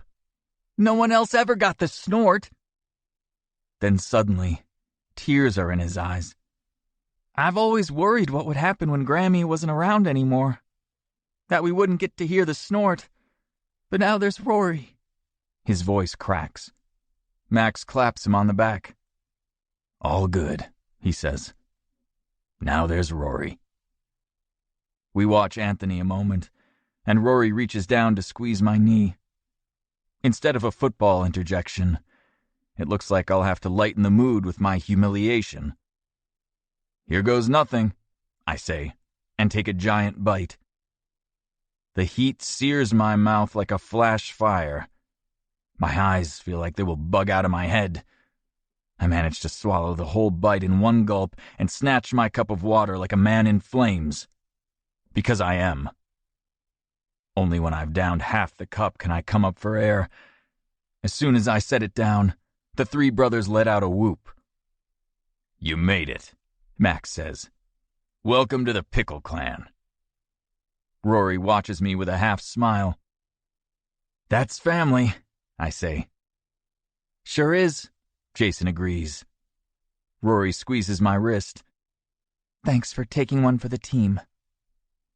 I lean over to kiss her, and the brothers whoop again. I think they're my kind of guys. And if I'm right for Rory, so are they. Chapter 25. Rory. 11 days to Christmas. When I walk into the office the next morning, Jerome stands up as I approach his desk. Rory, Mr. Heinrich and Mr. Blaine are waiting in your office. I slow my steps. Why are they in my office waiting for me? I check my watch. It's not even 8. Very few members of this office arrive prior to 8. Jerome grimaces. They don't seem too happy. I straighten my spine. Did you get any indication of the source of their displeasure? His mouth twists in a funny way I rarely see on him.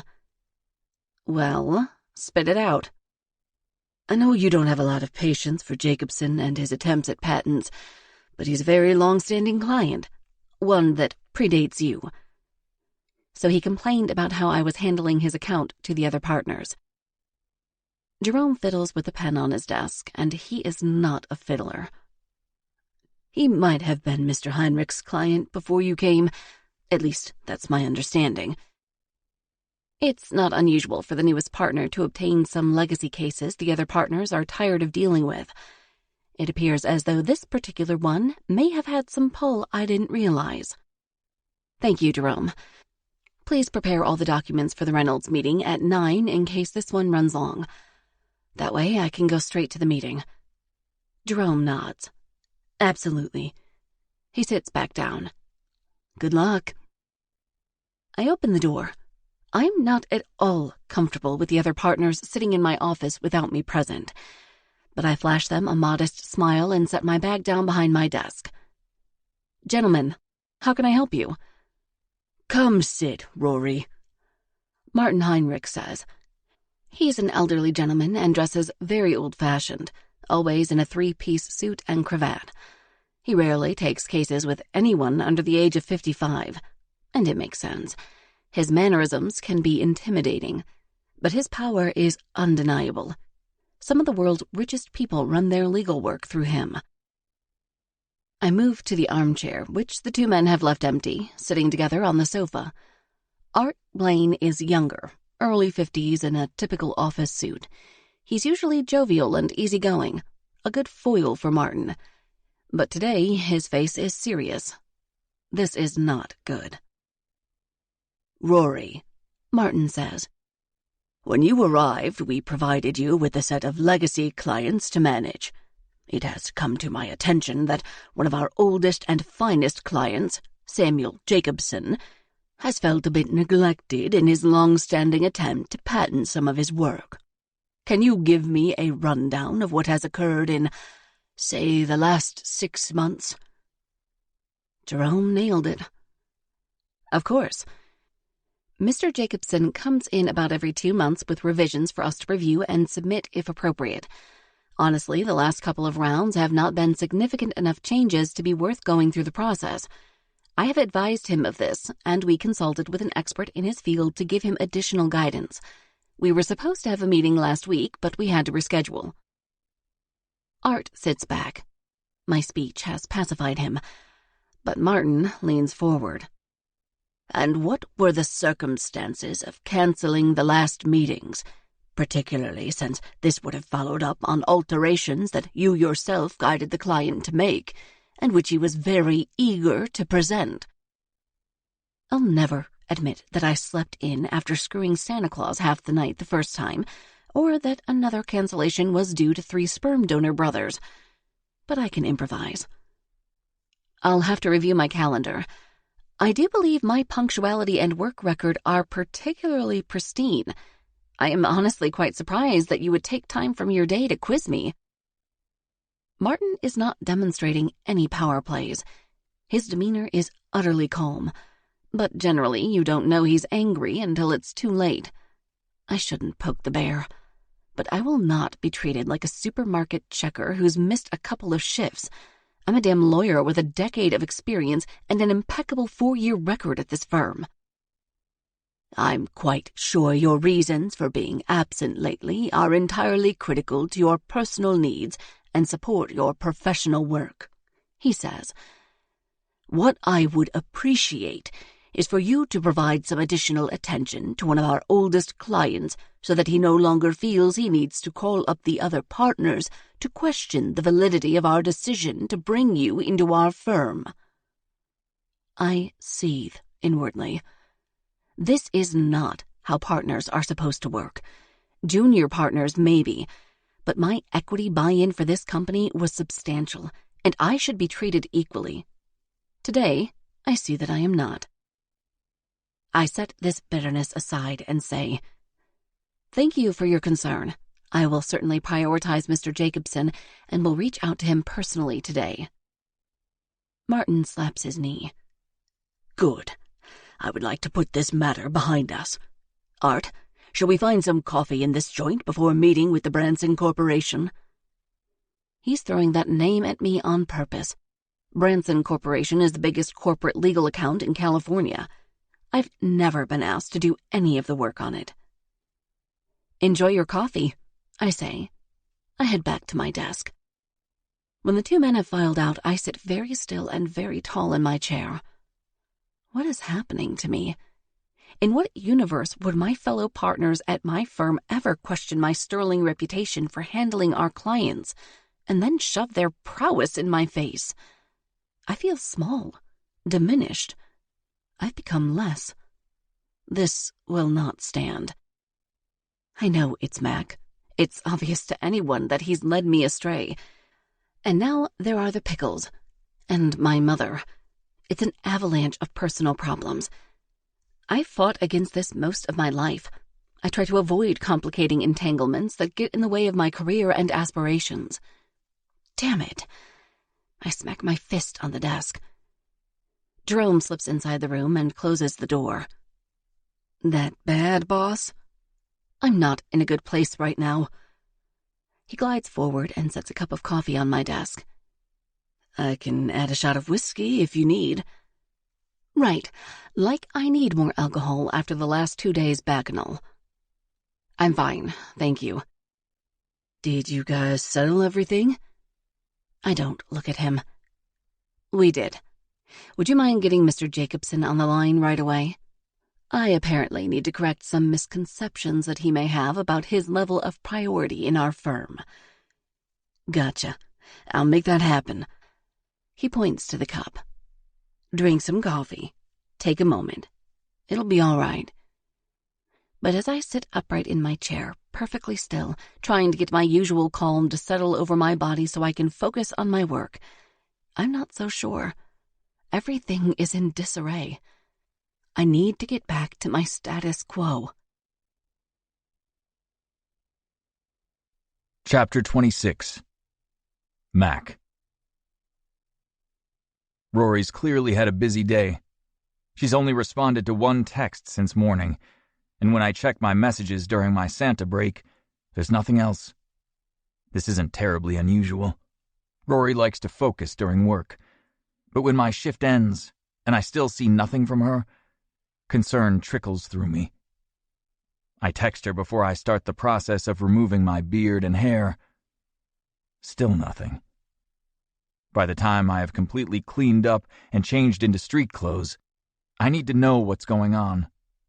As I walk to my car, I put through a call to her. Voicemail. I decide to leave a message. "Rory, it's Mac. I'm worried, so I'm coming over. I know it's late. I don't have to stay. I want to check in with you." My concern for her nags at me the entire drive. Something's off. I wonder if her silence is due to her not knowing how to break it to me that she doesn't want to come to Alabama, or if it has to do with her brothers or her mom. There's a lot going on. Maybe I should give her some space. But I pull up to her house anyway. It's quiet and mostly dark. There's a glow in the front window filtering through from the kitchen. She could be in there, making some tea. I cut off the engine and text her that I'm outside. No response. Now I'm really worried. I picture all sorts of things. Rory collapsed on the floor. Maybe an intruder has gotten in and she's unconscious or worse. My heart hammers. I walk up to the garage and peer in. Her car is there. I make another call. This time she answers. "Are you okay?" I ask. "Of course I am," You're really here? In front of your garage. The door starts to lift. I kill the call and duck beneath it. In the kitchen, Rory leans against the counter, a teacup in her hand. She wears dog-walking clothes, fitted yoga pants, and a zip-up jacket. Maybe she went out without her phone. My anxiety settles. Sir Winston must be tuckered out. He's sprawled on the tile and only lifts his head for a moment to glance at me before setting it down again. See? Rory says. All is well. You avoided me today. Her lips pinch. I try to focus on work during the day. Her hair is in a frizzy ponytail, making her look young and adorable. I'm desperate to kiss her. But I can't do it. Something's off. Did you hear from your mother today? She shakes her head. No. She's assuming I will show up on Christmas Eve. And she is wrong. I won't press her about Alabama. Not in her current state. I shove my hands in my pockets. I was hoping to see you tonight. She turns away, facing her electric kettle. Can I make some tea for you? The water's already hot. I'm not interested in playing any games. I want Rory to know exactly how I feel. I come up behind her and slide my hands around her waist. I wanted to be near you for a minute. I press my lips to the back of her jaw near her ear. She says nothing to that, but I feel her resistance start to melt. It can be like this, and always was. When Rory got uptight over an upcoming exam or some assignment that wasn't going well, she worked herself into a miserable frenzy.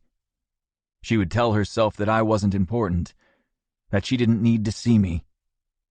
And I would have to worm my way back in, remind her that we're better together. Is there anything I can help with? I ask. She shakes her head. My intention is to drink a cup of tea with her and go home. But the road to hell is paved with good intentions. The taste of her skin gets to me. I brush my fingers along the nape of her neck, sliding the springy bits of hair away to get to more of her. The tension in her shoulders begins to soften. She sets the teacup on the counter. A long breath escapes her. I trail my fingers gently along the sensitive skin at the base of her neck and down her spine. I press my thumbs into the spots below her shoulder blades where she holds so much tension from being bent over a computer or a desk. She groans, and I know this is what she needs. Attention. I work my way down her back, pressing my thumb along the indentations on either side of her spine. She hangs onto the counter, letting the pressure do its magic, turning her rigid muscles into puddles of relaxation. When I reach her waist, I squeeze both sides, making my way up beneath the jacket and a silky running shirt beneath. Her skin is warm and pliant. I continue to press my thumb into her back muscles while massaging up her rib cage with my fingers. Her bra seems to be built into the athletic shirt, and I slide my fingers beneath the elastic band. She relaxes into me, bending forward so her breasts fall into my palms. I shift my hands up inside the support bra, continuing the gentle kneading, my thumbs passing across her taut nipples. She sucks in a breath. She's mine now. I press against her so that she can feel my erection against her ass. Our bodies grind together, and I take my time, her breasts in my hands, my breath stirring the curls over her ears. Her hands are splayed on the marble counter in front of her. My need for her rushes to my groin, as if all the blood in my body has concentrated in one spot. I release her breasts and slip my hands down and out of her shirt, reaching for the zipper of the jacket. It rolls down with a gentle hiss. I peel it off her shoulders and along her arms to fall to the floor, then grasp the bottom edge of the shirt and lift, freeing it from her breasts and pulling it over her head. I massage her more freely, revisiting all of the muscles in the back and shoulders and upper arms. She melts beneath my touch, leaning farther over the counter until her belly is pressed against the round edge of the countertop. I fill one hand with the breast and slide the other down low, slipping it between her thighs on top of the slippery material of the yoga pants. I press into the seam, feeling the warmth of her, and pushing my thumb against her nub. Her body moves with me, but she quickly needs more. She kicks off one shoe, then the other, knocking them out of our way. I shift my hands to the waistband of the yoga pants, slipping them slowly over the curve of her hips, down the slope of her ass to her knees. I lift a foot and step on the crotch, dragging them to the floor in one swift motion. She steps out of them, and now she stands in the bright light of her kitchen, her back to me, only a scrap of red lace on her body. I reach around and tease her on the outside of the panties a little longer. She drops her forehead to the cool marble counter with a groan. I slip my finger in the panties and up inside her. She sucks in a breath, grinding down on my hand. I add a second finger, curling upward to work her clit. She moans, moving her hips in a circle, pressing back against my jeans. She likes it this way, but I know what works the best for her. I whirl her around, pushing the teacup out of our way, and lift her onto the counter. Her naked breasts are at the level of my face, so I enjoy a quick feast, sliding my tongue along the heavy roundness and capturing the nipple between my teeth. She arches to me, her knees on either side of my waist, her hands on my shoulders.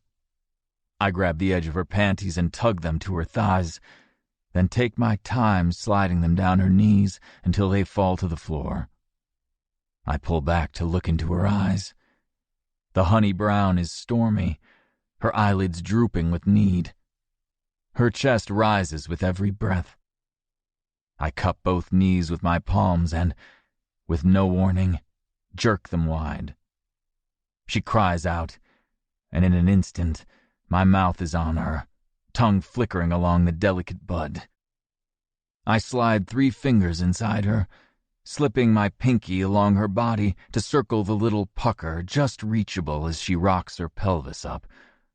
She grasps the counter, shifting so I have full access to every part of her. I work the heated flesh, licking her from end to end. I splay my hand across her belly, my thumb circling the nub. She gulps in air, her body rocking, the muscles along her lower belly and inner thighs starting to quiver. "Mac, yes," she whispers. I love this moment, the trembling before her body unleashes. "Oh my God," she exclaims, and her body lurches against my mouth. I press harder, deeper, working every finger faster. The vibration becomes a pulse, more of her body involved. "Mac!" Her voice echoes off the countertops and the perfect cabinets and shining tile floor. She moves against me, rocking back and forth, lost in the moment, as purely mine as she ever can be. She jerks, tightening, contracting, and gasps for air, a shuddering sound filling the empty space. I do not let up until she settles, collapsing in, her legs falling across my shoulders. I shift her to one side so that I can carry her cradled against my chest. She wraps her arms around my neck. I pass the kitchen door to the hallway. It's a novelty, hot and invigorating, to carry a naked woman in my arms while I'm fully clothed. We make it to her bedroom, and I lay her on the bed. I have so many more plans for tonight, but I have to know what's going on with her. I sit beside her, caressing her body, laid out on the comforter as if its beauty is made for me. I press my palms into the hollow of her throat and skim along her body, breasts, rib cage, across her belly, down her thighs. I work my way back up, keeping it gentle, waiting. Talk to me, Rory. But she doesn't, reaching out for the buttons of my shirt. Let's get crazy, she says. Do it again and again until we're annihilated. She shifts around the bed, reaching for the snap of my jeans. Then her mouth is on me, hands working the length.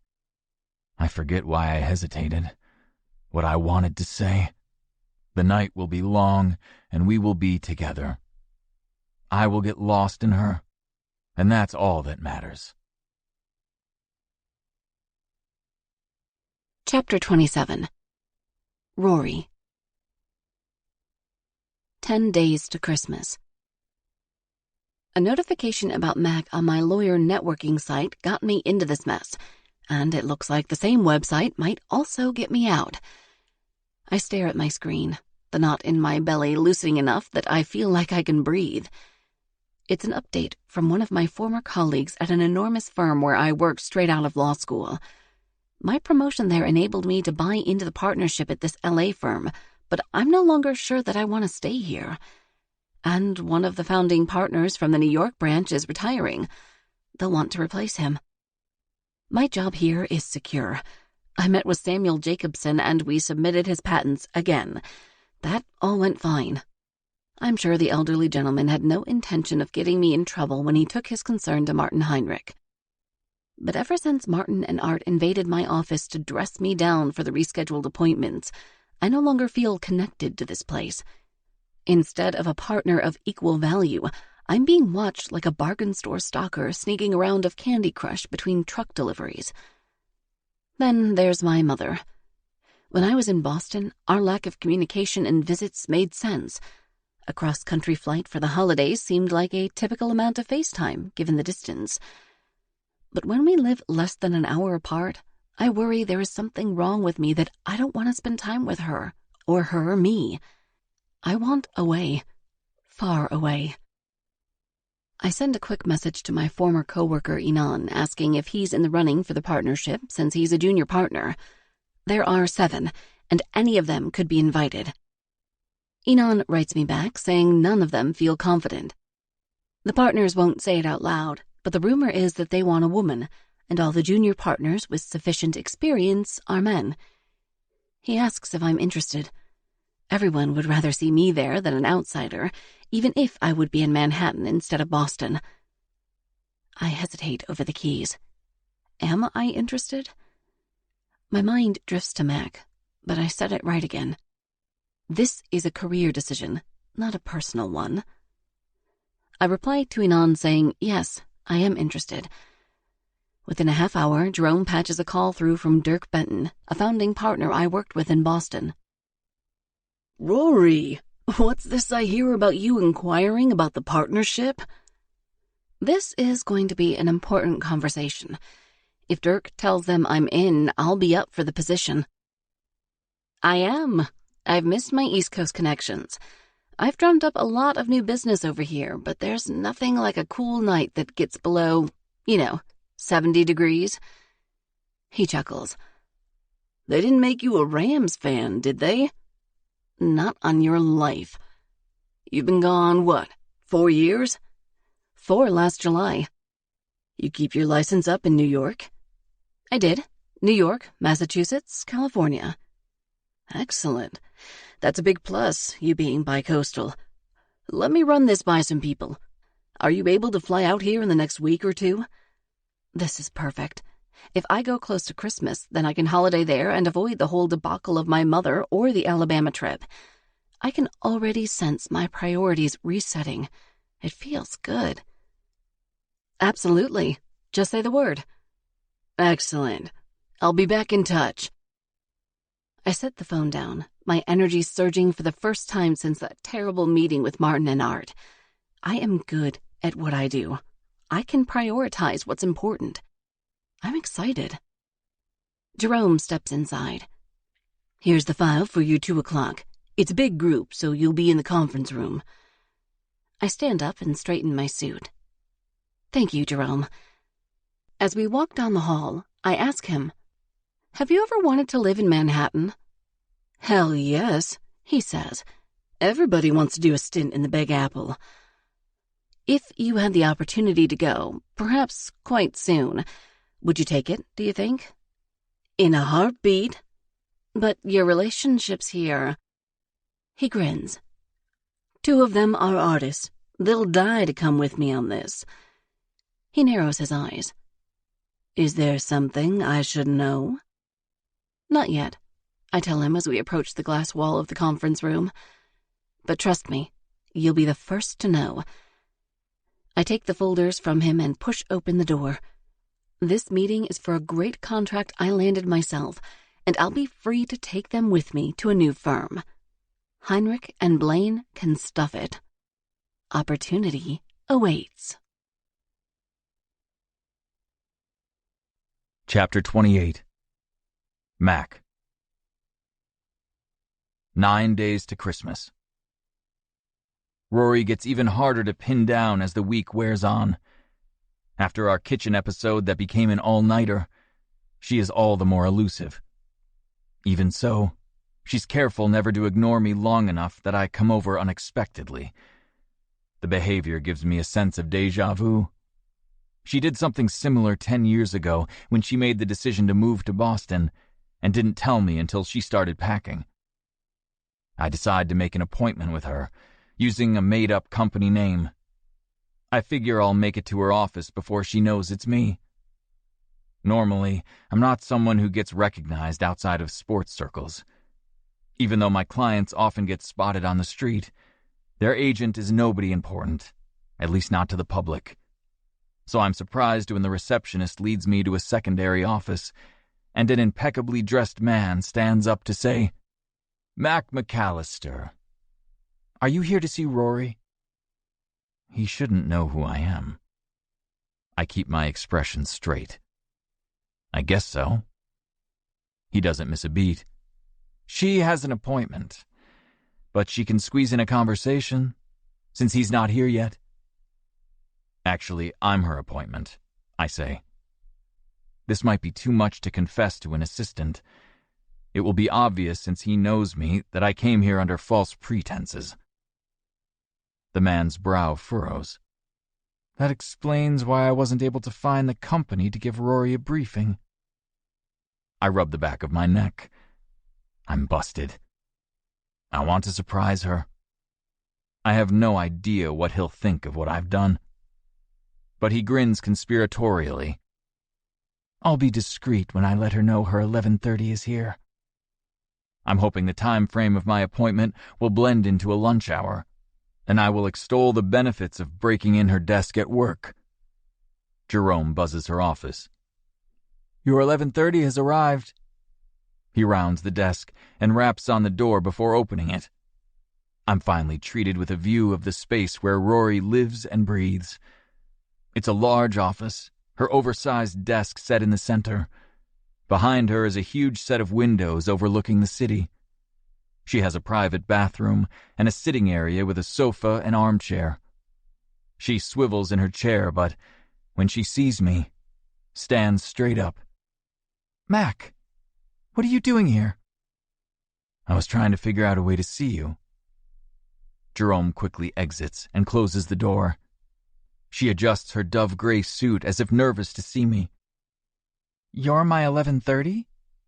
Jerome said it was probably a startup, as he couldn't find anything on it. More like a made-up. I can throw a retainer your way if watchdogs are looking over your billable hours. She shakes her head. That's not necessary. I assumed you would be super busy with your Santa work during the week. Not until 4. With the mall closing late, I go in later. I follow her every movement as she rounds the desk and leans her hip against it. I like your suit. She lifts my green silk tie.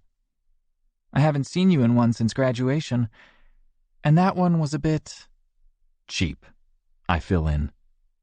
But this one was a gift from the star quarterback from the 49ers. He has good taste.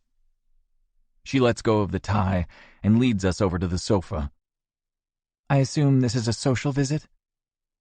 We sit down, knees touching. I missed you. It seems your work life has kept you from even a quick response at lunch. Or when you're at home. She drops her gaze to her hands, fiddling with the gemstone ring that perfectly matches her suit. To be honest, I've been trying to contact all of my current clients personally and follow up on any loose ends that I've had in the last year or so. It's been quite an undertaking, requiring a lot of extra hours. Are you trying to get your numbers up? Ideally, yes. It would be a good time for that. Closing out the year and all that, you know? I don't know. I own my own company, but I assume that could be an issue in a firm. The awkwardness between us is worse than our first date at the Ferris wheel. In fact, it feels a lot like those last few days before she left for Boston, after she told me not to follow her. We hadn't exactly split up then, but the end was near. The distance grew quickly. Yes, it feels exactly like that. Has something changed, Rory? Ever since that day with your mom, you've been different. It was a lot, she says. Have you talked to your brothers again? She nods. It looks like I'll be spending Christmas in New York. My stomach falls. So she's made her decision about the holiday. Are you going to see your father? She manages a small smile. I think so. He's willing. No wonder she's been distant. That's a big deal. Have you told your mother? No. The last I heard from her, she asked if I wanted chocolate or pecan pie after Christmas dinner. I told her it didn't matter, because I wouldn't be there. Whoa. What did she say to that? I feel calmer now that I know what Rory's been dealing with. I wish she had been going through it with me, but at least we're talking. I haven't heard from her since I said it. I'm not sure I will. I did text Grandmom and Paw Pop and let them know I would be stopping by a few days after the holiday. Can we plan a New Year's together then? I ask. I'll be back from Alabama. Her eyes shift to the side. Certainly. Uh-oh. Her expression and her words don't match. Another wave of déjà vu hits me. How long are you going to stay in New York? Is there a question about when you're coming back? I'm not totally sure on the date. Didn't you buy a return ticket? Her smile is fleeting again. She can't hold it. Of course. But she still doesn't tell me the date. A heaviness settles in my gut. Is there something else going on? I think spending the holiday with people I barely know is enough already. I'm trying to keep my options open on how that will go. What she says is logical, but it feels off. Something's wrong here. She sits primly on the edge of her sofa, her knees tightly together, ankles crossed. No parts of our bodies are touching.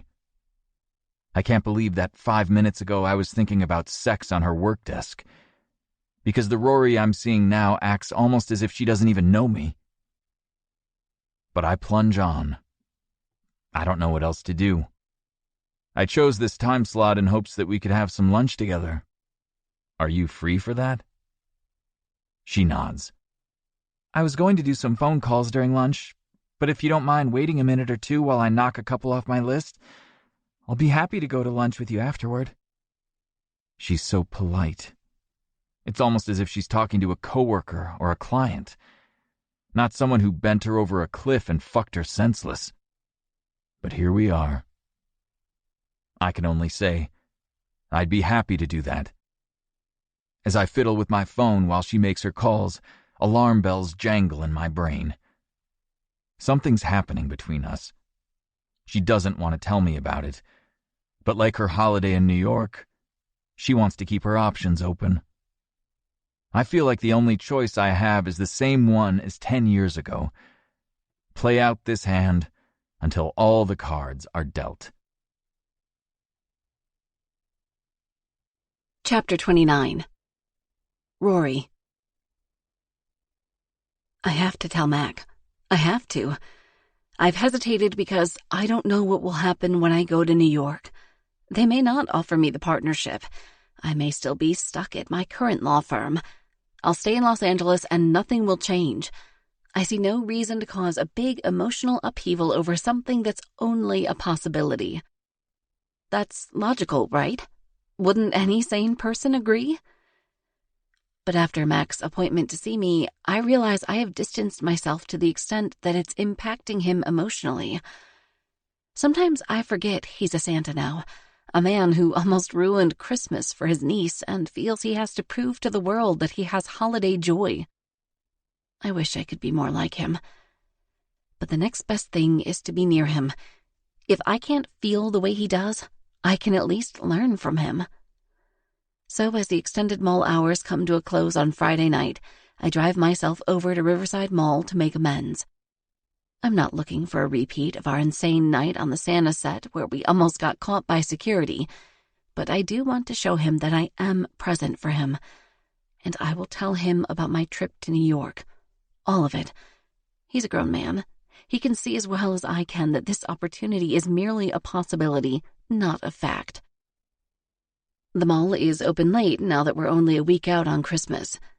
I arrive about 10 minutes before the line will shut down. Even at this late hour, moms wait with small children, their heads drooping. A couple of little ones are crashed out in their strollers. Rather than watching from the second floor, I head to the gate. All the elves know me. Jess, the photo elf, gives me a quick wave. The elf at the cash register also nods in recognition. I lean on the candy cane border that fences off the set near the cashier. It's much quieter over here than the side with the line. Mac spots me and waves his white-gloved hand. He's happy to see me. He always is. A young couple approaches with a very tiny baby. "Who's this?" Mac asks. "Natasha," the young woman says. "Nene for short. She's 4 days old. We brought her late so there wouldn't be a crowd." Mac's eyebrows lift. "You must have just gotten out of the hospital." The woman nods, pressing a hand to her belly. "Yesterday. We're leaving town tomorrow to see family, so this is our only chance to get a picture with Santa." Mac smiles at the tiny bundle in her arms. "I'm honored you brought her to me." Even I get a lump in my throat at that. Mac holds out his arms, and despite the bushy hair and round glasses, I can see the tenderness in his eyes. "I don't think I've ever held one so little." The mother places the tiny baby in the crook of his elbow. Mac can't stop staring. "She's light as a feather." The man squeezes his wife's arm. "We were hoping we could get a picture with you two." "Absolutely. Come on up here." Mac shifts to one side of the sofa. Elf Jess walks up to adjust the baby so she can be seen more clearly. The dad sits on the arm of the sofa, and the mom squeezes in beside Mac. Jess takes her time with the pose, arranging the fur of Mac's jacket and the woman's skirt. "What a beautiful family picture." "It's our first one," the woman says. A hush falls over the concourse, and the music from the hidden speakers behind the set becomes audible for those of us outside the gate. It's silent night, and the bustle of the mall comes to a pause as people take in the scene on the Santa set. I'm not immune to what is happening. A family's first Christmas, a new baby so tiny as to be a rare and beautiful sight. A lump forms in my throat. It takes a lot to make me feel emotion. I know this. I've always known it. I grew up fending for myself. Crying meant a lecture about being strong. Waking from a nightmare only got me a warning to think logically about the actual probability of monsters in the closet. There is no picture in existence of my mom looking at me the way this mother is looking at her baby, or even how Mac is. There are snapshots, of course, taken by Grandmom or Paw Pop. My favorite is one on their front porch. Paw Pop took it, and right before he snapped, he yelled, "Ollie, Ollie, Oxenfree!" Mom smiled just long enough for him to get the shot. It only worked that one time. If he tried it on subsequent pictures, he got an annoyed look from her in the photo, so he stopped. I asked him once why it had worked. He said it was what he used to say when they played hide-and-seek in the house. It meant it was safe to come out. I always try to imagine Mom playing hide-and-seek with her parents and brother in their rambling old house in San Bernardino, but I can't see it. When I was 16, shortly after the incident at the DMV with my driver's license and the blank line from my father, I asked Uncle Thomas if Mom had always been that way. He said no, but wouldn't elaborate. I tried talking to Grandmom and Paw-Pop about it a time or two. They played it off as a personality trait. So if there was ever a light-hearted person in my mother's skin, I certainly didn't know it. After the pictures are done, the family comes to the cashier to take a look and buy their choices. There are only 2 groups left to visit Mac. I watch the couple peer at the screen. The baby wakes and her cry is so tiny, so light that my chest tightens. My mom wanted this. Wanted me. I've never asked her straight out what led her to have a baby on her own. Of course, until last week, I didn't know it was completely her choice. I assumed some affair went sideways or a one-night stand had consequences. But now I see it for what it is. Mom deliberately chose to get pregnant with me. She probably had to save money for it, find a doctor and a donor clinic. She might have realized she'd be judged by her coworkers or even her parents for carrying a child alone. But she did it. To get me. The smiling family gets their download link and moves on. The next family has finished up and heads to the cashier. Mac greets the last group, his smile as big as always, no weariness anywhere in his expression or tone. He's a wonder. His resolve to right the tiniest wrong is something to behold. I watch him talk to a toddler who can barely hold her head up. She lays her head on his chest mid-sentence and falls asleep. Mac looks at Jess and holds a finger to his lips so the image will look as if he's shushing everyone to let the little one sleep. He always knows how to make magic, no matter what situation arrives in his lap. He'll handle mine with grace and understanding, too, even if it means letting me go a second time. That's just who he is, now more than ever. Chapter 30. Mac. I like that Rory is here. When all the families have cleared from the set, I lead her to the back and down the secret stairs. Having her here has become familiar, like this is where she ought to be.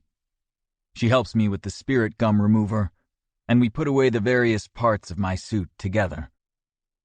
I have Sir Winston all set for the night, she says. We can spend the night at your place. I like the sound of that. We hold hands as we walk out to our cars. She didn't have to come here. She could have met me at home. But she's making a gesture. I breathe in the night air, feeling content.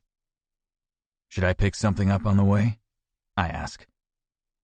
As long as you have a bottle of wine, that's all I need, she smirks. From a store, anyway. My heart practically sings on the drive to my place. I'm so glad I went to see her at lunch today. Now we have the whole weekend to be together, and I don't have to question whether or not it will happen. She's already here. Maybe she's finally coming around after the unexpected news of her family. I should have known it would impact her like this. Rory prides herself on anticipating challenges and being prepared to meet them. Shocks like the one she got this week are hard for her. After my shower, we curl up on the sofa with glasses of wine. She stares at the ceiling. Did we get nights like this back in law school? She asks. Nights like what? Completely chill. As if everything's going right. So she's feeling it too. Sure, during the breaks. When things weren't as stressful. I slide my hand up her thigh. She's back in yoga pants, the fabric cool and silky. The anticipation of being with her is intense. There's an emotional component tonight. It's going to be perfect. My hand continues up her body, skimming over the form-fitting outfit. I bend down to kiss her neck and work up her jaw. Her shoulders relax, and a long sigh escapes her. I kiss my way to her cheek, then down to her mouth. She settles closer, and I shift us so that she lies beneath me. Every touch, every sigh is magnified. I'm falling for her again. I've been ignoring it for a while now, but the feeling floods me as I make my way down her body, unzipping the top. She's not wearing a bra beneath it, and the thought that she came to the mall without wearing one sends my dick into overdrive. I'm crazed for her and peel down the yoga pants. Her panties are the tiniest thing ever, a scrap of black lace strung together with 2 narrow lines of elastic. I flip her over, admiring how the thin strings disappear into her ass. I make it a goal to lick every part of her and begin down the center of her back, reaching beneath her to hold on to those luscious breasts. She's propped on her elbows, her chin turned to look back at me. It's so hot I swear I'm going to explode on her. I lift my head a moment to say, "Rory." Her smile lights up my chest. Max squared. Back where you belong. I keep working my way across her skin as I slip my fingers inside her. She drops her head, pushing back against me, her thighs starting to tremble. This is where we belong, melting together, feasting on each other. I nip her shoulder, and she laughs. "Give it to me hard," she says. I don't have to be asked twice. I thrust inside her with such urgency that she gasps, bracing herself against the arm of the sofa. Everything I feel about her is a tsunami, crashing from me into her. The past, the present, the future I'm counting on. I don't think I can live without her again. I reach down for the nub that makes her crazy. We move together, the cushions compressed with our weight. The sofa itself occasionally shifting beneath us with a squeak on the hardwood floor. I'd rather this moment never end, but when Rory drops her head to her arms with an elongated, "Oh," and her thighs begin to quiver, there's no stopping my reaction. Her contractions around me feed the release. I'm deep inside her, filling her, branding her as mine. We breathe together for long moments, bringing it down. I withdraw from her and roll her back over so I can see her face. "Come here," she says, drawing me down beside her. She slings a leg over mine, and we hold each other tightly, skin to skin, her face tucked into the space between my shoulder and neck. The quiet settles. A clock ticks in the kitchen. A car swooshes by outside. Rory trails a finger down my back. "That baby you held at the end was so tiny." Interesting. She thinks of babies after sex with me. Hope flares in my gut. She weighed almost nothing. It got me thinking about my mom's decision to have me. It must have been a lot, deciding to inseminate. How old was she then? Late 30s. Maybe she felt her clock ticking. And maybe no relationships on the horizon. If she's ever had one, she kept it hidden from me. Her hand keeps its steady slide up and down my back. This is too perfect. Better than when we were young. We understand each other. Mac? Yeah? When I talked to you this morning about New York and Christmas, I didn't tell you everything. I resist tensing up. This is not where I expected this conversation to go. You're not going to see your brothers? I am. But that wasn't the reason I decided to go to Manhattan for Christmas. Oh? I don't even know how to feel about the statement. I can only wait while she gathers her thoughts. A few days ago, the other partners of my firm confronted me about missing a few appointments. I found that highly irregular, and I was pretty offended. It's not like I'm a low-end law hack. I generate plenty of work for the company. I hold my own. I'm sure you do. I talked it over with Jerome, and we realized there had been a pattern of this behavior, almost as if they were being condescending about my position. I didn't like it. I'm starting to understand. You're thinking of leaving? I am. I could strike out on my own. I could probably drum up enough work. Is that why you were calling all your contacts? No, but it could work toward that if I needed to. She hesitates. I shift on the sofa and sit up. I feel the need to face what she's about to tell me head on. She sits up as well, dragging a pillow to her lap as if it's a shield. One of the partners retired from my old firm. It's not in the Boston branch, but the Manhattan one. I put in inquiries, and they asked if I could come up before the holiday to meet with the partners. My stomach turns as I start to follow what she means. She holds out a hand as if to stave off my upset. I've been working hard to put together an impressive portfolio of clients to bring with me. The buy-in is tremendous, and even when I sell out my share of my current firm, I will need to take a substantial loan to make this move. But it would probably be the place I settle on for the rest of my career. My urge is to let out a long gust of air, but I hold it in, keeping my expression neutral. How likely do you think this is? I'm not sure. There may be a lot of people in the running. That's why I didn't talk about it earlier today. Then I realized I probably should. That even if it's only a mild possibility, you should know I'm considering it. So Rory Sheffield is planning to leave me one more time. I want to be positive for her. Excited for the possibilities. But I can't. I was fool enough to fall for this. Again. Mac, she says. Professor Knopf would have taken you to the carpet over your lack of poker face right now. Opposing counsel could read you like a book. I know she's trying to lighten the mood, but I can't help but say, is that what we are? Opposing counsel? No. Mac, I'm sorry. I can look at firms here in California, too. No. It sounds like your mind is already made up. But it's not. It's not at all. I'm exploring my options. Right. The options that get you the hell out of here. Mac, this isn't about you. Of course not. It wasn't about me 10 years ago either. I don't factor into any of your decisions.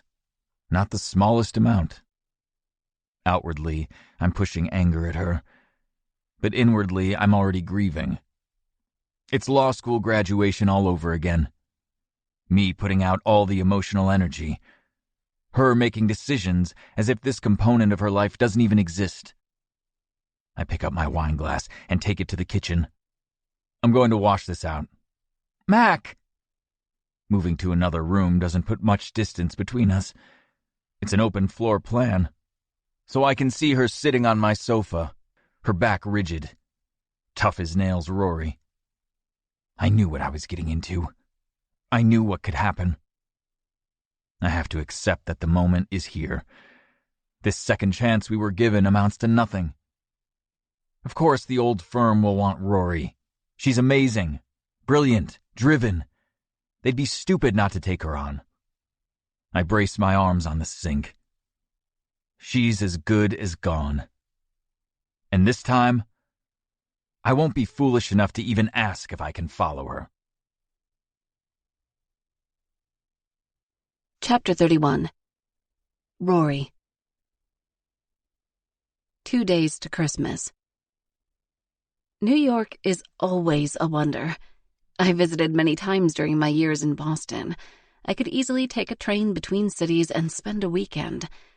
I did the trips alone, never managing to make friends tight enough to ask to accompany me on a train excursion.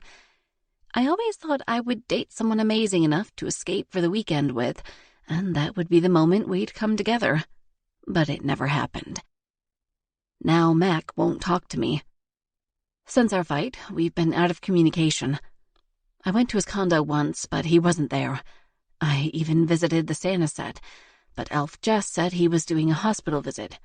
A different Santa had his shift. And then I had to fly here. I'm trying to feel peace. I'm surrounded with beauty. The Rockefeller Christmas tree is only a few yards from my bench. The air is crisp and the snow is gentle. I can do anything I want with my evening. The meetings with the law firm went extremely well. I'm quite sure they are going to offer me the opportunity to buy in as a partner. If I do, that will seal my fate with Mac. Not that there's a chance with him anymore, even if I don't. I'm headed to the Pickle home tomorrow morning, and I'm nervous about that. Something in the back of my mind pokes at me, saying this trip would be better if Mac were here. But I push it aside. I can't change what happened between us. I was honest with him, and it blew up in my face. My happiness cannot be placed in the hands of anyone else. My mother taught me that. It was one of her most fervent lessons. Of course, she's super mad at me, too. She thought I would show for Christmas, despite what I told her. But tomorrow is Christmas Eve, and she finally texted me to say she got both pies, so my preference would be honored no matter which it was. I told her I was in New York and not coming home until next week. She called me after that. I was tempted not to answer, but then I realized the sounds of New York in the background would prove to her that I was clear across the country from her. The conversation did not go well.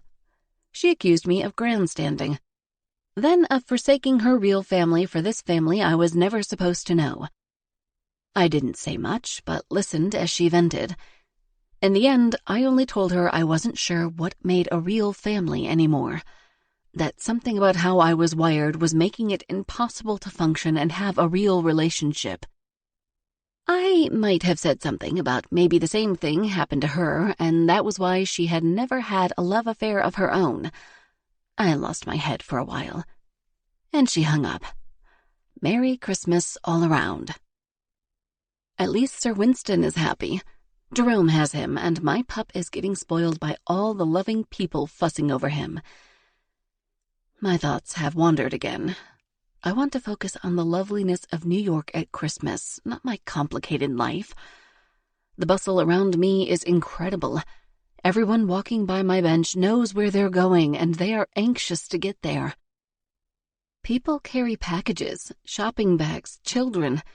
Some are serious, others laugh. Occasionally, a group of carolers will stand at the base of the tree and sing. I wonder what I look like to them.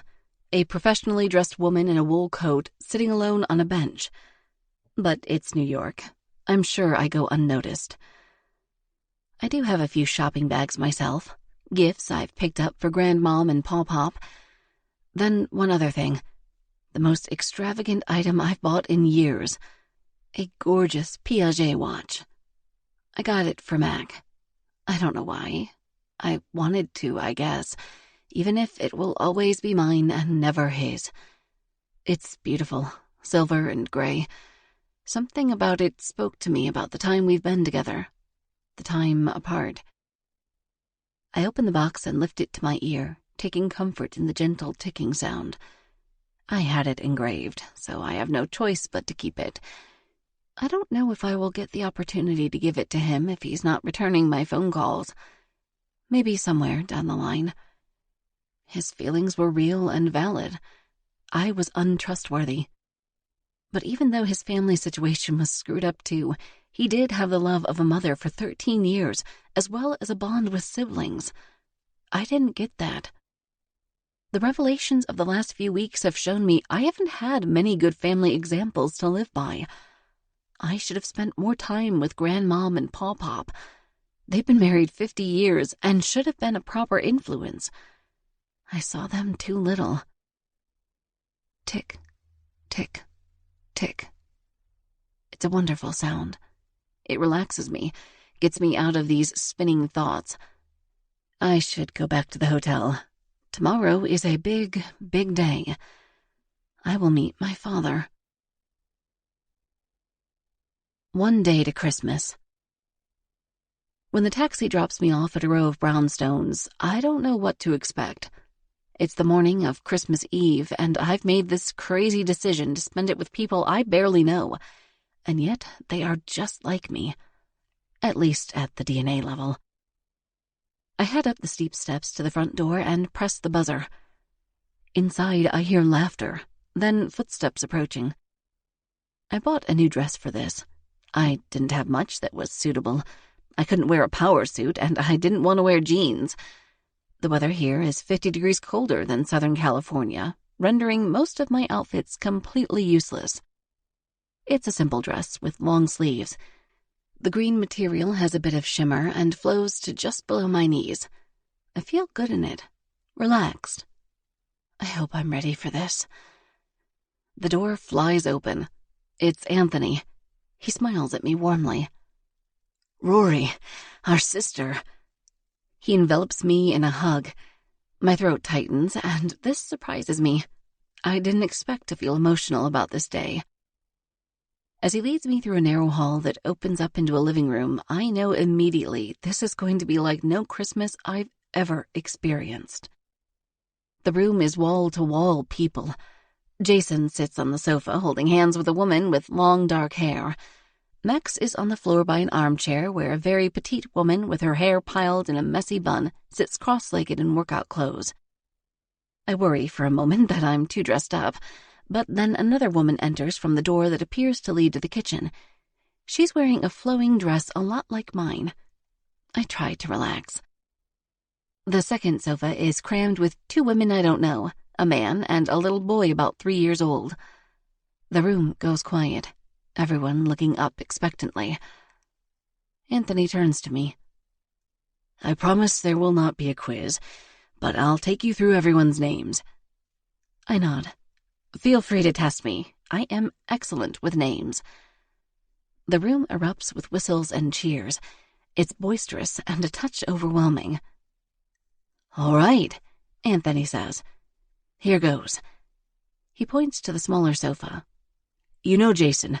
This is his wife, Nova. They live in Austin. It's good to see you again, Jason, I say. Hello, Nova. That's her trick, Nova says. She's going to repeat all our names. Another cheer rises. I nod, but the real trick is to associate a word that describes the person and begins with the same first letter as the name. I assign no nonsense to Nova because she called me out right away. Anthony goes on. There's our brother Max. This is his brand new wife, Cameron. They got married last summer in France. Cameron waves. I'm sorry I didn't get to meet you at the deli the other day. I hope we can get together after the holidays. I'd like that, I say. I dub her Caring Cameron. No nonsense, Nova. Caring Cameron. Anthony walks over to the woman who came through the door. This beautiful lady is Magnolia. We are engaged. Anthony, you didn't mention that, I say. Congratulations to you both. Nova says. She quit repeating names. Will she get them right? I simply smile at her. But I think Magnificent Magnolia because she is the most dressed up of the group. No nonsense, Nova. Caring Cameron. Magnificent Magnolia. Now we have the whole row of people I don't know. Anthony turns to the long sofa. Here we have the cousins. So my dad... He hesitates. Our dad has a brother, Martin. Martin and his wife, Fran, have 2 daughters, Sunny and Greta. The 2 women on the sofa raise their hands. Oh boy, I'm trying to keep straight the people I have not met yet, Martin and Fran, who would be my aunt and uncle, and these 2 new women. Which one is which? I ask. I'm Sunny, says a long-haired woman in a flowing print dress. She's very natural-looking, with no makeup. I will call her straightforward Sunny. I'm Greta, says the other cousin with a short blonde bob. The wiggly toddler tries to escape from her lap, and she distracts him with a flashy spinning toy. Since she's clearly a great mom, I dub her Greta the Great. "This is my husband, Jude," Greta says. The man nods at me, his light blue eyes quickly shifting back to his wife and child. Gentle Jude. Not quite perfect, but works in my head. That's it for this room. I quickly go around the room reminding myself of everyone's names and silently adding Martin and Fran as the invisible people I've learned about. "Well, have at it," Nova says. "Show us what you got." "Sure," I say. I turn back to Jason. "Jason is my half-brother, married to you, Nova. My other half-brother is Max, recently married to Cameron. Anthony here will soon marry Magnolia. On the other side of the family, Uncle Martin and Aunt Fran have 2 daughters, Sunny and Greta. Greta, your husband is Jude, and I don't think I got the name of this little guy." Everyone claps for a moment. "Good show," Max says. "This is Caden," Greta says. "The littlest pickle." "Actually, he's a Jones," Jude says. "Every pickle's a pickle," Greta says in a low voice, as if she's mimicking somebody. Everyone laughs, and I assume this is a long-standing joke. Jason stands. "Are you ready to meet Dad?" he asks. "He and Grammy Alma are in the kitchen tending to the food." Interesting that he hasn't come out. I wonder if he's nervous about this. His sons are forcing him to meet the product of his bid to make money 38 years ago. I'm ready if he is. Max also stands, but the rest of the family stays in their seats. I'm glad, both for being ushered by the men and for not having more bystanders than I can manage. I've only taken a single step forward when Nova jumps up. "Goodness, boys, take her coat and things. Don't make her march in there like she's about to run back out." Max and Anthony sheepishly help me out of my coat. Nova takes the purse. "Sherman can be a bit rough around the edges," she says quietly. "But he's pretty soft-hearted on the inside." Rough around the edges. Okay, I'm warned. "This way," Anthony says. The kitchen is large and open, with an island in the center and a long counter running along the back with windows that face into a courtyard. The smells are amazing. A tiny elderly woman with a mass of gray curls peers through the oven window. "Grammy?" Anthony says. She turns and a huge smile brightens her face. "Here she is." She approaches, holding out her hands to grasp mine. Her eyes immediately fill with tears.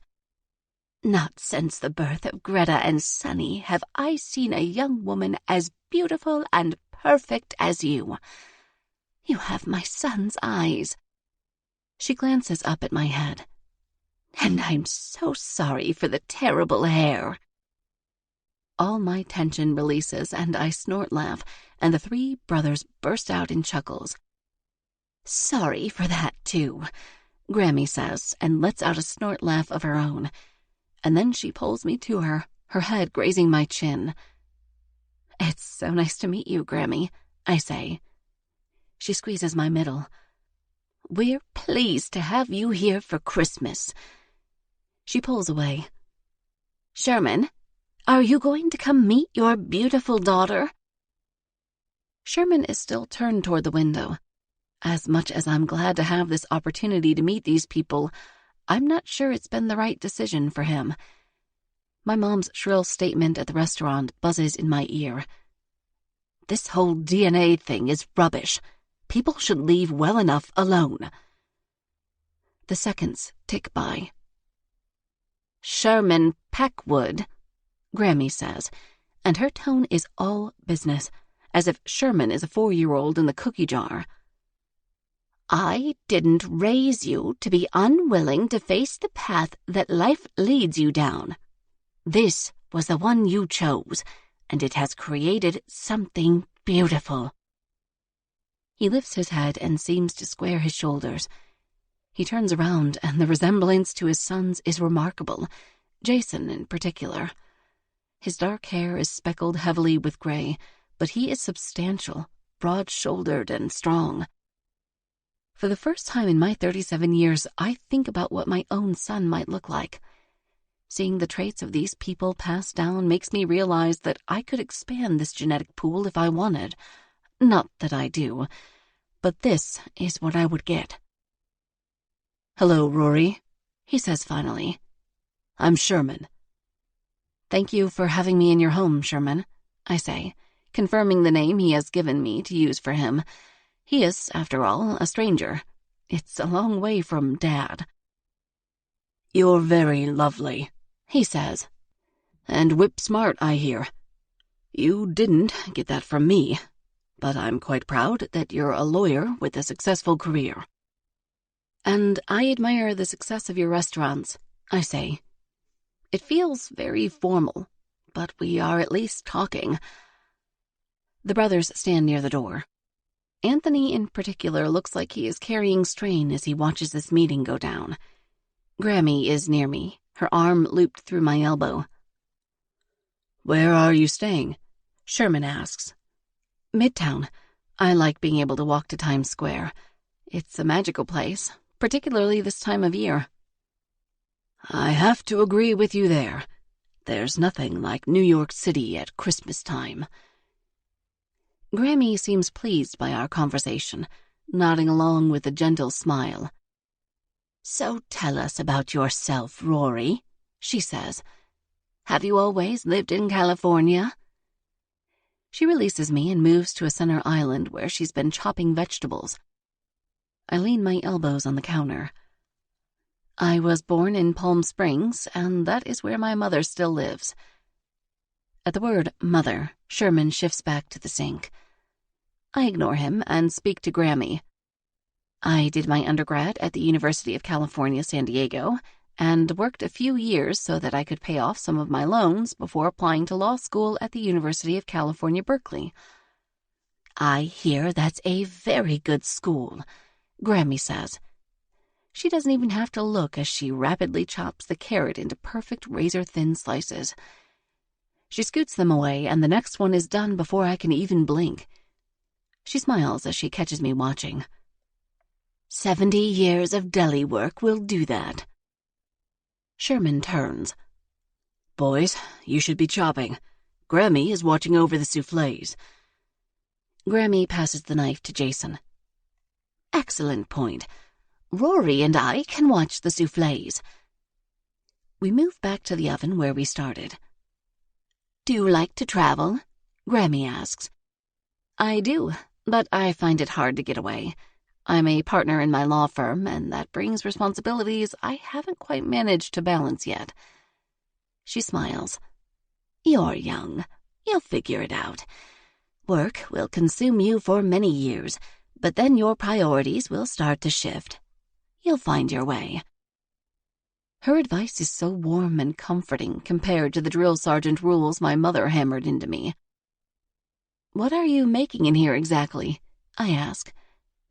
"It's a potato soufflé," Grammy says. "Everyone here goes bonkers for it. I have to make 3 of them to get through Christmas dinner without running out." She turns on the oven light and peers in the window. "I'm past the point where I can open the door anymore. Let's take a look." I peer inside as well. 3 French white Corningware ovals are filled with a lovely crust slowly turning brown. "Potato soufflés are not as fragile as dessert ones," she says. "You can barely breathe on those before they collapse." "What makes soufflés so fragile?" "The air beaten into the eggs. You want them to be light and fluffy, but as the air expands, it gets tricky. Do you like to cook?" "I do it some. I meal prep every weekend so I can bring my own lunches." "I've heard about that," Grammy says. "Rows of perfect food. I'm impressed." We turn back to the kitchen island and Grammy throws up her hands. "Boys, those carrot chunks could break someone's tooth. Smaller, much smaller." Hearing this side of her makes me realize where Sherman got his reputation. So many things come naturally to a family that spends a lot of time together. being tough works when there is love underneath, and loving means doing the hard work of staying the course.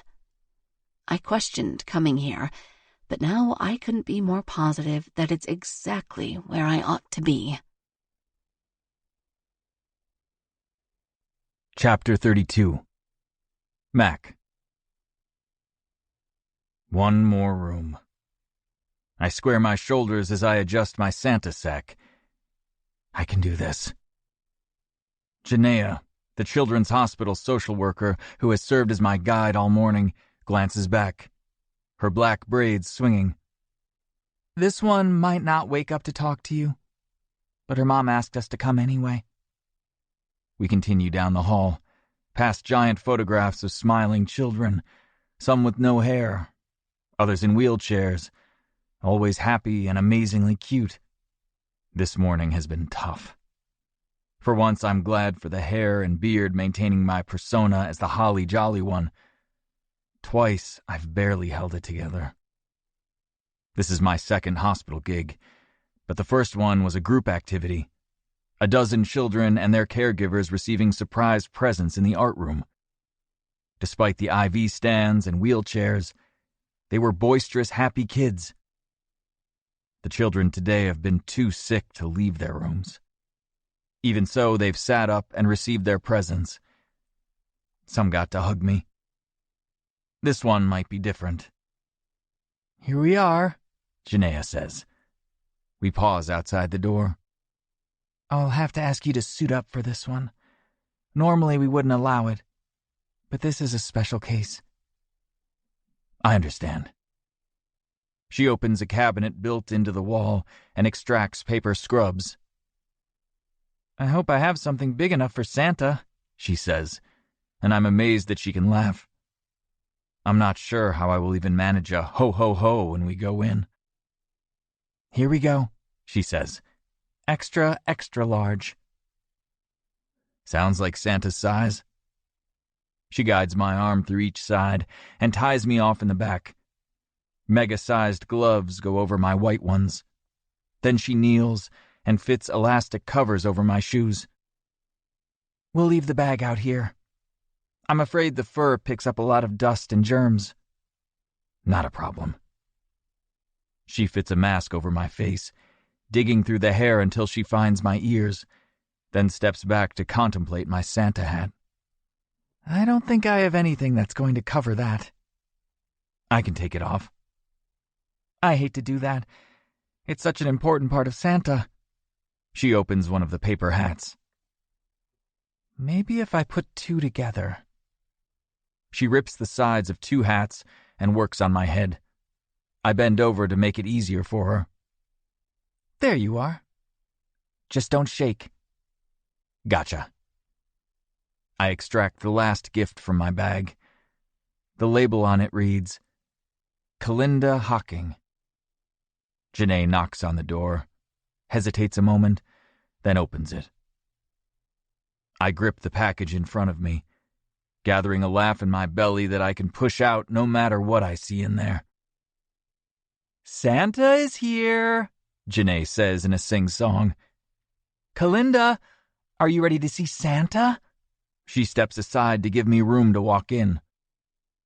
I could not have prepared for what I find. The small figure is barely a speed bump on the bed, surrounded with monitors and wires and equipment. The room smells of cleaning solution, and the whirs and beeps of machines are intense. But there are no tubes in her mouth, only a cannula for oxygen fitted to her nose. A petite woman in a Christmas sweater approaches the opposite side of the bed. Hello, Santa. I'm Kalinda's mom. Let me see if she'll wake up. I'm not sure what to do, so I stand at the foot of the bed. Kalinda has only sprigs of hair that make tight curls around a long bandage over her head. The mother looks up at me. She hasn't come out of the surgery as well as we expected. She flits in and out of semi-consciousness. She gazes down on her child with a measure of love that makes my knees weak. We had you come just in case. We wanted to see if she would wake up enough to talk. If anyone can do it, Santa can. I grip the present with tight fingers and let out a long, slow exhale. The woman's voice hasn't even wavered. I can't trust mine now. "Kalinda," Mom says. "It's Santa." The girl draws in a deeper breath. "That's right," Mom says. "Wake up for Santa." "Should I do a big ho-ho-ho?" I ask. "A really big one," Mom says. Ho-ho-ho! Merry Christmas, Kalinda! For a moment, I don't think it's going to work, but then her eyes flutter open. "Santa Claus," she whispers. Mom tries to control her emotion. "You're awake." "Santa," Kalinda says again. I step forward. "Santa's right here." Her eyes move my way. "It's Christmas Eve. I have your present." She lifts her hand to point at me. "You're wearing paper." "Well, it's a secret I'm here. It's my disguise." She smiles for a moment, and my chest gets tight. I can't tell for sure her age. Maybe 6, maybe 8. "I'm told you've been a very good girl." "I think so." Her smile is fleeting, as if it takes great effort, but her eyes stay on me. "Are you the real Santa?" Despite skirting the issue a dozen times a day at the mall, I change my tune today. I am. At this point, I'll produce Rudolph if she asks. I'm that determined. "I came here for you." "Really?" I nod. "Just for you, Kalinda." She seems to think for a moment, then asks, "Did you park your sleigh on the roof?" I point to the window. "My sleigh is hidden in the parking garage. Don't tell anyone." Another fleeting smile. "I won't." "Would you like me to open the present for you?" her mother asks. "Yes," Kalinda says. I pass the gift to Mom. I have no idea what this child has asked for, if this is a generic gift, or if it has come from a list. I'm handed the presents at these events. They are purchased by volunteers. But I hope with all of the Santa magic in my heart that it is exactly the thing she wants. Mom tears away the wrapping. Kalinda's eyes seem brighter as she watches. Never has a gift caused me more stress in my life. "Oh, look," Mom says, turning the box around. Inside is an American Girl doll with long hair and a fancy velvet dress. "Is it her?" Kalinda asks. Mom nods. "It's her." The little girl's eyes get as big as I've seen them since I walked into the room. "Thank you, Santa. We tried to get one last year, but no one had them." Mom's laugh is shaky. "We went to the store in Los Angeles. We tried online. We even tried bidding on eBay. But we never got one." Mom takes a moment to extract the doll from the box. I bend down close to the girl. "Merry Christmas, Kalinda." "Merry Christmas, Santa," she says. Her mom passes her the doll. Kalinda holds it out in front of her, then brings it to her chest. "It's the best, most perfect present for the best Christmas ever." "It's a good one," Mom says. She sits down next to her daughter and looks at the doll with her. A nurse comes in. "I hear somebody's talking." She moves to the side of the bed. "Excuse me, Santa. It's my turn." "Merry Christmas," I tell Kalinda. "Enjoy your doll." "I will." Janaea follows me out to the hall. "What a lovely last visit. Thank you so much for coming. What a blessing." Will she be okay? I know she can't tell me medical information, but I have to ask. she's looking better, Janaea says. She gave us a scare. She helps me peel off the paper scrubs. It must be so hard spending Christmas in the hospital, I say, bending down to remove the shoe covering. It's not the hardest things these families face, she says. I know what she's saying. My mother was so sudden, so unexpected. None of us got to see her. The baby was born, and then Mom's blood pressure plummeted. She began bleeding out. They rushed her to surgery, and that was it. None of us were there. Tanya and I were at home watching all the other kids. Dad arrived the next day with baby Betty Sue, and that was when we found out our mother would not be coming home. I don't know how they do it, I say. How they face this day after day. Janae crumples the scrubs and drops them into a trash bin built into the wall. One thing these families have taught me is that even when you know hard days are coming, you can still enjoy the right now. My heart thunders to my shoes. She's right. A difficult path doesn't mean it can't be happy while you're living it. Thank you for that, I tell her. Merry Christmas. Merry Christmas, Santa. Do you know your way out? I do. I pick up my empty velvet bag and head to the parking garage, where I indeed parked my mode of transportation. But as I sit behind the wheel, the air conditioning blowing on my face, I can't get past what I've just learned. Find joy in the ride, no matter how difficult. Before I can talk myself out of it, I pick up my phone and text Rory. Merry Christmas. I miss you. I hope to be able to talk to you on Christmas Day. Love, Mac. And for the first time since our fight, I feel a little lighter. Chapter 33. Rory. The Pickles have a ridiculously long table, as if serving a feast is always part of the plan. It easily seats the 14 of us once we're joined by Martin and Fran. Their Christmas Eve tradition begins with an enormous midday meal. With all the noise of multiple conversations going on, it's easy to focus on the few people near me and not get overwhelmed by too much attention. Sonny is hilarious, always creating unexpected mixtures of expressions to keep everyone in stitches.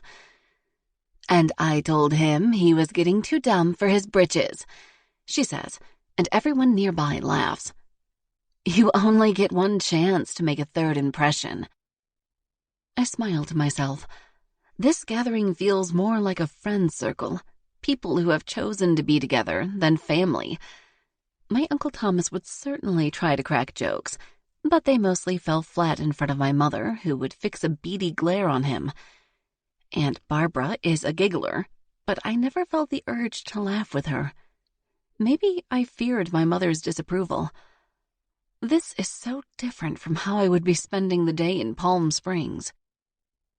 So, Rory, someone says, and I look down the line to locate the speaker. It's Fran. Aunt Fran, I guess. Did I hear you used to live in Boston? Now the table quiets. Everyone wants to hear about the stranger. I swallow my bite of potato souffle. Grammy was right. It's sinfully good.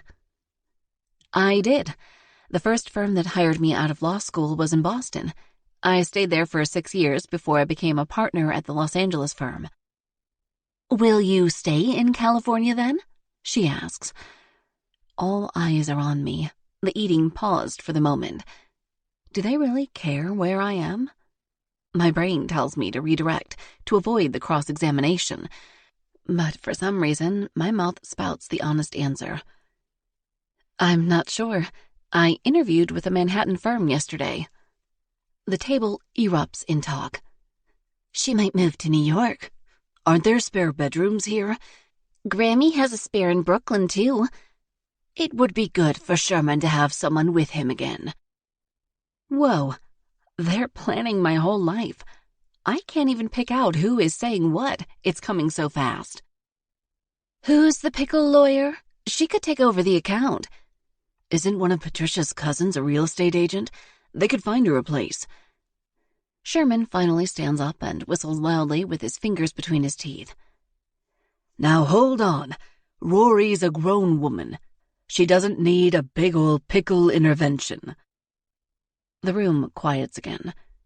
I have a feeling I'm not the only one who wonders if this means he doesn't want to be involved if I move here. This time, my brain obeys me. I straighten my spine and keep my expression carefully neutral. Thank you so much for your enthusiasm, I say. I won't know for a while if anything will happen at all. I could be staying right where I am. I'm already regretting saying as much as I did. What about Mac? Anthony asks. Isn't he based in Los Angeles too? Who's Mac? Fran asks. Her. Anthony trails off. He doesn't know what to call Mac. I don't help him out. I wouldn't know what to say. Former lover? Recent ex? He's not even taking my calls right now, but I don't need to add that detail. We met him in L.A. Max has the decency to look uncomfortable that they are bringing my relationship status into the conversation. He seemed like a great guy. Fran seems to decide he's a person of interest, so she keeps the inquiry going. Are you two an item? Or something, that's for sure. But everyone's waiting for an answer. Evasion is the only way out. I'm not sure about Mac's plans. But then the talk starts all over again. Will he move here too? We should give Shirley the heads up so she can find an apartment. 2 people with Sherman would be even better. I glance down at Sherman. He has his head down, focusing hard on the piece of ham he's cutting. This is uncomfortable for him. I know exactly how he feels. Max takes over the talk and directs it away from me. I try to relax. I should have known my life would be too interesting to avoid dissection. Soon the table is divided by conversation again, and I can focus back on my plate. My new plan is to answer any question with a request for an exhaustive, no-step-removed explanation on how to prepare every single dish at the table. I needn't have worried. The family has moved on. Soon the meal has wound down and cleanup chores are divvied up, with Sherman and Grammy exempted since they did the majority of the cooking. I am assigned dish drying next to Anthony's washing and Max's repacking of the china and crystal. I'm sorry things got out of hand at dinner, Anthony says. That was my fault. Max takes a plate from me. Bro, you gotta stop sticking your nose in Rory's love life. Anthony dunks another plate in the suds. I had a long, terrible period on the outs with Magnolia, and I sympathize with anyone going through the struggle. Max opens the lid on a storage box. What makes you assume Rory and Mac are struggling? They aren't together at Christmas, Anthony says. Rory is looking for a job on the opposite side of the country. Obviously, it's about to go south, if it hasn't already. I accept a wet plate. I'm right here, you know. I try to keep my voice light, but there's an edge to it. See, you're pissing her off, Max says. He's not pissing me off, I counter. You sound like you're pissed off, Max says. You do, Anthony says. I run a towel along the face of the plate. I'm avoiding everyone in California. The interview came at a convenient time, that's all. Avoiding everyone? Max asks. Does that mean your mother? And Mac? Anthony adds. I shrug, passing the plate to Max. When I came to Boston the first time, I left Mac behind. History is repeating itself. That would do it, Anthony says. He's losing you again. He shakes his head, staring into the sink. Don't be like that, Max says. Rory's gotta do what Rory's gotta do. I'm not feeling good about my LA firm, I say. It's clear the other partners like the idea of a woman partner more than the reality of having a woman as a partner. Max freezes in the middle of sliding a plate into the corrugated slot. Did they do something to you? I will fuck them up. No, I say quickly. I can see Max smashing the conference room table with his bare hands. They've been condescending, as if they have their place at the firm and I have mine. It's not the way it should work, and if I can't play to their politics, I need to move on. There's nothing in L.A.? Anthony asks. I've only begun to think about a change. This opportunity landed in my lap. The best ones do, Max says. Anthony resumes, washing his stack. And Mac knows. I told him, I say. He hands me another plate. How did he take it? Not great. We haven't spoken since. Max's face is full of concern as he accepts another plate from me. How long has it been? 5 days. The two of them look at each other. That's too long, Max says. Do you want to talk to him? Of course. I went to his house. I tried visiting him at... I hesitate. They don't know Mac is a mall Santa. I went to his work, but he wasn't there. Is he avoiding you? Anthony has given up on the dishes and leans on the counter, watching me. He has to be. We used to text every day, even if we didn't see each other. It's nice to be able to confess to someone. I could never tell any of this to my mother, and I didn't want to admit my love life disaster to Jerome. Anthony dries his hands. This can wait. Where's your phone? In my purse. I gesture to my dress. No pockets. So you haven't checked it all day? Anthony seems shocked. Not since I got here. Good God, he says, pushing me toward the door. Surely he won't ignore you on Christmas Eve. I don't know why today would be any different. We head through the living room and back to the foyer. Sherman spots us. You guys aren't ditching the cleanup already, are you? Showing Rory where we put her things. Anthony moves us to the closet near the door. It's stuffed with coats and bags. Which one is yours? I pull my purse forward from where it hangs on the same hook as my coat. I'm telling you, he's done. And when I unlock my phone, there's a message. Aha, Anthony says. I'm never wrong. Magnolia pauses in the next room where she's rolling up the tablecloth. Should I remind you of all the times you've been wrong? Anthony holds up a hand as if to ward off a deluge of reminders. What did he say? I have to bite my lip a moment to make sure my voice doesn't waver when I read it aloud. Merry Christmas. I miss you. I hope to be able to talk to you on Christmas Day. Love, Mac. Max peers around the doorway to the foyer. Any word? He misses her, Anthony says, and he used the word love. Magnolia comes up. Has he used the word love before? I shake my head. I can't speak. That's it, Anthony says. We have to get you to L.A. I shake my head more vigorously. Why not? Max says. You can make it. I clear my throat, trying to pull myself together. He's in Alabama. That's right, Anthony says. The 9 brothers and sisters. Jason pops into the foyer. Y'all ditch the dishes. He sees us all standing around my phone. Is something going on? Mac and Rory split, Magnolia says. But he wrote her, and he used the word love for the first time. First time? Jason asks. First time, Anthony says. We have to get her to him, Jason says. That's what we're saying, Anthony says. But he's in Alabama. Call Dell, Jason says. It's a long shot, but maybe he hasn't gotten there yet. He'll be taking the jet.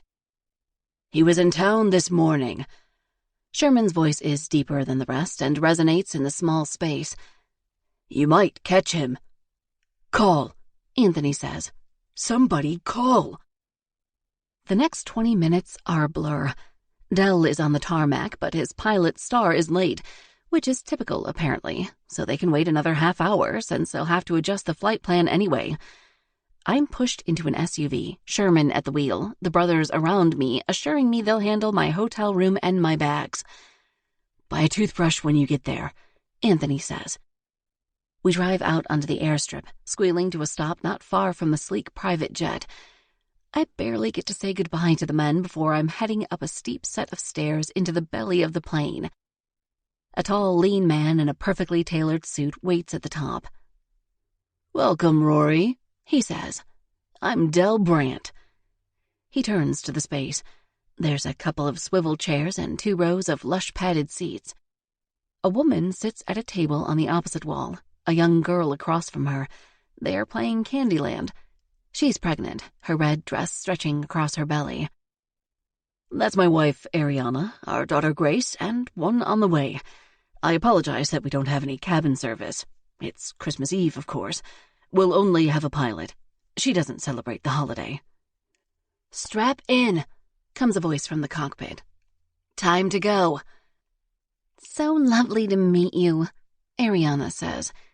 "Let me get Grace settled." She straps the little girl into a belt on her seat. "You and I can take the swivels," Del says. "I didn't expect to be picking up a passenger this close to Santa's hour." Grace perks up at that, her eyes big. "He's bringing me a new bicycle."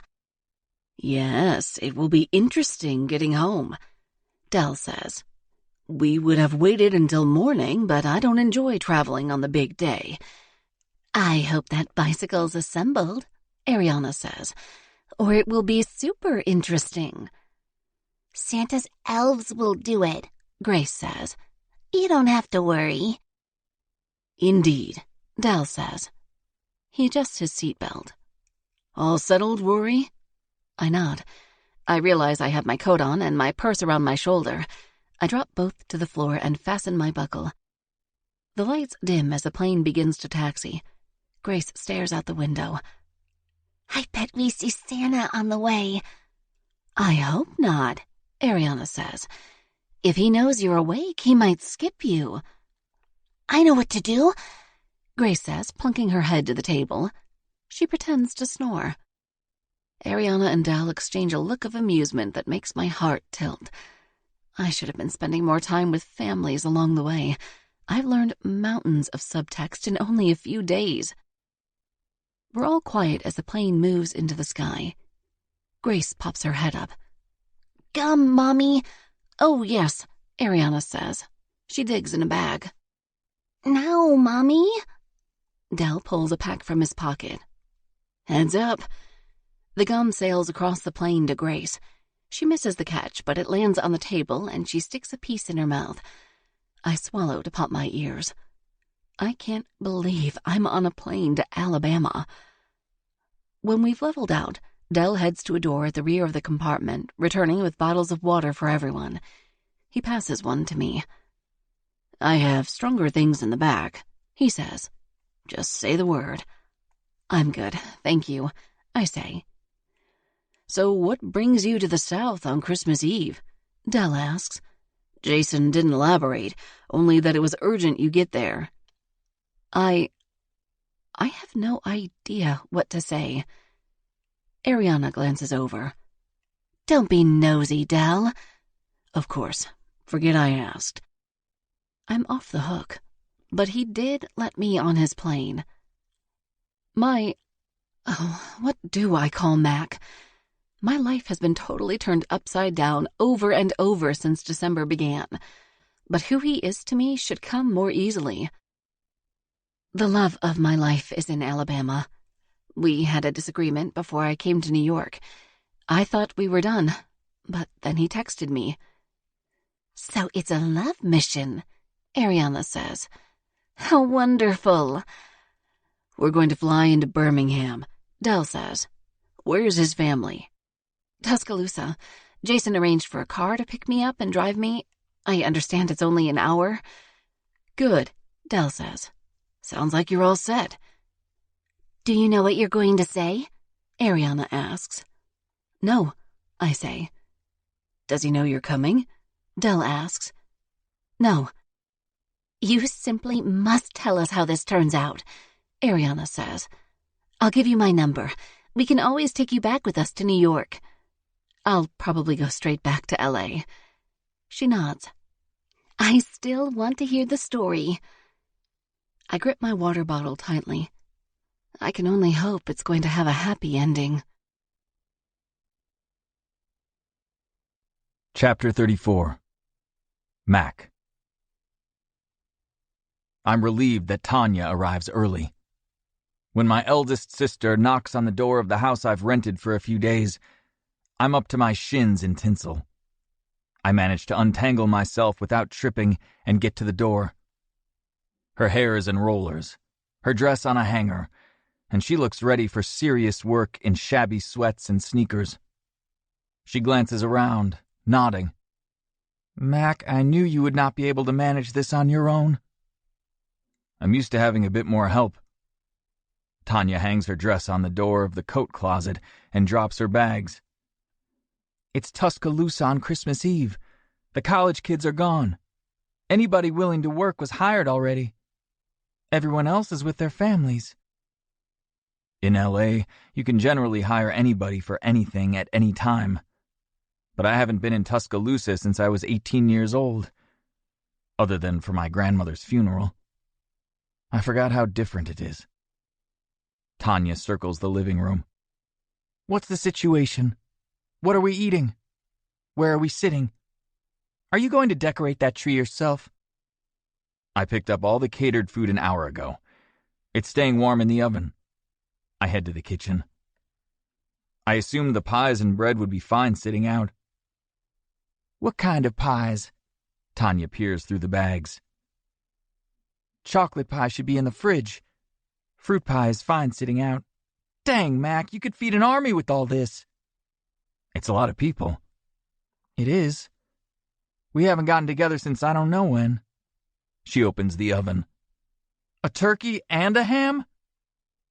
I thought people could take leftovers. There's a bunch of plastic baggy things in the pantry.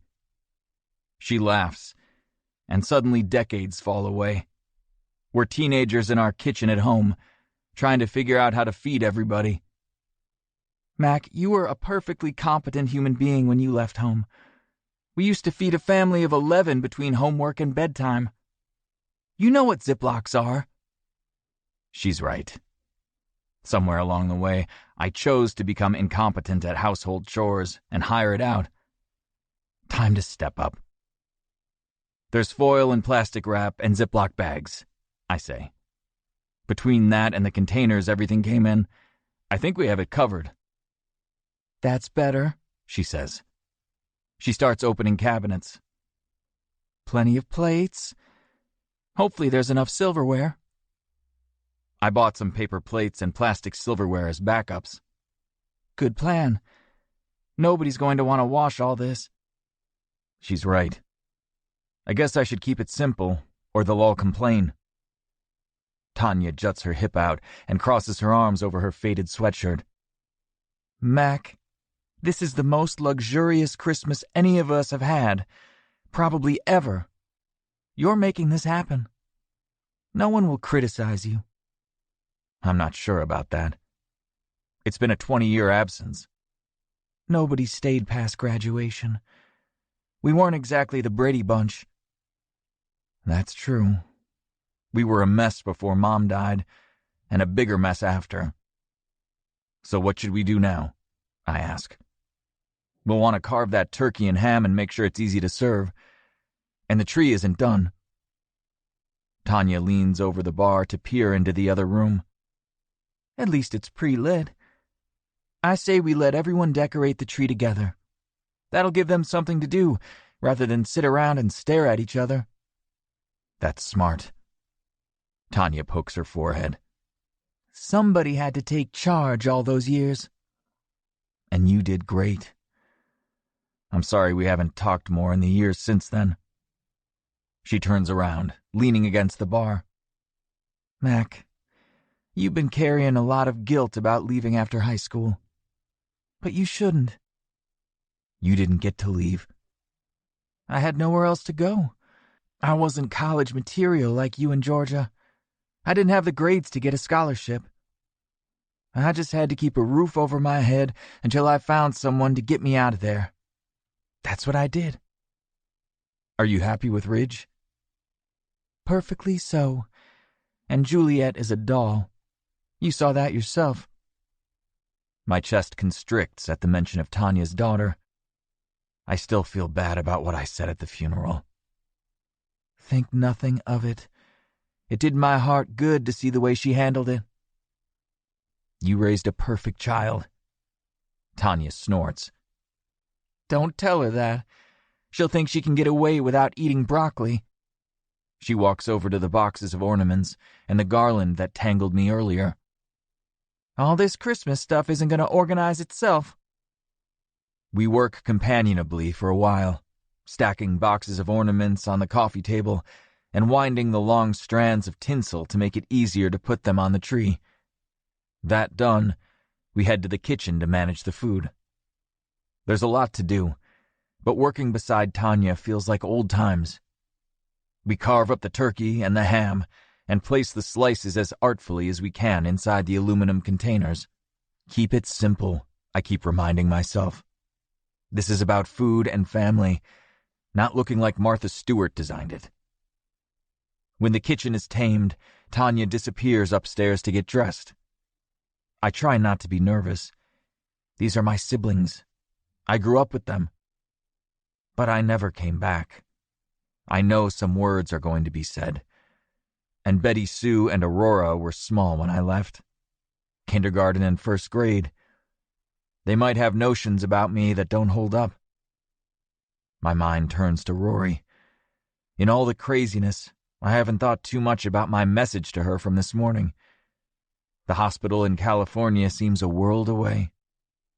Since then, I've had to fly to Tuscaloosa, rent a car, find the restaurant for the food, and pick up a mountain of wrapped gifts I shipped ahead of time. It's been a heck of a day, and the evening is still ahead. I check my phone, abandoned on the counter in the kitchen. Nothing from Rory. I should have known. She's upset that I ignored her, as she should be. She came by the house.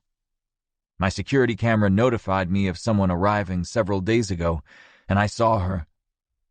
And the receptionist told me she stopped by work. She was trying, and I refused to acknowledge it. I screwed up. There's no reason to think that a simple text message could fix things. I overreacted. Now I'm paying the price. I unlock the phone and hover over the keys, thinking I'll write her again. But I did say I wanted to talk to her on Christmas Day, and it's only Christmas Eve. I shouldn't push. I tuck the phone in my pocket. Tomorrow. I'll write her again tomorrow. There's a knock at the door. Tanya is still upstairs. Here goes nothing. If my siblings have something to say about me not coming to see them all these years, I'll just have to listen. Anything they say will likely be true.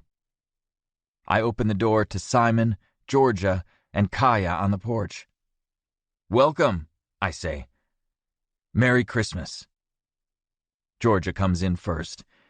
She wears a Christmas sweater much like the one I saw this morning on the mom in the hospital room.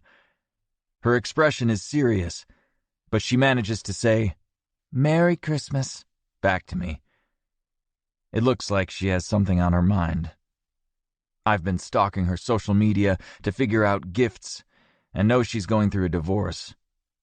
She was angry her husband made off with her prized cappuccino machine, so of course I've replaced it.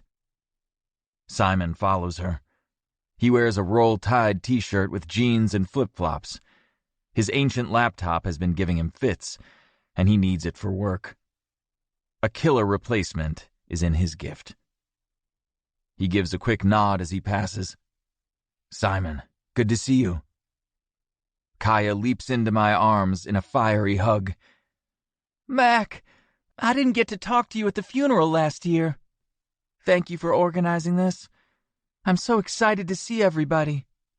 I can't believe we haven't done this before." Her chatter fills the room and gives me a measure of calm. At least one of my siblings doesn't hate me. I know she is going to die over the Coach bag I got her. She shows off her knockoffs all over her Instagram and has been saving for the real thing. Kaya sets her coat on the bench near the door, taking in the scene. She's gussied up in a gold dress and heels. Her dark hair is pulled up into a fancy concoction with sparkling gems. She was 10 when I left, and always a ray of sunshine in the family. "Look at this huge tree," she says. "So many lights." She turns to me. "Are we going to decorate it?" I gesture to the boxes of ornaments on the coffee table. Feel free to get started. I had to fly in today, so I didn't have a chance to get it done. Kaya lets out a squeal. "I love it!" She waves Georgia and Simon over. "Get over here, you two. Let's decorate this tree." Watching them, I remember the scraggly plastic Christmas tree we used all the years I lived at home. I'm not sure how old it was when Mom died, but we kept the same one all the way to when I left. It was threadbare and dropped plastic bits every time someone slammed the door. But we had a lot of ornaments, and we could certainly cover it up. It always looked all right, especially when you turned out the overhead lights and let it glow. "Simon, break open these boxes," Kaya says. "Georgia, you want to start on the garland? That should go on first." It's interesting to watch the dynamic, the younger one guiding the others. We older ones bossed the little ones around back in our day, but we're not children anymore. There's no pecking order. Tanya comes down the stairs. "Tanya!" Kaya cries, dashing toward her for a hug. "Where's sweet Juliet?" "She's coming later with Ridge. I came early to help Mac." "Well, something smells delicious," Kaya says. There's another knock on the door, so I turn back to it. It's Dante this time, broad-shouldered and tough in an unbuttoned gray shirt over a white t-shirt. He holds up his fist, and I bump it. "Good to see you, man," he says. "Good to see you, too." Dante was only 9 when I left. The young ones resent me less than the older ones. Probably they had more chores after I was gone. I can't stop thinking about this. I catch Tanya giving me a look that says, "Get out of your head." Busted. Dante fist bumps Simon and accepts a hug from Kaya. He and Georgia give each other a nod. There are dynamics within the sibling group that will certainly come to light over the next few hours. I take one end of the tinsel garland Georgia is stringing and help her get it around the tree. It's about half up when someone else knocks. "I'll get it," Kaya calls, and bounds to the door. This time it's Betty Sue, with Aurora in tow. She must have picked Aurora up from the bus station. "Now the party can start," Betty Sue hollers, holding up 2 bottles of whiskey. Her hair is long and loose, huge gold hoops swinging from her ears. She is the smallest of all of us in a red crop top and jeans. I remember when she came home, barely 6 pounds.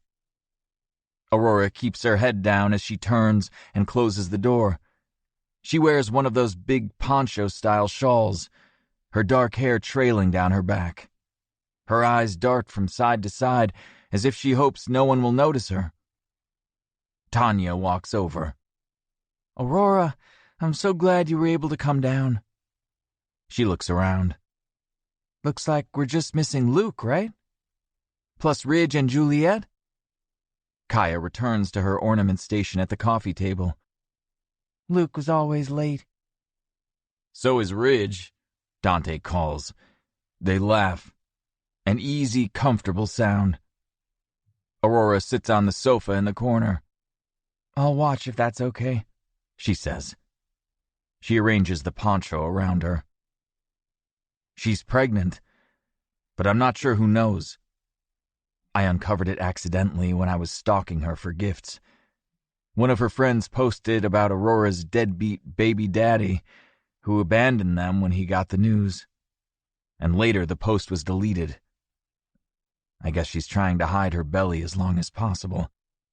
I'm certainly not going to say a thing, but I did open a $2,000 line of credit at the baby store in her town for her. I'll slip her the card in secret later. I can get drinks for everyone, I say. We have wine. Looks like Betty Sue brought the whiskey. There's also soda and tea. Betty Sue dumps her purse on the bench. Mac McAllister, did you just say soda? The room erupts in laughter. It's Coke, Mac, Kaya says. Who took the Bama out of the boy? He's been assimilated, Simon says, rushing over to rub his fist on my hair. Hey, I'm the oldest. I give out the noogies, I say, barely missing getting him back as he ducks out of my grasp. This is better. Betty Sue whistles loudly. Break it up, you hooligans. I've got the drinks. What's everybody want? Never mind. You get what I give you. I glance over at Aurora. She doesn't seem concerned, so Betty Sue must be in the know. They rode over together, so probably they're tight. The tree decorating is going well, although Dante only put up a couple of ornaments before dropping into a chair. Some of us had to work all day, he says. Still putting up that house on Fairview? Kaya asks. Got the frame done today. Construction stops for no man, not even baby Jesus. Betty Sue returns, passing what appears to be whiskey and Coke to her siblings. Aurora gets one as well, but I catch Betty Sue's wink and Aurora's quick nod of acknowledgement. Hers is probably straight Coke. Can't forget you, Mac, Betty Sue says, passing me a glass. We're all fancy using actual glassware. Nobody bought any red Solo cups. We'll break half of them before the night's over, Tanya says. There's another knock at the door, and this time it's Luke, along with Ridge and Juliet. We drove up at the same time, Ridge says. Good to see you, Mac. Uncle Mac! Juliet runs to hug me around the waist. You have the prayer pebble I gave you? Right in my pocket, I say. I flash it quickly, so she won't notice it's not exactly the same as the one she gave me. Good. She sees the decorations going up. Don't put them all up. Wait on me. Tanya puts her arm around Ridge and kisses his cheek. Glad you made it, honey. I wouldn't miss this shindig. Not in a fancy house in Riverside. Tanya leans around him. Hey, Luke. You're quiet. Sup? Luke drops onto the sofa opposite Aurora and pulls out his phone. I catch Tanya's gaze, and she shrugs. Speaking of phones, I take mine out to surreptitiously snap photos of all the siblings as they decorate the tree. Betty Sue delivers more booze. Tanya finds the cheese and meat plates and sets them out on the coffee table now that it's empty of ornaments. Ridge collects the trash from the ornament packaging and bags it up. Their personalities are starting to come through. Betty Sue and Kaya keep the party going. Georgia quietly executes the plans. Luke and Aurora seem content to sit quietly on the far wall. Simon and Dante stand in one corner talking, drinking whiskey and Coke. If only Dad were here. Everyone knows he isn't coming, and Tanya said nobody was likely to bring it up. They only ever saw him if they took him something to eat. He was unwilling to leave the house for this. Tanya also looked into checking Grandpa out of the nursing home for the evening, but when she got there this afternoon, they said he was having a bad day, and to maybe try again tomorrow. So this is it. I walk around the room, jumping into conversations. I learned Dante has worked up to being a foreman on his construction sites. Georgia gets to teach an elective this year, and she's stoked about it. Kaya works as a bank teller, which makes sense. I've never met one who isn't friendly like her, Betty Sue is working at a bar. She has the temperament for that kind of work and enjoys telling stories about her worst customers. Tanya pronounces the food ready to eat, and we pile into the kitchen to fill our plates buffet style. The table seats 8, which was about as good as I could do in a rental, but everyone spreads out on the sofas and chairs. Betty Sue makes another round of drinks, and the chatter gets easier. Even Luke contributes a sentence or two. This is how Christmas ought to be. Chapter 35. Rory. When the car pulls up to a ramshackle house in a rundown neighborhood, the driver says, "I don't think I should leave you here until you confirm with me that you're going to be okay." It's dark, and only a few houses on the street have Christmas lights up. I know from conversations with Mac that his dad still lives in their childhood house. I've flown here on the assumption that this is where he is meeting his family. But given it's Christmas Eve and all the lights are out, I have a feeling I got it wrong. Either that, or the party is already over. I'm about to tell the man to drive me to a hotel so I can contact Mac rather than surprise him when a light comes on. "How about I knock on the door, and if everything is okay, I'll wave to you," I say. "Thank you for looking out for me." He nods. "Not a problem." He's a nice man. We chatted on the route from Birmingham to Tuscaloosa. His wife died a few years back, and his kids live in all sorts of far-flung cities. They will be coming to Birmingham in a week to celebrate a late Christmas, so he's making the most of the spare time trying to earn money. He was grateful for this gig. It's a hefty fare to drive this long a route. I step out onto the cracked sidewalk. The lawn hasn't had actual grass in years, by the looks of it. The lone street light at the corner helps me pick my way to the front door. Obviously, Mac's family isn't here, but whoever is home might know what hotel he's staying at. I might have to accept that there will be no Christmas surprise. It will be just as happy, I hope. Surely he won't turn me aside after flying all this way. Pressing the bell does nothing, so I rap on the door. It occurs to me for the first time that Mac himself may not know where his dad lives. Maybe since the funeral a year ago, he's gone somewhere else. Anything could have happened. I wait a while, but no one comes to the door. I knock again, this time calling out, "Hello? I'm Mac's girlfriend." The word feels foreign to me. I might have used it easily back in law school, but now it seems so youthful, the wrong description of what Mac and I are to each other. But I have to say something. A shuffling step approaches the other side of the thin door. "Who did you say?" The voice is gruff and unfriendly. "I'm Rory Sheffield, Mac's girlfriend. I thought he was going to be here on Christmas Eve." The door opens. The old man stands tall in his threadbare bathrobe, flattened slippers unlikely to provide much cushion in his walk. He peers at me, squinting. "Nobody told me Mac had a girlfriend."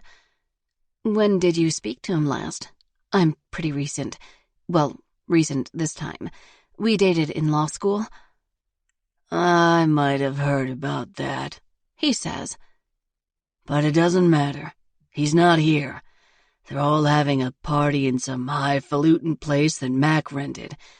I'll sit here with my thoughts if it's all the same to you." "You don't want to be with your children on Christmas? This is the first one Mac has been back for in 20 years. "Like I said, I'd rather be here with my thoughts." He starts to close the door, but I press my hand against it. "Can you tell me where they are? He doesn't know I'm coming. I'm a surprise." He sniffs. "Beats the hell out of me. I quit listening when they said they were going to be over in the hoity-toity neighborhood. Like this one isn't good enough for him." "Oh, now I see. Mac didn't ask his dad where to have the gathering, and he's insulted. Time to be the lawyer I know I can be. Mr. McAllister, are you standing in front of me saying that if your son had asked you if you could use this house to host a last-minute Christmas party for 12 people, you would have been fine with that?" Well, And furthermore, are you suggesting that because he decided to host it at a place that would not require any effort on your part for cleaning or decorating, where you could simply come and enjoy the company of your family, that is somehow worse? That this is something you should be disgruntled about? I didn't think of it that way. And on top of that, can you imagine the shadow that has been cast over the gathering because you're not there? Do you want that on your conscience? The first Christmas everyone gets together, and you're being a stubborn old Scrooge. You don't need to insult me. I'm informing you that your behavior impacts their Christmas too. They want you there, so I'm here to take you. Lady, where are you from? I can tell it's not from around here. Do you even have a car? I gesture to the black SUV waiting by the curb. As good as Cinderella's carriage. You want to go in your robe, or do you want to get dressed? Giving people two options makes it harder for them to say no to both. Just give me a damn second, he says. He shuffles back inside the house. I will let the driver know we will be a moment. Mac's dad waves his hand to acknowledge he's heard me. I hurry back down the walk. The driver rolls down the passenger window. We're going to be taking Mac's dad to the new location. Is that okay by you? I can pay you extra. He holds up his hand. I got paid plenty for this gig. Happy to take you wherever you need to go. Thank you. Then I'm back to the house. The door creaks as I push inside. I can hear drawers opening and closing in a room toward the back. So this is Mac's family home. I snap on the front light. Only one yellow bulb illuminates the dusty room. There's a sagging sofa covered in a faded quilt. An old TV stand holds a relatively recent television. The recliner has towels on the arms and the back, and a small side table next to it is covered with Kleenex and pill bottles. Mac's dad is used to being alone. Not tonight. Not if I can help it. On the far wall is a line of photographs. The first one shows a young Mr. McAllister with a pretty wife and a baby girl, who I assume is Tanya. With each progressive photo, another child is added. But there are only 9 photos. The frames are off-center on the wall, as if someone moved them in anticipation of a new family photo that would include the 10th baby. But the photo was never taken. I watch as Mac ages. They weren't dressed fancy, but they all seem healthy and clean and happy. They got by. Until they didn't. Mr. McAllister returns to the living room. You think this will do? He's wearing a white button-down shirt and a pair of brown slacks. He swapped out his house shoes for a pair of wrinkled loafers. You look fantastic, I say. Will you do the honor of escorting me to meet your family? He lets out a harumph, but takes my arm in his as we leave the house and lock the door. Only then do my knees decide to go weak with what I'm about to do. Mr. McAllister peers out the window at the house we pull up to. He was joshing me earlier. His daughter Tanya wrote the address on a piece of paper. He whistles low. Look at this place. Does Mac own it or something? I lean down to look. There's a website where you can rent houses. He got it for a few days to host the gathering. Makes it easier on everyone. The driver opens Mr. McAllister's door and helps him out. I press my bag against my hip as I step onto the sidewalk. I have nothing but my coat and my purse, but Max's watch is tucked inside. I didn't want to leave such a pricey item in the hotel when I left for the pickles. Now I'm glad. I take Mr. McAllister's arm. Thank you, I say to the driver. Have a lovely visit with your family next week. He gives a bow. I will. The house is ablaze with lights. Mac must have asked the owners to decorate, or perhaps they did it on their own. It looks beautiful. It's 2 stories and sprawls on a large lawn with giant trees shading either side. The electric bill must be terrific, Mr. McAllister says. I bet so.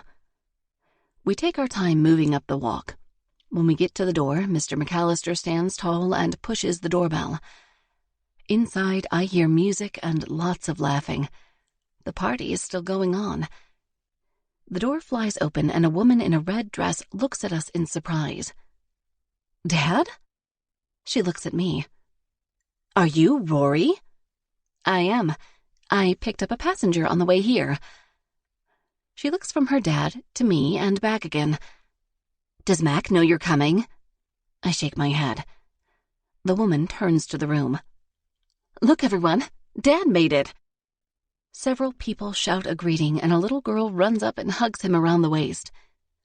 "Granddad, I was hoping you would come." Mr. McAllister places his hand on her small head.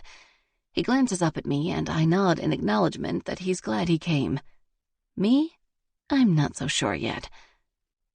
"I'm Tanya," the woman says, leading us into the expansive living room. There are people everywhere, filling both sofas, on chairs, on the floor, on bar stools next to the kitchen. A Christmas tree is loaded with decorations.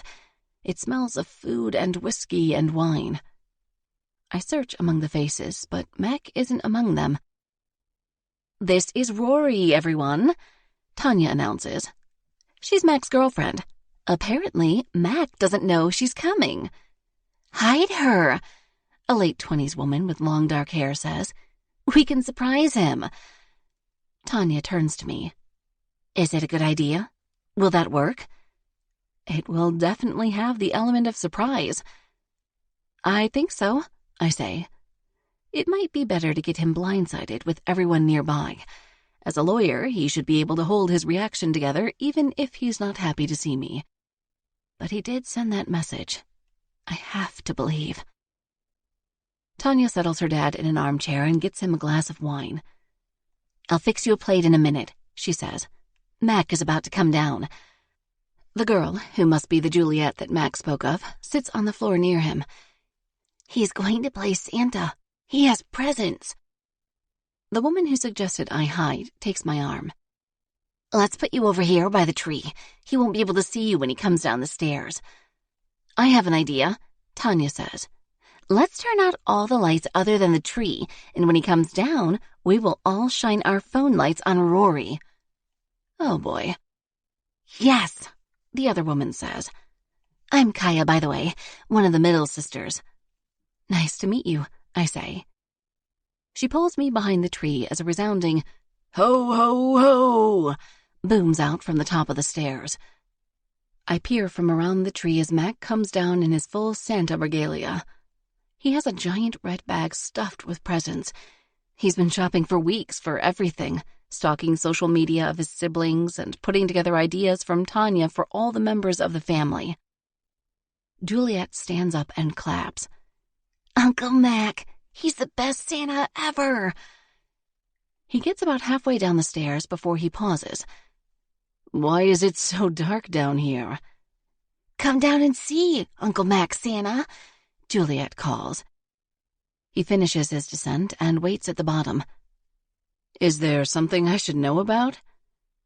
I step out from behind the tree.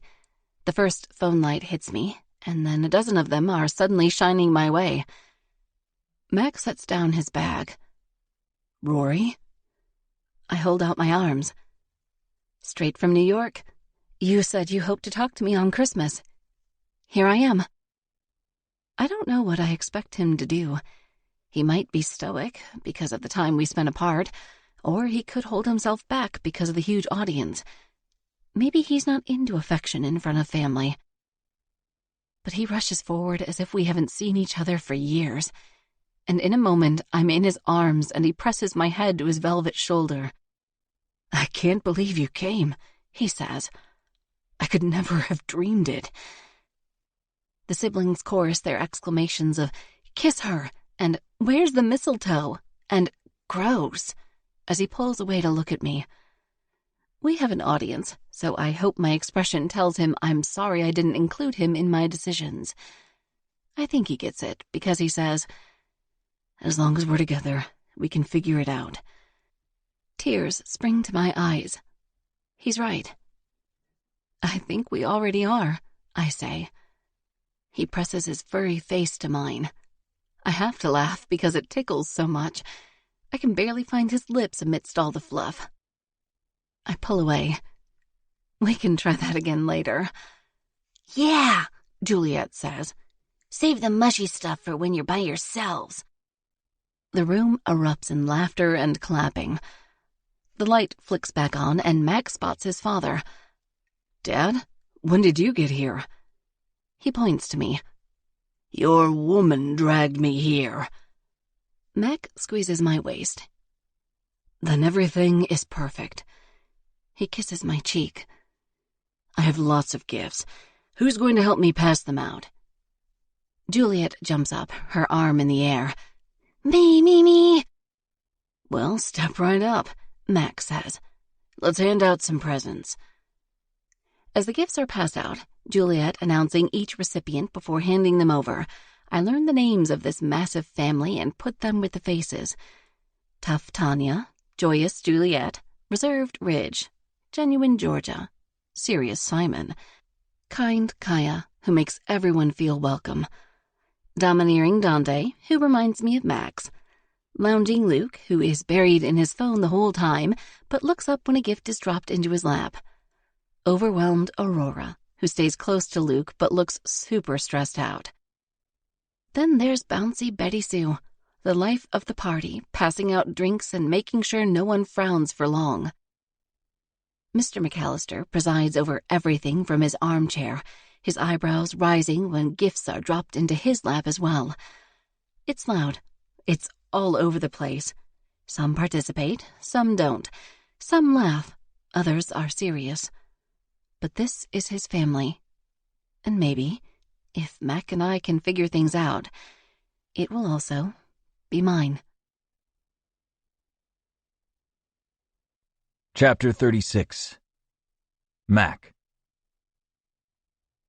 When I close the door on the last sibling to leave, Rory is busy picking up cups. She seems nervous, and Rory's never nervous. Rather than ask about it, I help her, gathering anything left in the living room. I've ditched the Santa outfit, so I tuck all the parts back into their bag. My reign as Saint Nick is over for this year. The place isn't too crazy of a mess. Ridge and Tanya did the bulk of the work, gathering trash from the gifts and loading up the dishwasher with plates and silverware. Like every family, my siblings include neat freaks and slobs, helpers and slackers, but the room is presentable in no time, and we leave the last stray items in the sink for the morning. I assume you're staying here? Rory asks. I am. And I assume you are? Rory fiddles with her hair, loose and curly tonight. I left in a hurry.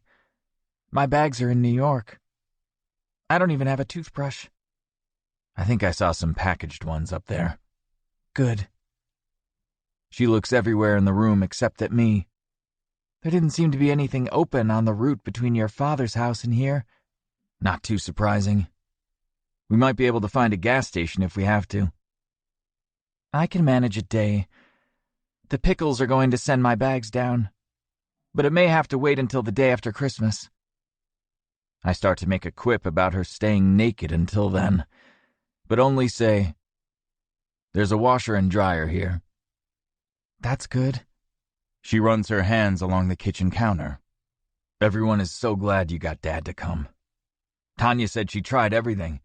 They even sent a guilt brigade that included Betty Sue, Kaya, and Georgia. But no dice. Rory picks up a dish towel and folds it. I was glad he had the address. I don't know what I would have done if he hadn't. I take the dish towel from her and tilt her chin to look at me. You could have simply texted me. I almost did half a dozen times. But Anthony and Max got it in my head that this should be a Christmas surprise. And it was a stroke of luck that their friend was headed to Birmingham with his private plane. I wondered how you got here. A private jet? Yep, my first one. Surely you've ridden on one before, with all those fancy celebrities and athletes. Nobody's that rich, I say. There's celebrity rich, and then there's business billionaire rich. Two completely different orders of magnitude. Rory seems better, so I release her and turn off the light in the kitchen. The downstairs is lit only by the glow of the Christmas tree. We pause at the base of the stairs to look at it. Most of the ornaments are gone, taken by siblings for their trees. I had nothing else to do with them, but even with only lights and garland, it's still beautiful. Shall we go upstairs? I ask her. Okay. She seems shy. I suppose that should seem odd, given our history. 2 rounds of love affairs with pretty wild sex lives involved. But I get it. Something feels different now. The argument, the distance.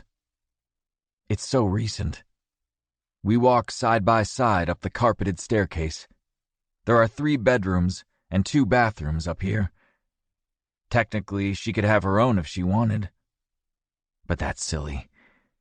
She doesn't. She didn't come all this way to sleep in a spare room. I lead her to the master bedroom. You want me to track down that toothbrush for you? In a minute.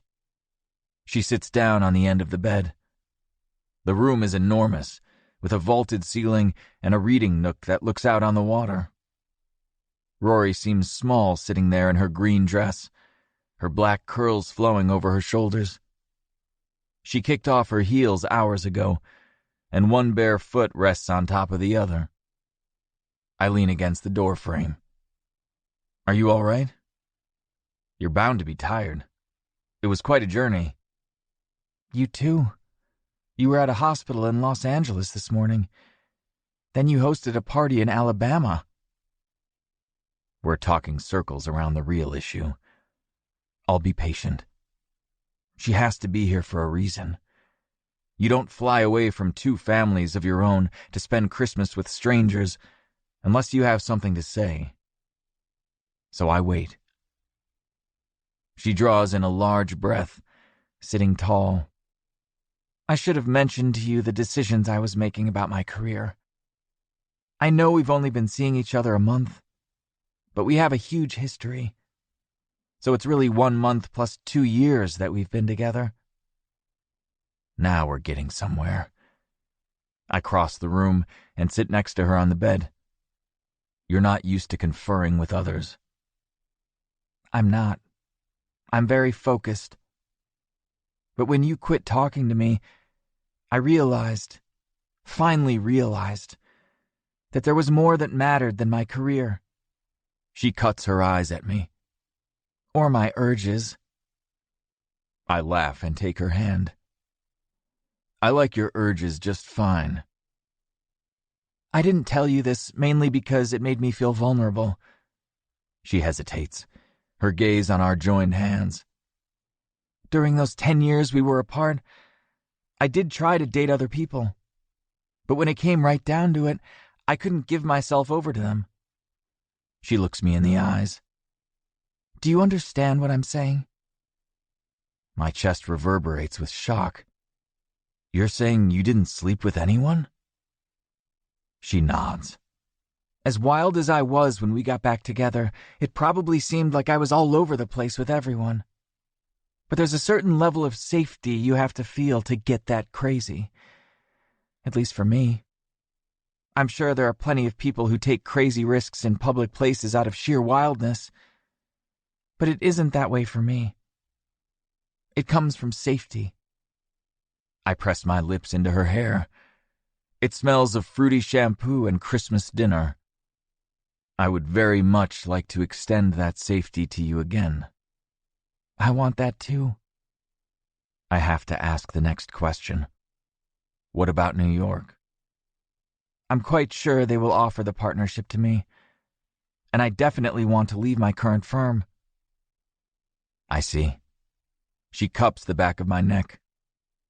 I can stay in Los Angeles. There are other firms. But I'd like you to look into something for me. Anything. What will it take to open a second branch of your agency? Be bi-coastal? Yes. It's a power position for any lawyer. I nod. It can be done. I just have to get licensed in New York. She draws in a shuddering breath. This time, I'm asking you to follow me. Her honey brown eyes are on mine, searching for my answer. I get past the lump in my throat and promise her, I will do that. I think I love you, Mac, she says. Forgive me if I'm a little slow to get it. I push loose sprigs of hair off her forehead. I've loved you all this time. Forgive me if I refuse to let it go. She leans into me, and this kiss feels like the first one on that college bench so long ago. Before we fell apart. Before we knew that doors would close. Before we lost each other. Our future breaks wide open, and our troubled history shifts to the past, as if nothing can ever come between us. We won't let it weigh us down again. I wake up on Christmas morning with something tickling my chest. I open my eyes. Rory sits on the bed wearing my Santa beard and mustache and hair, plus the hat. And nothing else. I don't know if I should be freaked out or completely turned on by this, I say. She lifts the bed covers and peers down at me. Looks like the answer is turned on. I grab her around the waist and pull her to me. You are the best Christmas morning gift I could ask for. I kiss her. Okay, the beard has got to go. The vision of the white, wispy beard touching the tops of her breasts is sending too many jarring signals in my head. She reaches behind her neck and unties the string. I didn't glue it on like you do. I'm not crazy. She sets the beard and hair aside on the nightstand. Now I have her, naked, straddling me. I'm not letting this go to waste. I lift her by the waist. You ready for this? Always. I aim her carefully above me and bring her down so that I slide directly inside her. She props her arms on the pillow on either side of my head and shifts up and down on me. The windows bathe her in golden light. Last night washes over me. The words we said, the decisions we made. If our love was hushed and reverent last night, this morning it's hot and fevered. I grasp her waist and increase her pace, making her breasts sway by my face. I lift my head, catching a nipple in my mouth. She sucks in. Oh, Mac, here we go. Her movements switch to tiny circles, and she grinds against me. I love it. Jesus, Mac. Oh, my God. I watch the parts of her body that bloom pink from the blood flow, and contractions take over her muscles. She closes her eyes, her lips parted, and then she collapses on me, crying out, laughing, loving every bit of it. I flip us over, propped on one arm, my face close to hers. This will never get old, I tell her. Agreed, she says, breathless. I pound against her, and she lifts her chin to watch my face. She likes to see this part too. Sweat gathers on the small of my back. I empty into her, fierce and frenzied. When I'm spent, I turn us to lie face to face on our sides. Only then do I realize my wrist feels heavy. I lift it. There's a watch on it. What is this? Took you long enough to notice. Santa came. We sure did. She smacks my chest. Did I ever tell you how my siblings and I would make a list of all the Christmas songs with "come" in the title? No. O come, all ye faithful. Mac. O come, Emmanuel. You're going to hell. It came upon the midnight clear. Stop. Come and I will sing you. Now you're making them up. No, that's a real one. She laughs so hard her boobs quiver. Look at your damn gift, Mac. I examine the watch. It is handsome and tailored and precise. I love it. As soon as my athletes see it, it's going to become all the rage. Good. I had it engraved. I open the clasp and slip it over my hand. I aim the back of the watch toward the window so that I can read the words. Seeing them, I realize that Rory took a risk. She didn't know how our conversation would go when she had these words inscribed. But she had faith. I run my thumb over them. These words will certainly last forever. Our time has come. Chapter 37. Rory. Christmas Day. Once we're finally out of bed, Mac and I take it easy on Christmas morning. We eat leftovers for breakfast and talk about our plans for the rest of the holiday. Among doing other things, possibly involving chocolate pie eaten somewhere other than a plate. Around mid-morning, I get a text from Anthony. When I see it, I almost drop the phone. Mac moves next to me, his chin on my shoulder. What's wrong? My mother is in New York. Really? I type a text back to Anthony. When? How? His answer is swift. She regretted how things were left. She's never had a Christmas without you. I think you need to go, Mac says. I'm not leaving you alone on Christmas Day. I can go with you. Nothing says I have to stay here just because I rented a house. Aren't you going to see your family again? You're my family. He's right.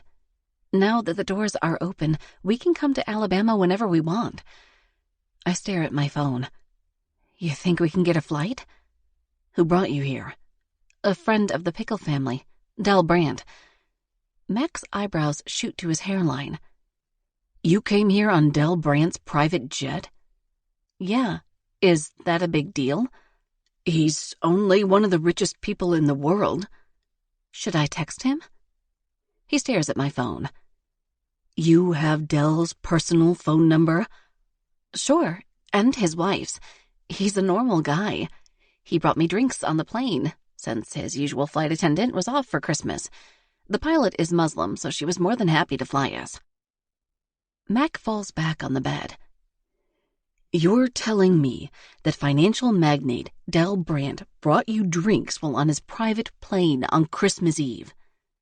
Mac, you of all people should know that celebrities and professional athletes and billionaires are regular people. Regular people who get everything they want. Like you don't. I didn't sign Gabby Douglas, and believe me, I tried. I'm texting him. All he can do is say no. I like the way you think. He clasps his hands behind his head on the pillow. Fire away. I'll just watch my girlfriend text one of the most powerful men in the Northern Hemisphere. I text Del. Not sure when you were headed back to New York, but my mother went there looking for me, trying to find a way back. I lie next to Mac. If this doesn't work, I can try commercial airlines. You can pull a Home Alone and hitchhike with John Candy. I think he died when we were teenagers. What? Mac sits up. Oh, right. I forgot. I hate it when comedians die young. I suppose I don't want to spend Christmas Day in an airport trying to nab an empty seat. Did you ever think your mom would do that? No way. Although I suppose this is her fault for going to New York without checking if I was there. He nudges me with his elbow. Like her daughter showing up in Alabama without checking where I was? Mac squared. I'm going to get you for that. I straddle his face, knees pinning his arms, and tickle the hell out of his belly. He laughs for a moment, his mouth full of things his mouth tends to like, then tosses me across the bed. Payback for that will be hell. He dives for me. I'm ready to take my punishment. Del's plane didn't work out for the way home, but he did manage to find us a charter that got us to New York by mid-afternoon. Mac is only mildly disappointed, since he had plans for what would happen between us alone on a private jet. "We'll make the Mile High Club soon enough," he says. "I'm not opposed to commercial flight bathrooms." "Ew," I say as we approach the steps to the Pickles brownstone. It's different walking up this time. I have Mac by my side, and inside I'll find my mother. I don't even have to knock on the door. They've obviously been watching for me. The door flies open and Anthony says, "Rory, Mac, it's like a Christmas miracle." "It's been a lot of flying in 2 days," I say. He steps back. "Come in. Grammy is making a casserole with the leftovers from yesterday." The house is quieter than before. Fran and Martin, Sonny, Greta, Jude, and little Caden have moved on to other Christmas celebrations. Nova and Cameron sit chatting on the sofa in the front room. They wave as we come in. "Everyone's in the kitchen," Nova says. This time Anthony remembers to take our coats. We didn't bring much. Mac's bags went to my hotel. My Alabama stay was so short that all my things are still there. "Did you guys leave a booby trap for Santa?" I ask Anthony. Anthony grins. "Max did it. Nailed Jason trying to heat up the last serving of Grammy's potato souffle." "Where was it?" "Over the microwave. Classic cup of juice set on top of the door. He opened it and it spilled all over his head." Anthony turns to Mac. "The microwave is over the stove." "I can picture it," Mac says. I have to laugh. "You guys are terrible." "You just wait," Anthony says. "You'll get yours eventually." "Will I?" "Should we head to the kitchen?" Anthony nods. "They're in there." "This way," I tell Mac. I lead him to the kitchen door. Jason is busy chopping. Max is at the sink. Grammy Elma peers in the oven window much like she was doing when I saw her the first time.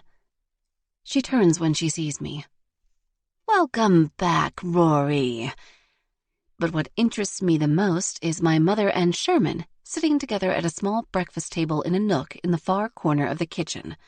Like, really close together. They're so involved in their conversation that at first they don't even notice us. I finally clear my throat. "Mom?" She jumps up from her chair as if she's been caught doing something naughty. "Rory!" Sherman stands. "This must be the Mac we've heard so much about. Was he worth flying across the country for on Christmas Eve?" I reach for Mac's hand, curious about what the two of them were up to. "Most definitely." Mom approaches. She looks completely different than when I saw her last, clutching a bottle of rum at Stringy's Steaks. Her eyes are bright. She seems happy. I'm not used to this. "What's going on here?" I ask. "I could ask you the same thing," Mom says. "You took off for New York on my holiday." "I told you I was." Her laughter is strange, almost girlish. Is she drunk? "Mom, what have you been doing?" Sherman approaches. "She arrived early this morning, waited all night for a chance to get a seat standby. I couldn't go at Christmas without seeing my baby," Mom says. I've never heard her say anything close to those words. "Mom, what's gotten into you?" She glances at Sherman. "We've been talking, and Sherman has helped me see some things I didn't before." I still feel suspicious. "What's that?" "It's a lot," Sherman says. "She's never told anybody." "Nobody," Mom says. "Not even Grandmom and Paw-Pop." I squeeze Mac's hand. "Are you going to tell us now?" She reaches out and presses her hand to my cheek, a show of affection she has never in my life showered on me before. "Not on Christmas Day. It's too sad, too tragic. But know that I did have a great love once, and my ridiculous idea to live a certain way afterward was a mistake." She turns to Sherman. "Sherman lost his great love, and he has a wonderful life full of family and devotion." "That must have been some talk," Max says. "For another day," Mom says. "For now, I have presents. Can we go open them?" "Sure," I say, still uncertain. I feel almost as though I'm living some other life as we all move to the living room, Max convincing Grammy that her casserole can go unwatched for 15 minutes. I open gifts from all three of the Pickle brothers: a bright scarf, a pretty pendant necklace, and a souffle crock Anthony ran out for last minute after I fell in love with Grammy's yesterday. Mom gives me a lovely long sweater and a photo album handcrafted with rice paper. "Open it," she says. Inside are images that have been on our walls, professional portraits of the two of us in stiff formal clothes. But between them are snapshots. Me at the park, Mom and I watching the Olympics, the table covered in paper printouts of the schedule. My kindergarten graduation, which she called a waste of time back in the day. Many of the shots I've never seen before. "Where did you get these?" "Grandmom and Pawpaw. I might be terrible at sentimental memories, but they had pictures to give me. I had them all printed after that day at the restaurant. I'm trying. I think I'm doing better." "You're going to be great," Sherman says, and her warm smile at him makes everyone else in the room exchange glances. I lean into Mac. "Is this weird?" I whisper. "Maybe." "I have something for Rory," Sherman says. He seems different from yesterday. Being around my mother must have done something for him, too.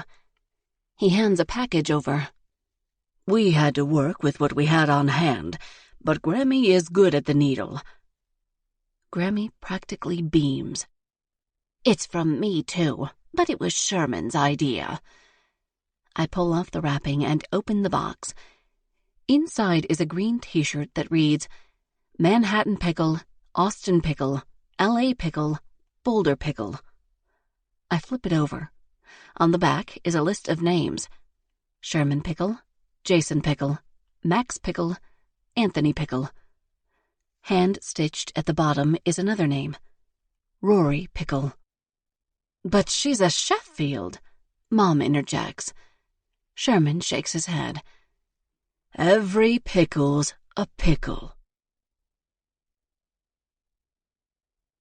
Chapter 38.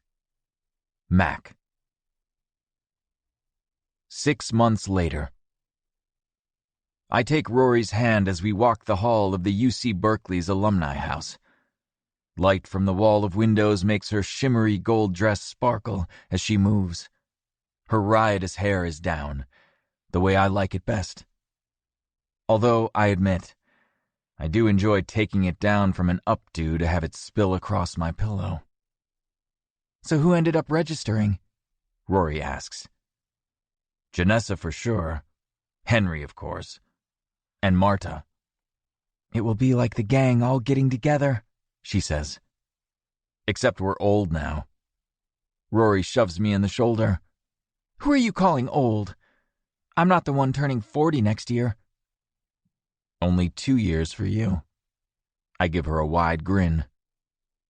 The noise levels increase as we approach the event room. Registration is set up outside the open doors, and a huge sign above them reads, "Welcome back, UC Berkeley Law." We approach the table. A woman I don't recognize asks our names, and when I say mine, her eyes light up. "Mac McAllister, top of our class." "Not hardly," I say. "That was Rory. I came in second." Her cheeks pink up. "Oh, that's right. It was a race to the end." "We both spoke at graduation," Rory says. "It's an easy mistake." Old Rory would have had her hackles up, but she's chilled out in the 6 months since our Christmas revelations. It helps to be at a firm that appreciates her. I accept my packet. Rory pins my badge on me. "Rory Sheffield," the woman says, passing Rory her items. I remember now. Thank you. And you are? Amanda Martin. Amanda Jones, then. Nice to see you, Amanda, Rory says. You ready to return to the scene of the crime? I ask Rory. She laughs. Too late to back out now. As we walk away from the table, I whisper, I'm sure there's a broom closet here somewhere we could avail ourselves of instead. Rory grins. Oh, I plan to do that. We can revisit all our old haunts. I squeeze her hand. I like the sound of that. We enter the big room filled with round tables. We check our packets and find our table number. When we get there, several packets fill the other spaces. I wonder who we're sitting with, Rory says. It better be the people I told the committee I wanted to sit with, I say. I may have pulled a string or two as soon as we committed to coming. A squeal comes from behind us, and I turn to see Janessa running toward us. Mac squared! Rory! I hear we have Macquarie back. I accept her quick hug, and she moves on to Rory. I've forgotten how tall you are, Rory says. It's true. Janessa is 5'10" easy, and she's wearing killer heels. In her white sundress with giant red roses, she commands the room. This is the point where I bore you with baby pictures, Janessa says, flipping her phone to face us. You two are off social media, so you can't say you've seen them already. She clicks through image after image of her baby. Rory and I stand close together, fingers intertwined. Baby pictures are part of the deal. There's another squeal. Marta rushes up. Macquarie! The gang's all here! I hear Henry's voice before I see him. Can't say that until I'm at the table. Henry! Janessa squeals. You're so bald! She rubs his head. What happened to your hair?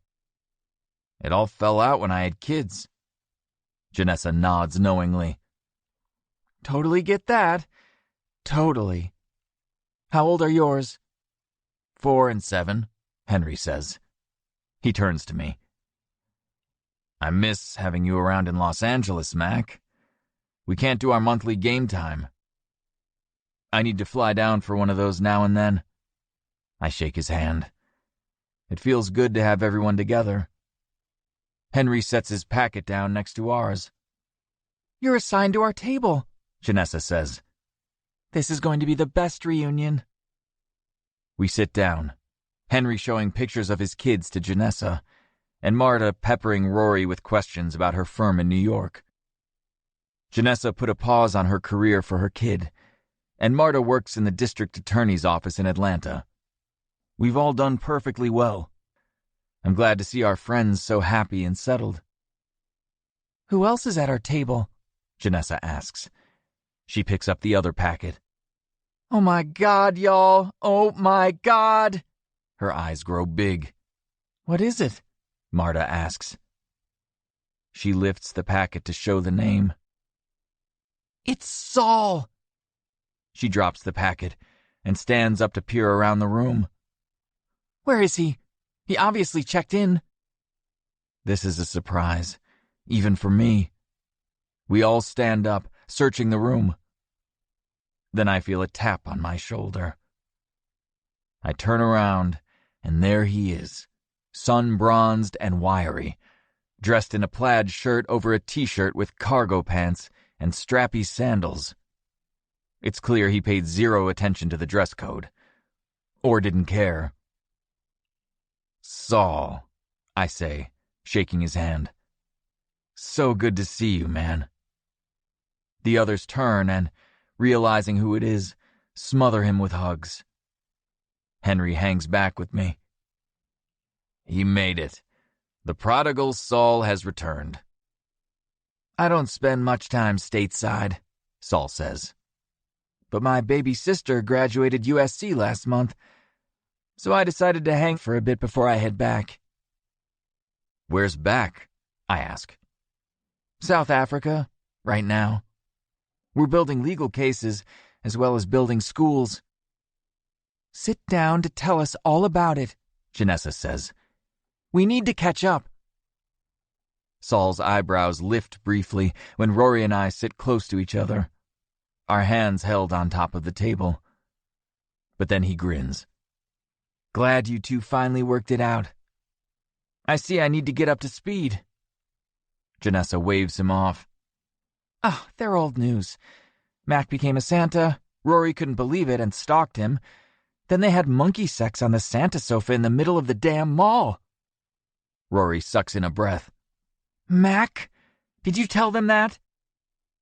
I don't even get a word out before Janessa bursts out laughing. Nope. But now I know. I figured you guys would do that. You two are so crazy. Rory's face has gone 7 shades of pink. Oh, don't be like that, Marta says. It's not like we didn't know the whole time. They're in New York, Janessa tells Saul, probably soiling the purity of every subway from Wall Street to Central Park. Henry is in L.A., I'm in San Diego, and Marta is in Atlanta. Our jobs are boring. Tell us about you. As Saul regales us with tales of his adventures in the Peace Corps, as well as legal aid organizations in far-flung countries, Rory leans her head on my shoulder. This reunion is the cherry on top of a great summer where we got everything worked out. Rory sold her stake in the Los Angeles firm last January and bought into the partnership in New York.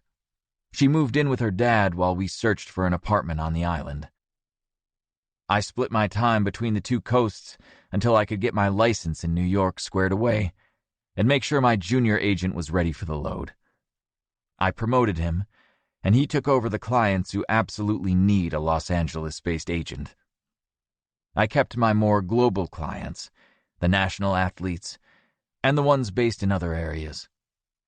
I've also been building my New York roster, which is easy to do with so many great teams concentrated on the East Coast. 2 months ago, we finally found a place to move into. Rory's mom visits a lot more often than we expected, although she prefers to meet us at the Pickle Brownstone rather than our own place. I keep telling Rory there's something going on between her biological parents, but she says that's impossible. Time will tell. The current dean of the law school taps on the microphone to get our attention, so our conversation has to stop. He's spoken for less than 3 minutes when Rory elbows me. She leans in to whisper, Meet me in the storeroom on the back side of the law library in 5 minutes. You're on. She slips out of the room, and our friends watch her go. Saul shakes his head. And exactly how long until you follow her out so you guys can bang somewhere inappropriate? I check my watch. The amazing timepiece Rory put on my wrist on Christmas morning. The engraving, Our time has come, rests snugly against my skin on the underside. Right about now. And I'm off. Epilogue. Rory. I have never seen so many Santas dressed in full regalia in one place. The auditorium of the official Santa school is filled with them. I pause at the door. Isn't it wild? Mac says. It is. I glance down at my costume. I can't believe I've been talked into this. I wear a red velvet dress trimmed with fur. The petticoat beneath it makes it stand out a foot away from my body all around. A white fur muff hangs from my waist by a loop. A curly white wig and red cap make my head look like a pincushion. But I have to admit, it's cute. Mac has changed his look this year. He's less traditional Santa and a bit more of a regal one. Instead of fuzzy, his suit is red velvet interwoven with gold thread. His beard is still straight, but much longer, and his mustache is neatly trimmed. His hair is more subtle, a bit peeking out of his hat and over his ears. He looks like a rather dapper elderly gentleman. We wander the aisle until we find our seats, oddly in the back corner of the group. I would have thought they would be alphabetical. The lead Santa instructor can only be described as jolly. He doesn't need a gut pillow, and his beard is his own. He's in full Santa dress, hat, coat, pants, boots. He looks like a Christmas card come to life. He's one of the most called-upon Santas in the United States, flying across the country for televised appearances, talk shows, and parades. I've had several opportunities to speak with him over the last 2 weeks while we were in Santa school. He's a person who instantly puts you at ease. "There is nothing in the world like Santa Claus," he begins, his hands pressed together. "Over the last 2 weeks, many of you renewed your commitment to spreading the magic of Christmas. Others set out to begin a journey as one of the most beloved figures in history and culture." He goes on for a bit about traditions and what will be expected in the coming season. Mac won't be working as a mall Santa this year, but he and I will volunteer for community events and hospitals. Another Mrs. Claus happens to be seated next to me. She leans over. "He goes on and on. We'll be lucky to be out of here before Christmas." I try to hide my smile as Santa continues. "I commend you all for completing your Santa training. From our longest-standing members of the Santa Claus trade to our brand-new recruits, I am delighted to preside over your graduation today." He turns to his Mrs. Claus, who approaches with a long scroll. "As I call your name, please come to the stage for your certification and diploma." The parade of Santas and the occasional Mrs. Claus is mesmerizing. The costumes range from the modern traditional red fur to the old-world Father Christmas with gold satin robes. I imagine there is nothing like this sight in the world. The procession finally reaches our row. We head to the stairs, watching the Santas ahead of us receive their scrolls. When we arrive on stage, Santa gives Mac a wink. "Congratulations, Santa and Mrs. Claus. Here are your certifications." He shakes our hands, but when it's time to walk on, Mac turns around instead. "Is everything okay?" I ask. Mac takes my scroll and passes them both back to head Santa. Then he draws in a big breath. "If you had told me when I was a first-year law student that the driven, studious, outrageously serious Rory Sheffield would ever be on a stage with me dressed as Mrs. Claus, I would never have believed it." The room rumbles with laughter. "But one of the great things about being Santa is that you learn to believe, not just in Christmas and the possibility of miracles, but in yourself, that what you want most in the world can return to you." I start to understand what he's about to do, and tears prick my eyes. "I've always known that about you," I say. He nods. "You believing in me is a key part of who we are today." He lifts his hand to reveal a tiny red pouch with fur trim. He opens it and extracts a ring. Even though I have already guessed what is happening, I still suck in a breath. "Mac!" He drops to one knee, and all the Santas let out a happy roar of approval. "Rory Sheffield, would you make me the happiest Santa on earth by becoming my wife?" When I look at him, I see the Santa he was a year ago when I tried to hide in the line at Riverside Mall and get a glimpse of the man he became while we were apart. In the last year, I've learned that people can change.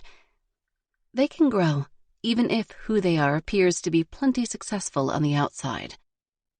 Mac McAllister did something no one else had done. He looked past the person I showed to the world and saw who I really am. He helped me see it too. And because of that, I've avoided the mistakes of my past and the ones I learned from my mother. I'm better now, happier now.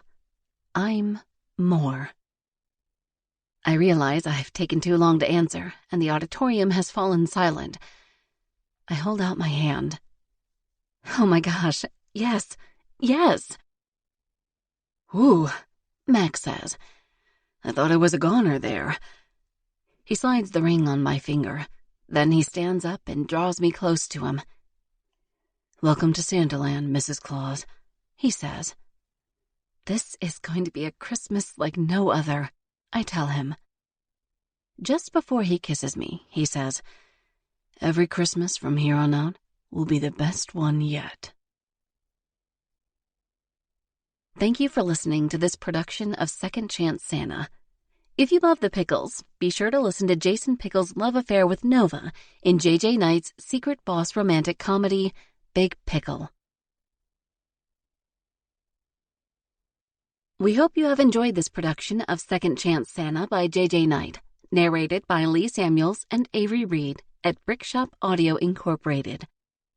Copyright 2021 by J.J. Knight.